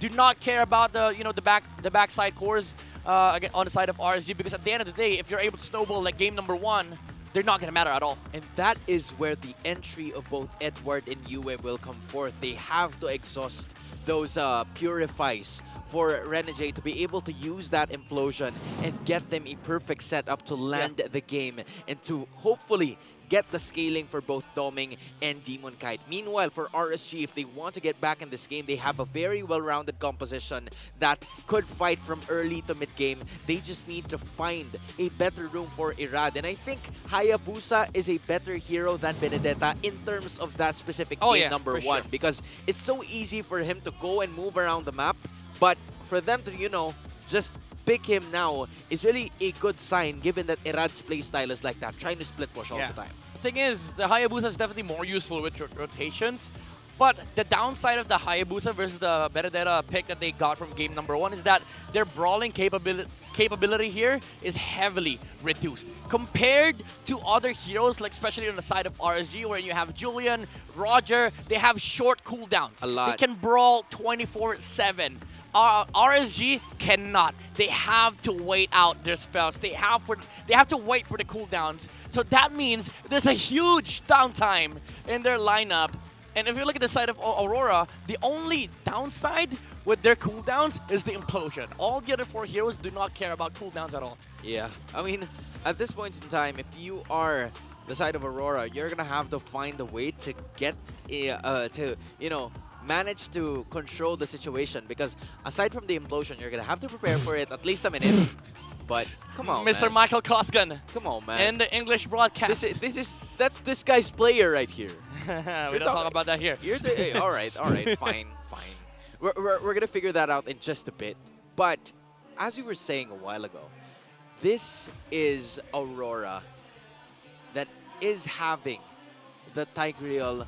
And in addition, you were mentioning more about Renejay and how he's gonna use it in this game. But I feel like I am more leaning towards how Edward is gonna perform yet again. This is his second time to use this Arlott. He's been the MVP of game number 1. Quite few modifications here on the lineup of RSG, but we're about to find out if he's also gonna replicate the same thing he did in the first game. Yep, angles are gonna be the story here for Edward. If he can look for ways to engage against RSG, especially with these set of heroes that are very position dependent, I would say.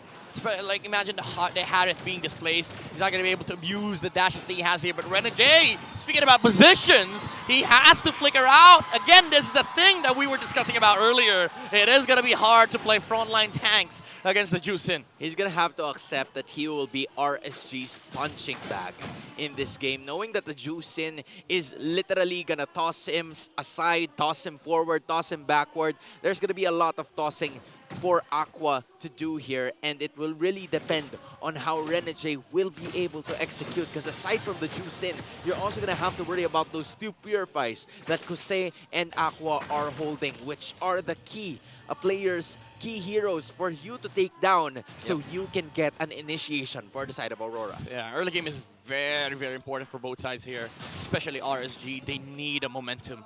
They need to be able to take a swing against Aurora's window with the Harith that they have. Because the thing is, again, Aurora, they have a lot of skirmishing power on their lineup, but, the cooldowns, the teamfight spells on the RSG is just better. Because Renejay, even though he has an implosion, he's countered by Purify, but now Renejay without a flicker gets jumped on by Light, and he's able to find a kill on the Aurora's roamer. That is what I would call rebound by Bosch, back out to Allen, because that was a double pass. Yep. That was a double Aqua Light combination that led to a kill for Irad, which is a best case scenario there for the side of RSG as they are now moving into the turtle. Yeah, this is the momentum that we were talking about earlier. Not to the penalty zone of the Demon Kite. Edward found Slash, but the Julian is already out, lacking damage. It's Aurora, but Edward is fighting Still fighting for Aurora here. He's able to find the second. Actually, it was Yue that took the last hit, but Aurora manages to equalize the trade. They lost the turtle, however, but top lane Domeng is winning the lane because, hey, This is a silver lining for the side of Aurora because, again, they have managed to kind of lose that turtle fight, but in the same way, gather another set of damage here for the side of RSG. Yes, it was Irad that fell in that specific moment, so it is going to be delayed, the farming that he's going to need here. But you're also going to have to take a look at Juicin already building up at least 2,000 in terms of gold lead, the most out of everyone in the first few minutes of action, and Aqua doing a really good job just always being involved in those team fights, just like what a regular Juicin person would do. Yeah, and again, Aurora, they have to make sure that they just continuously scale against RSG. But now, Irad in the squad has a window to work with. 500 is not that much, but now at least you're active with your heroes. Clock of Destiny is already up on Aqua here, and they have the ultimates on their side. Light is just, trying to finish the mission here with just cleanup duty. Daily task, clean up the worms. Yeah, I mean, if he's there, you gotta get him out of there. Right? The termites, if I should say. Yeah, that's why I hate Zask, man. That's why I hate Zask. You gotta get out of it for Renejay. Renejay looks to re-engage here. I mean, to take a revenge against Light, but the Jawhead is able to flicker out. And Aurora, at least that's a burn on the Jawhead. Even though Renejay used his own flicker, the aggression is minimized on the side of RSG. No flicker play for the next 2 minutes. Yeah, I think for Renejay, that's something that he could build on in this matchup. You can't catch Kusei, you can't catch Aqua. Maybe go ahead for Light, or maybe go for Nats in this specific scenario, which is a good sign given that they're not really heroes again. With a final slash, but the unstoppable force was there into the penalty zone, but he's still alive. The Aurora is going to be able to flicker out, but not for long. Skypiercer is here for Irad, but it was actually not with the passive that finishes the job here against the Arlot, and RSG wins on the turtle trade. I think it's so difficult for Aurora to find themselves in this matchup, specifically because of Light. We've seen him try to put Aurora in difficult positions just by existing, just by being there, using that toss-up, using the unstoppable force whenever necessary for him to stop an engagement, an initiation from the side of Aurora. And this is starting to become RSG, getting their momentum, thriving in at least a 1.5k gold lead. I know that's not much in 5 minutes of action, but when you think about it, this is something that really is going to help Irad, and especially Kusei, because he hasn't even touched, a team fight yet, but he is somewhat getting those objectives. Yeah, I mean, Aurora is keeping the lid here of RSG, but from the Raiders' perspective, this is an opportunity, a big window they can work with, especially with Harith and the Hayabusa coming into action here, compared to Roger and a Julian who's just constantly farming. And again, as you've mentioned, like the Tigreal usage should be changed, I would say. Like they should need to focus their attention towards this Jawhead because Light is a big problem at the moment. Like the best. Sure, Aqua is annoying with a Juicin, but if they take the Jawhead away, there's no stopping them from just steamrolling over RSG. Yeah, because who's next to do the front line? Nats? Right? That's going to be the idea here for Aurora. But Light is playing it really smart, just trying to, put the vision and not really engaging fully unless there are like 4 members compared to 2, unless it's a sure team fight that they could win. Just giving out the vision, just dishing out the information that would be critical for them to get objectives around the map. Even though there hasn't really been a lot of objectives that fell down in 6 minutes of gameplay, that has been their recipe for success that got them those 2 turtles, and maybe this third if they do it well. Yeah, it's just that Aurora has been keen on doing the pendulum swing as well. Edward using the final slash there does not get any in Aqua, knowing that there's no engage whatsoever anymore from the side of Aurora. Goes in the front line, and Demon Kite cannot find the angle here as Irad secures the turtle here for RSG. 2.7k gold lead, much so in XP. This is what we're talking about for Irad, right? We haven't really seen much from him, and that is a good sign for the side of RSG Philippines, because again, it's Light that's catching the spot Light. I mean, I didn't even, catch that, but it's Light being Good caught. pun, good pun. Yeah, it wasn't intended, but okay. But Oh, as I was saying, Renejay! Renejay again. With the implosion, finally targeting the Joy. Actually, that was Aqua that repositioned the Tig near Light, and that is gonna cost the Jawhead's life. Edward finds himself in front of the Juicin, but Aurora, they wanna go and engage. They see Aqua, but the movement speed is there from the Purify, and Aqua is able to live to fight for another day, but that was a crucial mistake by Aqua, putting Renejay near the Jawhead with an implosion, and now Edward finds a good final slash onto Kasei. No mana, but not engages. He tries to save his friend, and he is able to do so with a penalty zone. Edward soaks up the shadow kill. It's not going to result into a kill, but Aurora is outmaneuvering RSG, a tower in the bottom lane by Toming. This is what Aurora loves doing, right?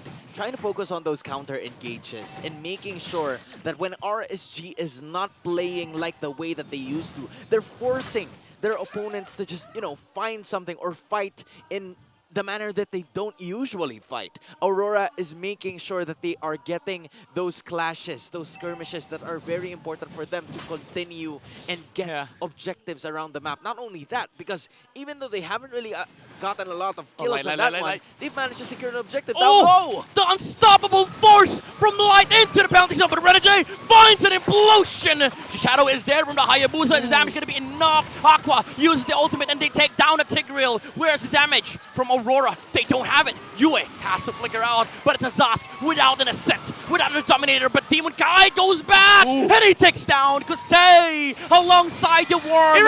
Zask and Irad goes down. The Lycan Pound from Doming shuts down RSG. Oh my goodness, I cannot believe it. Doming coming out of nowhere, just landing on that Lycan Pounce, and it followed that quad shadow that was given by Irad, and as of this moment, they don't have any retribution holder, and it's Demon Kite who showed at the perfect time. As we take a look at this, they even got the Lord. Demon Kite was right behind. Juicin, I thought, was about to escape, and then all of a sudden, Yue just, last saving grace, a final stun that led to a Demon Kite actually taking them, and that was the perfect time for Doming to just zigzag his way to a kill for Aurora, who is now holding the lead before 10 minutes of gameplay. That was a trip by Doming, like zigzagging like that with the Lycan Pound, but also Demon Kite. He's tripping. I think he one-shotted a hero on the side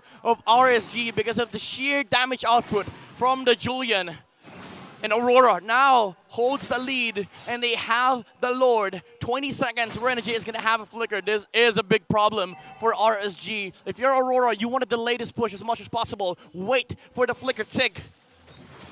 It's 7K for the junglers and the gold laners of both respective teams. That's a mid lane turret going down. 10 seconds, Edward finds a final slash into Kosei! And Yue, with the follow-up, takes down the Harriet and RSG. They're in trouble right now. Aurora is in cleanup duty. They're having a hard time just trying to defend, especially with Kosei out of the picture. Not a lot of wave damage or wave clearing here for the side of RSG, so they're gonna have to, sacrifice those holy defenses just to make sure that every single minion is gonna go down. Fortunately for them, they were able to do just that, but the problem is Aurora is now at a comfortable 3.4k gold lead. Not only that, Doming is unscathed, and everybody else is getting in motion.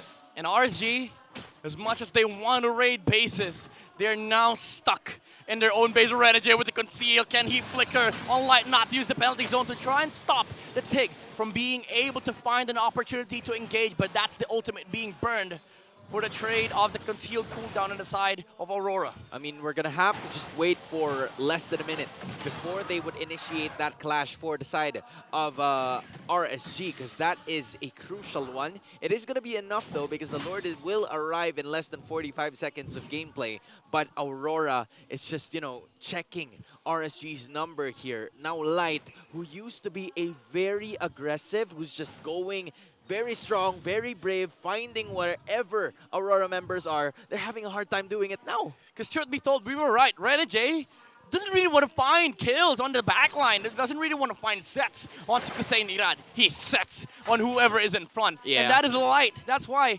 RSG, now it feels awkward to go in front. Even if you're a jawhead, you have to use the unstoppable force, which he did earlier. It was a good play from Light. He used it against the Aura. He stopped from being final slashed. But unfortunately, because of that, if you use the unstoppable force on the front line, Renejay will always be able to find a counter engage on the backside. Yeah, and if it's just Jawhead and Tiger going up against each other, that's fine for Aurora. Because if it's a 4v4 matchup going up against the rest of the members that are not roamers, it's Aurora with a 4.2k gold lead. And that is a good sign for them now, which RSG needs to find a way to just take control once again. 10 players here in the Lord. Whoever gets this can turn the tables around. Definitely Aurora is looking to secure this Lord, to secure their game victory against RSG. But of course, the Raiders are not done defending their chance to go for the third game of this series. But they all have flickers, they all have their spells. The purifiers are also up.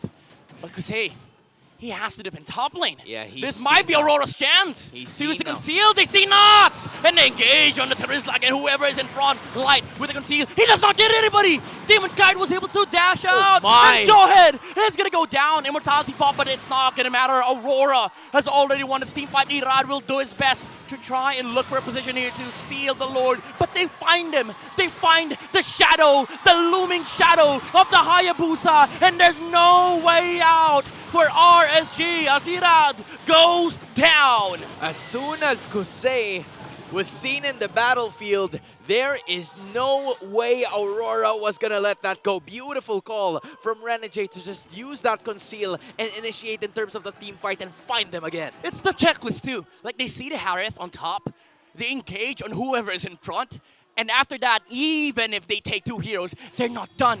They look for the jungler. It's the objectives. It's the macro of Aurora. This is the beauty of this playstyle. This looks like Blacklist Lord Dance 101. I mean, if you take a look at it, right? It's Light that immediately disappeared in terms of that team fight. Light also missing. That was a crucial blunder from the side of RSG. It would have been a different scenario, maybe 1 or 2 kills less, if Light has managed to just toss at least one crucial Aurora member, but that wasn't the case. A touch from Aurora has led them to this, and Oh now my goodness, they look at this. just might be able to finish this game. Retribution to slow down the Hayabusa, force out the shadow. Now the Lord is inside the base of RSG. Can the Raiders hold? Aurora is smelling it. They can taste the victory here against RSG. Final slash by Edward. Penalty zone by Nuts is a big one. But it's not going to be enough. The damage is not there. Doming with the jump. Look at the damage output of the Zaz onto the Terizla. It's annoying, and it is going to kill the Terizla. The body was cannot take it, and Aurora says lights out for RSG.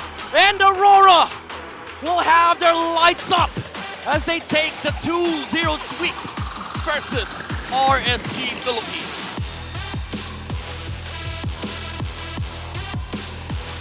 Lights up.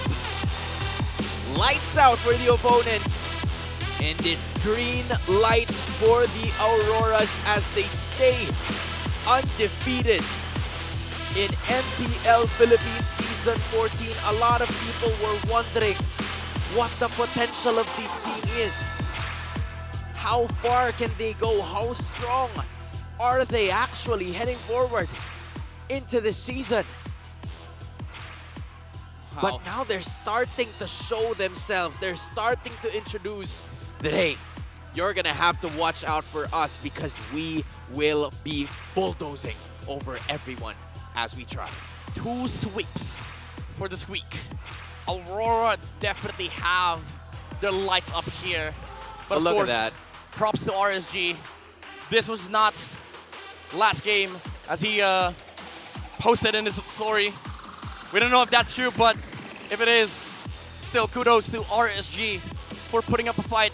But it was just Aurora having a better day, having the better execution, the cleaner game, and the more dominant victory. I mean, for RSG, they have tried their best to try and initiate to, you know, equalize the scenario every single time they were brought back down. But that was not the case today. GG RSG, as they would say. But the victors are here they are still undefeated. This is the newest team that you're gonna have to watch out for the rest of the weeks together with Marakino.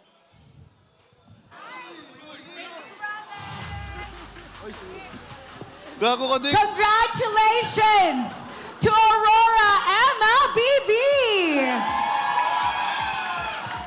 Edward, 5 minutes pa lang kumakat ka na sa Torre Sabi nila, nung nakita nila yung line-up ng Aurora MLBB before the season started, na kayo nga daw yung super team. Masasabi mo ba talaga, seeing how your team has been performing this weekend, na kayo ang bagong super team? Para sa akin po, hindi kami super team kasi kumbaga nung pumasok kami sa Aurora, bagong org, kumbaga parang mga bagong player lang kami ganun. Walang achievement, yun yung mindset namin walang achievement, walang kahit ano. So para sa amin, mga rookie lang kaming liba. But individually, combined together, you guys have a lot of achievements. Ito naman kay Domeng. Domeng! Wow! Grabe, ang dami mong fans! Domeng, yung Lycan pounce mo, naging Lycan to the moon, ang likot mo. Talagang you were so hard to catch, especially because it's so effective with the way Renejay, with the way the rest of the team was performing. Now, ang dami mong heroes na pinakita ngayong season. Nandoon yung Bruno, Claude, Moscow, Roger. Maliban sa versatility, ano yung masasabi mo na lamang mo sa mga gold laners so far? Sa tingin ko lang po parang nakapag-isip ako na maayos dahil sa kampi ko. Kasi parang binubos nila yung moral ko na kaya ko makipagsabayan sa gold lane. Ganun. Domeng, you were so good. Si Renejay naman, alam mo Renejay, pag nasa iyo yung mic talagang, yung mga tao talagang natutuwa Okay, Renejay, hitman or healman? Ano ba ang Renejay na ipapakilala mo ngayong season 14? Tawag dito. Hindi ko maisip Pero siguro yung Renejay ngayon, more on focus talaga kami sa goal namin, which is yung manalo tsaka yung M6. Di namin iniisip kung sino yung mga kalaban namin. Kumbaga, kahit sino kalaban namin, kung ano yung preparation na pinapakita namin sa lahat ng teams, yun lang yung gagawin namin. So, yan, focus siguro kami. Focus! Focus lang at ating MVP of the game. Let's take a look at the screen. MVP is... Sigaw na!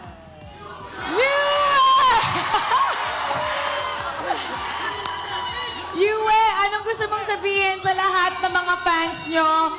Dahil coming into the season, you guys are getting a lot of support every single game, palaging sold out.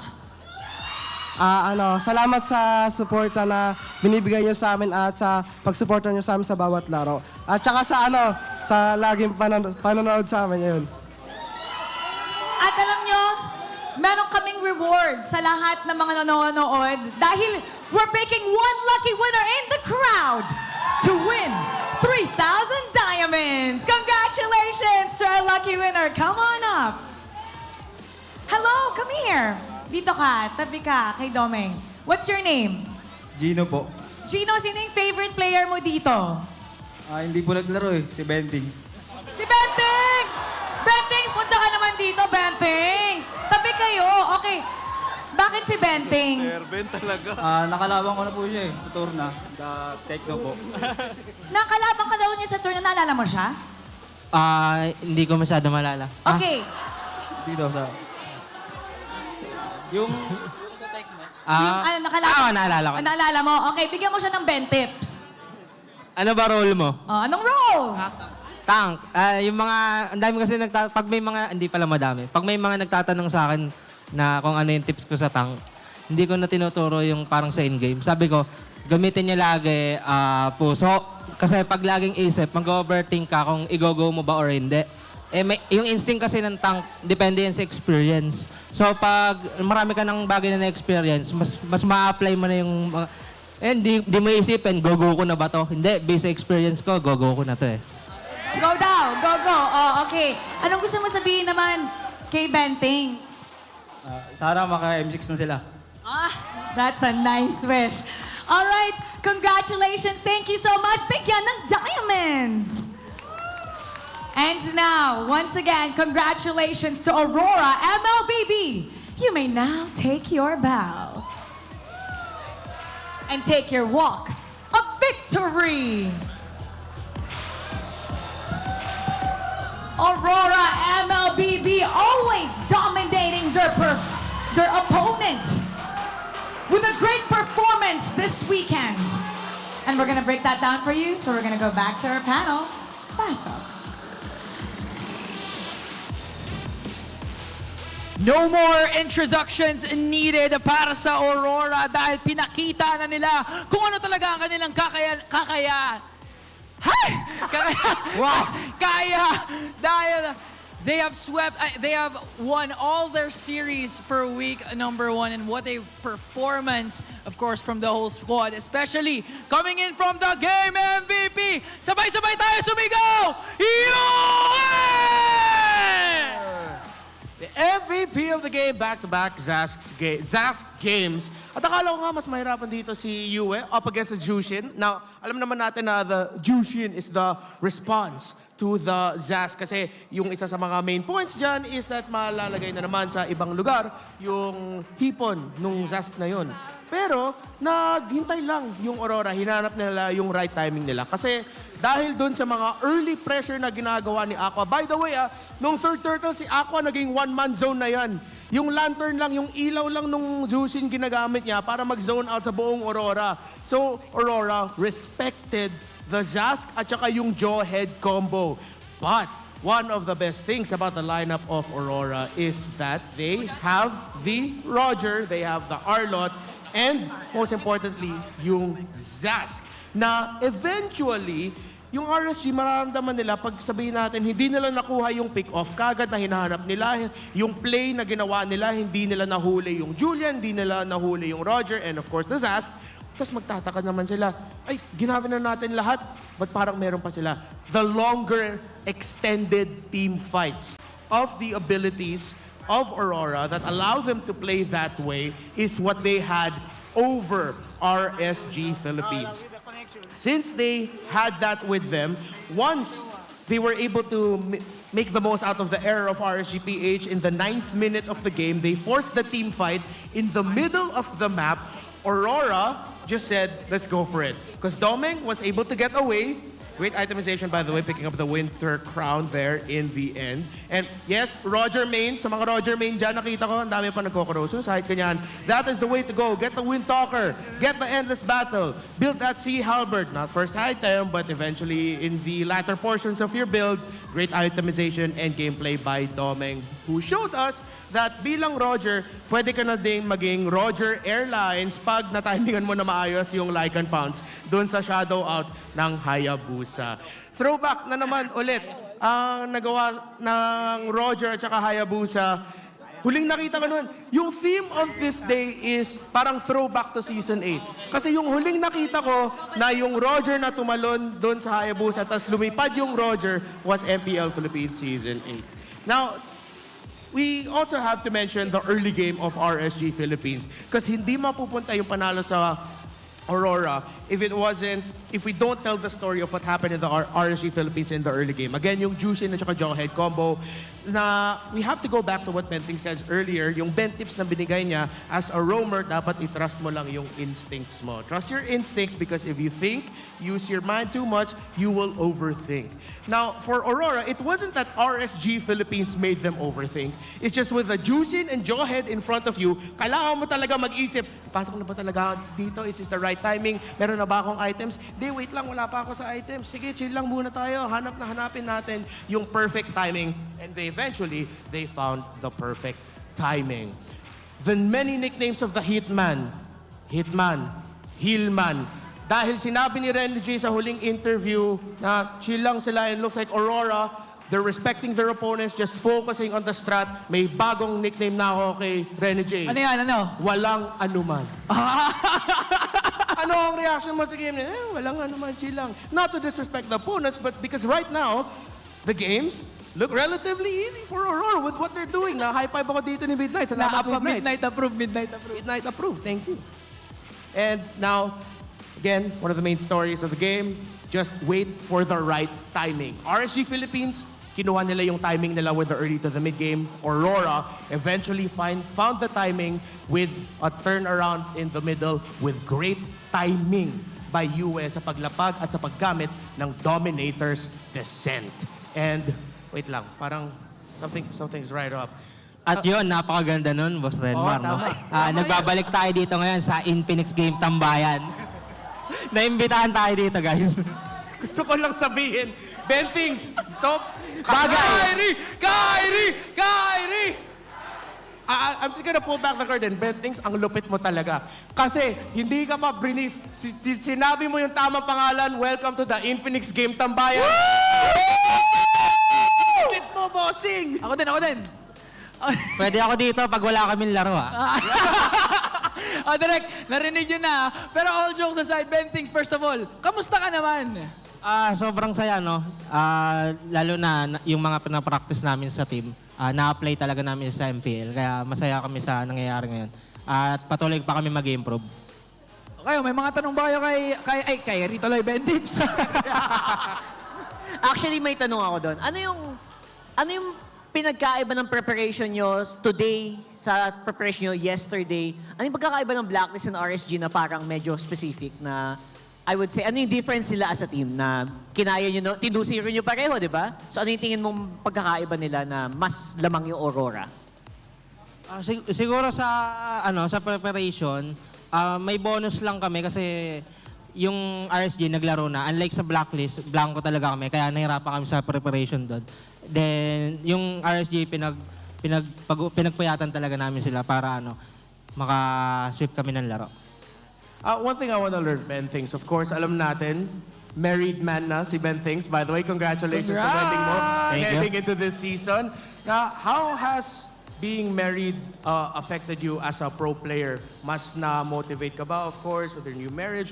Are there times na, of course, we have to have time for our personal lives, pro life natin?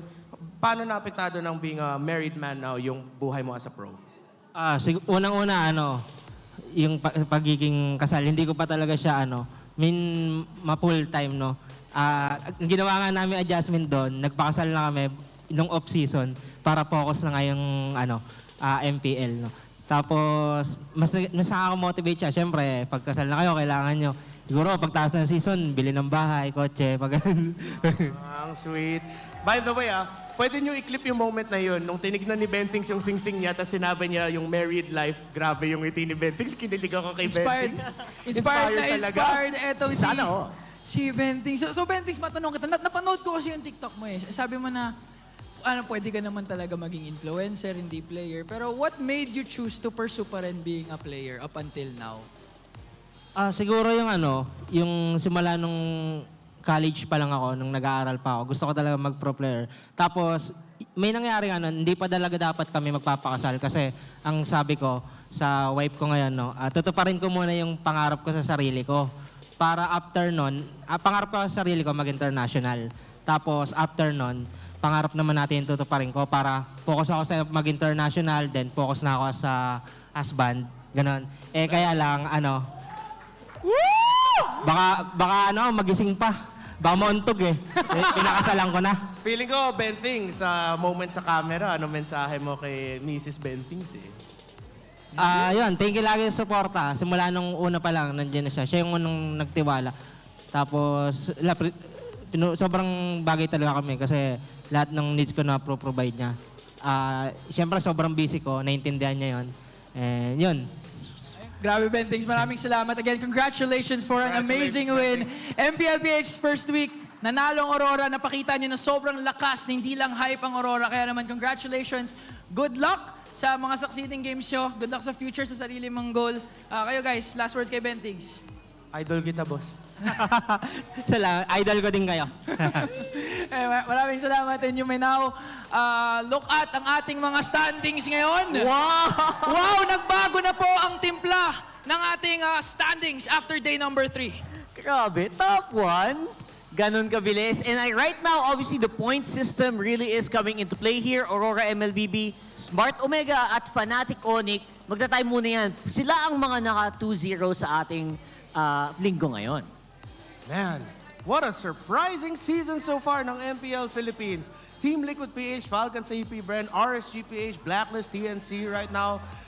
Sobrang crucial talaga yung new point system natin. The match point difference, not that high. Pero of course, andyan pa rin yung value at saka yung weight ng match win-loss and game win-loss. Because as the season goes on, the more ties we have, the more those will weigh because those are the numbers that will be compared. But of course, you gotta win those series. Get those match points right away. Look at our top three. Aurora, MLBB, Smart Surprising. Omega. Grabe. Iba na talaga yung ML ngayon. Sobrang bilis mag-change ng panahon. Napapansin ko lang ngayon na dalawa yung hawak mong mic. Reminiscent of your Banana Challenge. Sa mga hindi nakakapanood, sundan nyo na lang dyan si Renmar. Pero Thanks for reminding me. more MLBB actions coming your way dahil kasado na ang semifinals at finals ng UAAP Esports MLBB. Punta na sa Arete, Ateneo de Manila on August 21 and witness collegiate esports history. Finally, may esports na sa bakit tagal ko nang graduate at ngayon lang ako graduate? Sayang. Animo Lasal. Animo Lasal. Ateneo kasi ako eh. Lasal, ikaw. Ano ka? Ako sa Dominican College San Juan. Shoutout. Shoutout din naman sa ating community dahil you can assemble your own community tournament, be a part of eProject Esports for everyone, and show the world your impeccable esports prowess. Enjoy tournament access mode, free in-game items, diamonds, and more. Can register. Rakart, turo mo yung QR. Nasaan yung QR? Scan it. We'll give you a few seconds. Go, scan it. Scan nyo bago the QR mawala. code. Scan nyo bago mawala. O Rakart, Do sige. it. Ayan. Ayan na. Ayan, nandiyan pa rin. Pwede nyo pa i-scan again for the community. We want to invite you not just to be part of MLBB, of course, but to be here present with us. Mobile Legends is also nominated at the Esports Awards. Head on to esportsawards.com and vote for Mobile Legends as the best esports game of the year and the best mobile esports game of the year. Kayo ba guys, bumoto na ba kayo? Hindi pa, pero boboto na ako. We're breaking viewership records for major international tournaments. Huwing. Teka, tanong ko lang dito guys ha. Oh. The best ba MLBB? Yes!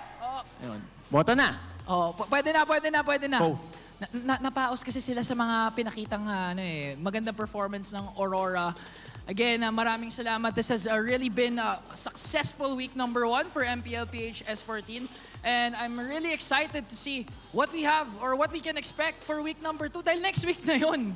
Yeah, we have a lot of awesome action for the viewers watching. And of course, the viewers na want to play because we have a little tournament, if I'm not mistaken, for each fan base. So you can represent your team as a group of 5 in the Infinix Fun-Sick Laban. So ito, parang may sarili silang standings. Yung mga audience natin dito sa venue, naglalaro din sila. Tapos, i-represent nila yung mga teams na fanbase nila. All right, I think we gotta show some love to the Raiders who are coming top 1! Grabe. GG!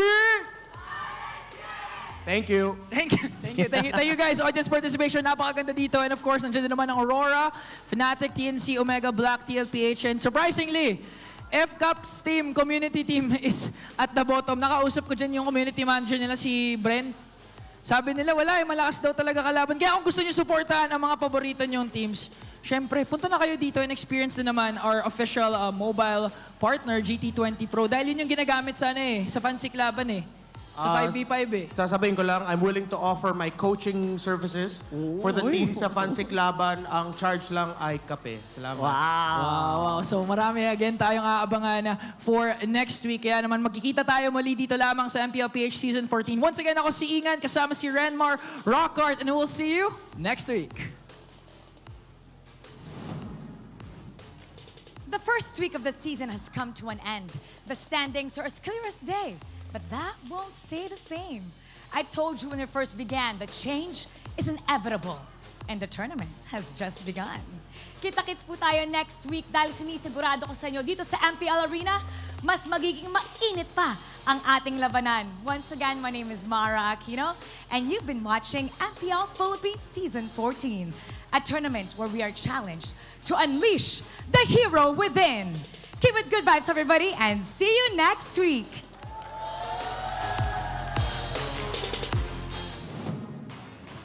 The 14th season of MPL Philippines is brought to you by the following sponsors.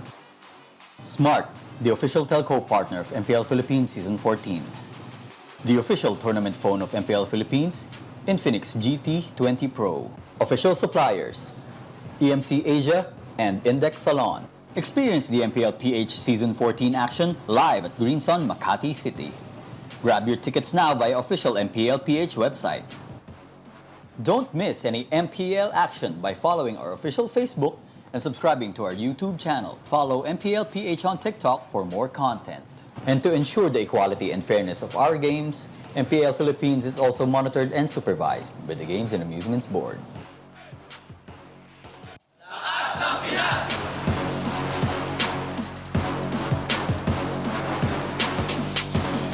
Lakas ng Pinas!